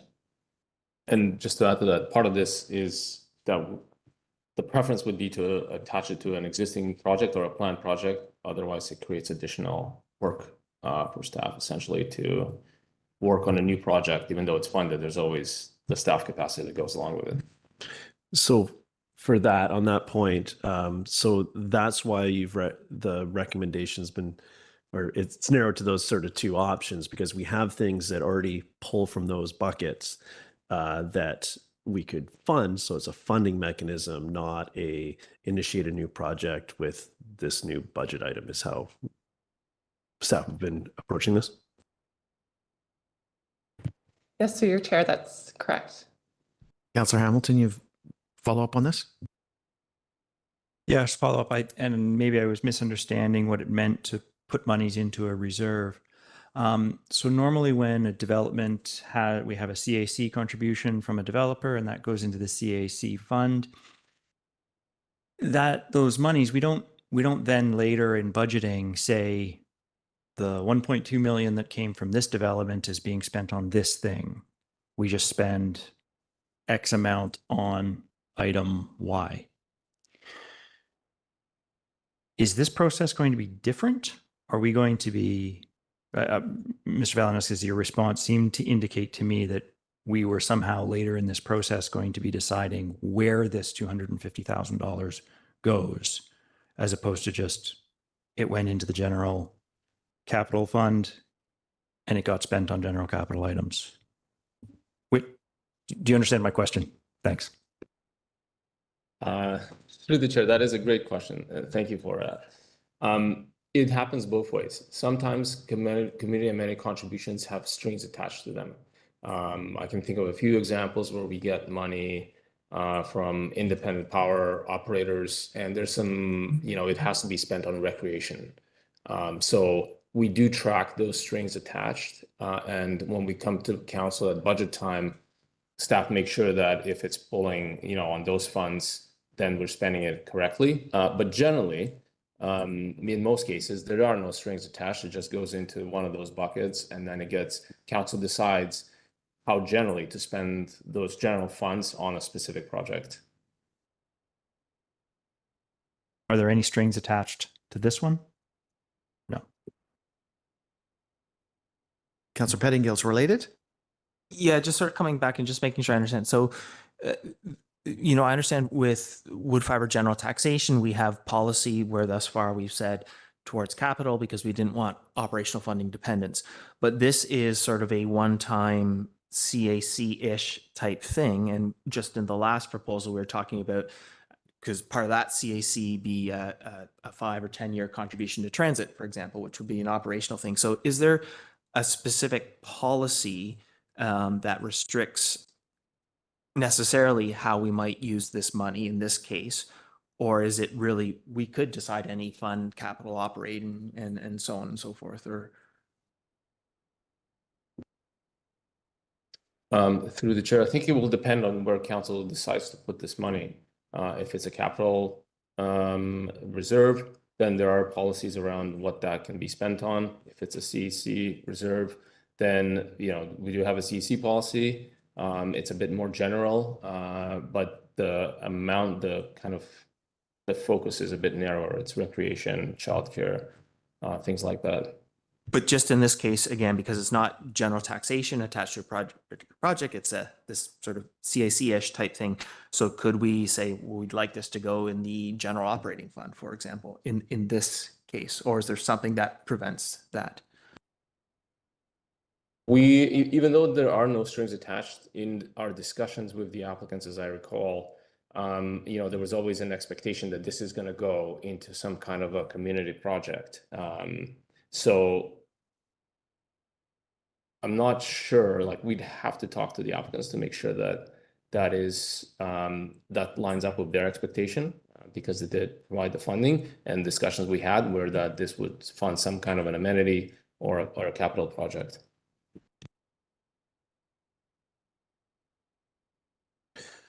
Okay. I have a couple questions of my own. I'd like to get more precise measurement data on the CCAN storage container sound wall. There are some dimensions mentioned in the report, although those dimensions did not give me a clear indication of how tall this thing's going to be. And what does double stack mean? Is that like 2 by 2 or 2 on 2? Can you just shed a little more light on that? Through the chair, yes, what they refer to as a double stack CCAN, essentially one stacked on top of another. So a standard CCAN is 2.6 meters in height. So double stack, that would be 5.2 meters high. And on the plans, it indicates there'll be 13 of them like in a row. So. Okay, good. Yeah, that gives me a better picture than what is in the staff report. So thank you. And I also just wanted to do a check-in on portable toilets, because that's referenced in the staff report. Serviced by Thunderbird Ventures. All waste to be transported out of the district. I'm wondering if this will be the case right through the entire time the layout, the laydown area is in use. And for context, I believe that the place at our new upgraded wastewater treatment plant where this waste is to be deposited will be complete before the laydown area closes. So if you could just shed some light on that, I'd appreciate that update. Yes, through the chair, if you refer to condition 9 on the temporary use permit, it talks to waste management, and there's a requirement for monthly reporting to be provided to the district. So that's our one way to monitor how the waste is being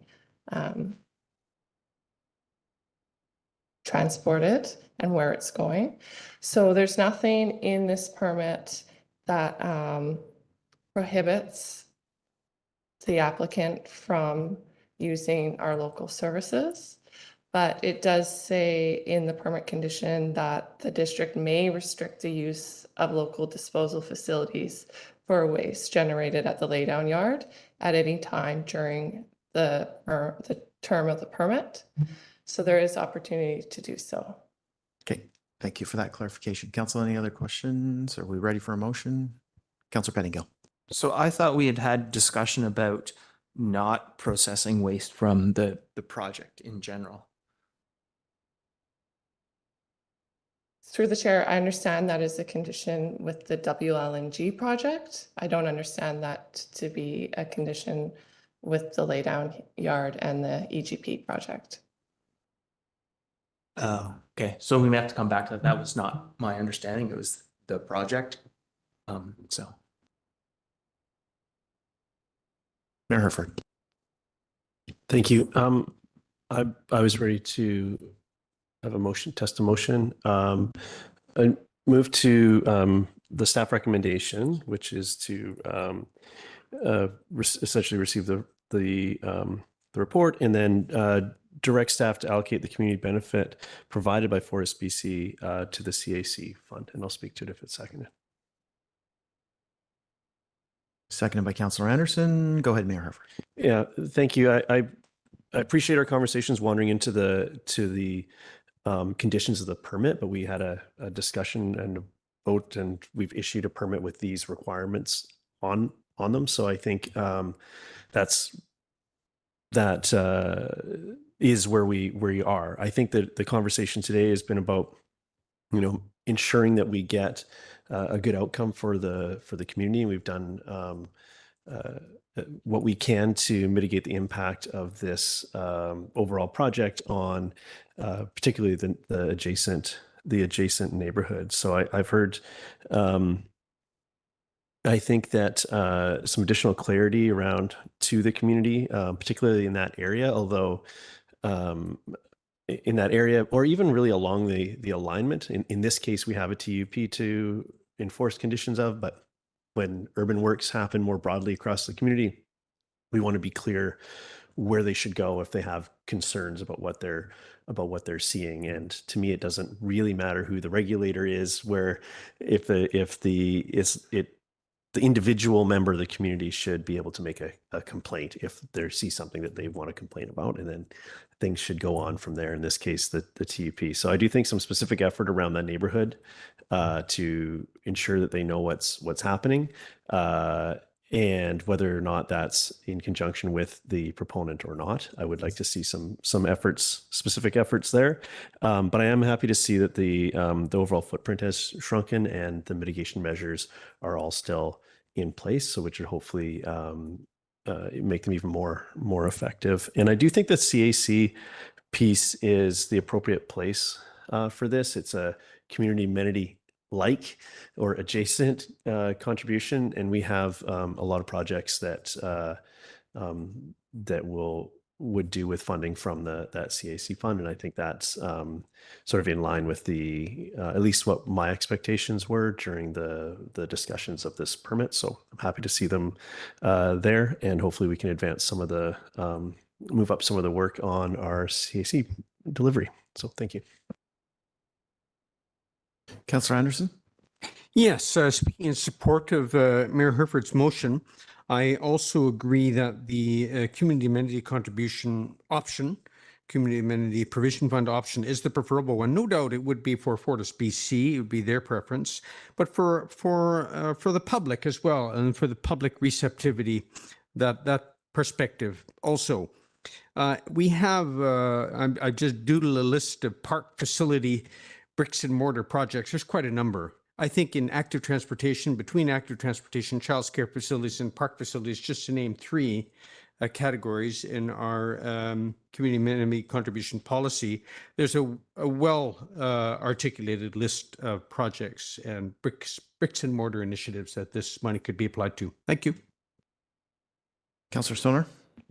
I'd like to propose an amendment to the motion, and that would be that the second point, the district staff to allocate the community benefit provided by Fortis to the capital reserve as opposed to the community amenity contribution or provision. And I'll speak to it if seconded. Seconded by Councillor Hamilton. In some ways, I think it's kind of 6 of one, half dozen of another in terms of there are large deficits across the board and we could use the money anywhere really. But to me, this isn't actually a community amenity contribution in any way, shape or form. This is the equivalent of tax in lieu of payment.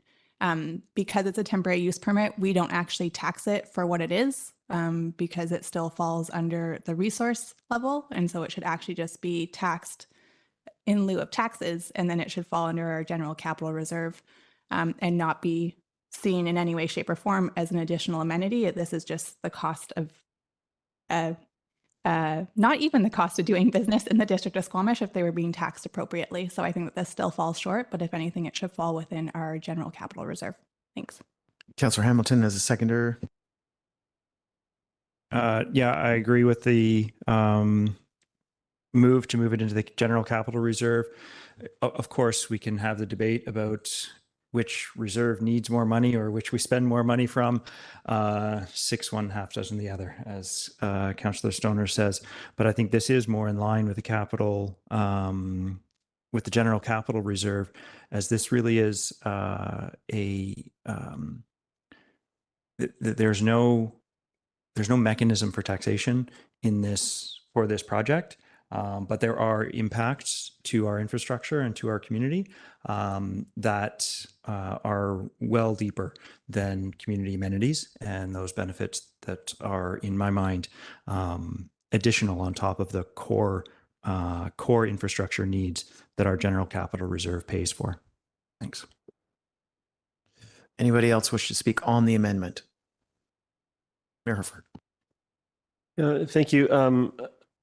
I appreciate the rationale here as far as the taxation or lack of ability to tax for this use for the time of the temporary use permit. So, and I also recognize that our things from the capital reserve can be used for CAC for a portion of CAC projects is the likely destination in the end. But I'll support the motion. Councillor Pettingill. Yeah, I think I'm going to support the amendment. I may not support the final resolution, but in my mind, I think we need to move away from language of community benefit and so on in this context, because it's not a net benefit, this whole thing. And so attaching it and sort of greenwashing it up that way is uncomfortable. And so putting it into the capital when it's also in many ways 6 one, half dozen the other, I think is a little more palatable to me. So I will support the amendment. Councillor Anderson. It occurs to me that a pipeline is like a highway or a transmission corridor. We don't tax highways or hydro transmission corridors. And it is a utility. Really, Councillor Stoner? I just want to clarify that we do actually tax utilities, and we do get payment in lieu of taxes for things like utility corridors. And so, yes, we do have the option to do that. Very good. Did I see Councillor Greenlaw? No. Okay. My preference was to allocate the funds to the General Capital Reserve Fund, so I support the amendment. And quite frankly, at this point, I'm happy to see any cash, tangible community benefit directed to the District of Squamish from this project finally coming to the District of Squamish. So I'll call the question on the amendment. All in favor? Okay, so the amendment passes. Are there any final comments on the motion as amended? Councillor Pettingill. Yeah, I think this is better. I'm going to, after I speak, take 2 seconds to figure out how I'm going to vote. I would prefer actually to leave a bit more flexibility and put this money into something that has more flexibility. Given the community interest, I'm not sure that our complaints-based mechanism is going to be sufficient in this case. And so I would have preferred, I think, something that gives us an option to respond more proactively if need be. And this, in my mind, might be an appropriate source of that. I also think, understanding the pipeline risk, that could be done quite affordably, but then that puts more cost on eventual developers. And so this seemed like possibly, it's not our only opportunity, but to do a bit more work there and alleviate future development cost, I saw as a potential benefit and not something to decide today. So I just would hope to have that flexibility. The other piece, I was not, just for clarity, I was not expecting that the TUP spoke to where waste went, but my understanding was it was a prior discussion about generally us accepting waste from this project as a whole and our policy at the waste treatment. And so whether we have to go back and revisit that, I'm not sure, but it has been my understanding, and I think we spoke to it at the budget, that we were not processing waste from the project locally. So I will leave my comments there and try and figure out how I'm going to vote. Thanks. Any other comments on the main motion as amended? Seeing none, I'll call the question. All in favor? And opposed? Councillor Pettingill opposes. Motion passes. Councillor Stoner. Thank you, through the chair. I'd like to put a follow-up motion on the floor for council consideration, if I may. Please go ahead. Which would be that staff be directed to do public engagement and outreach on TUP 74 to increase community understanding and knowledge of the TUP scope, compliance requirements, complaints process, and enforcement responsibilities. And if it's seconded, I'll speak to it. Councillor Greenlaw is seconding that. Go ahead, Councillor Stoner.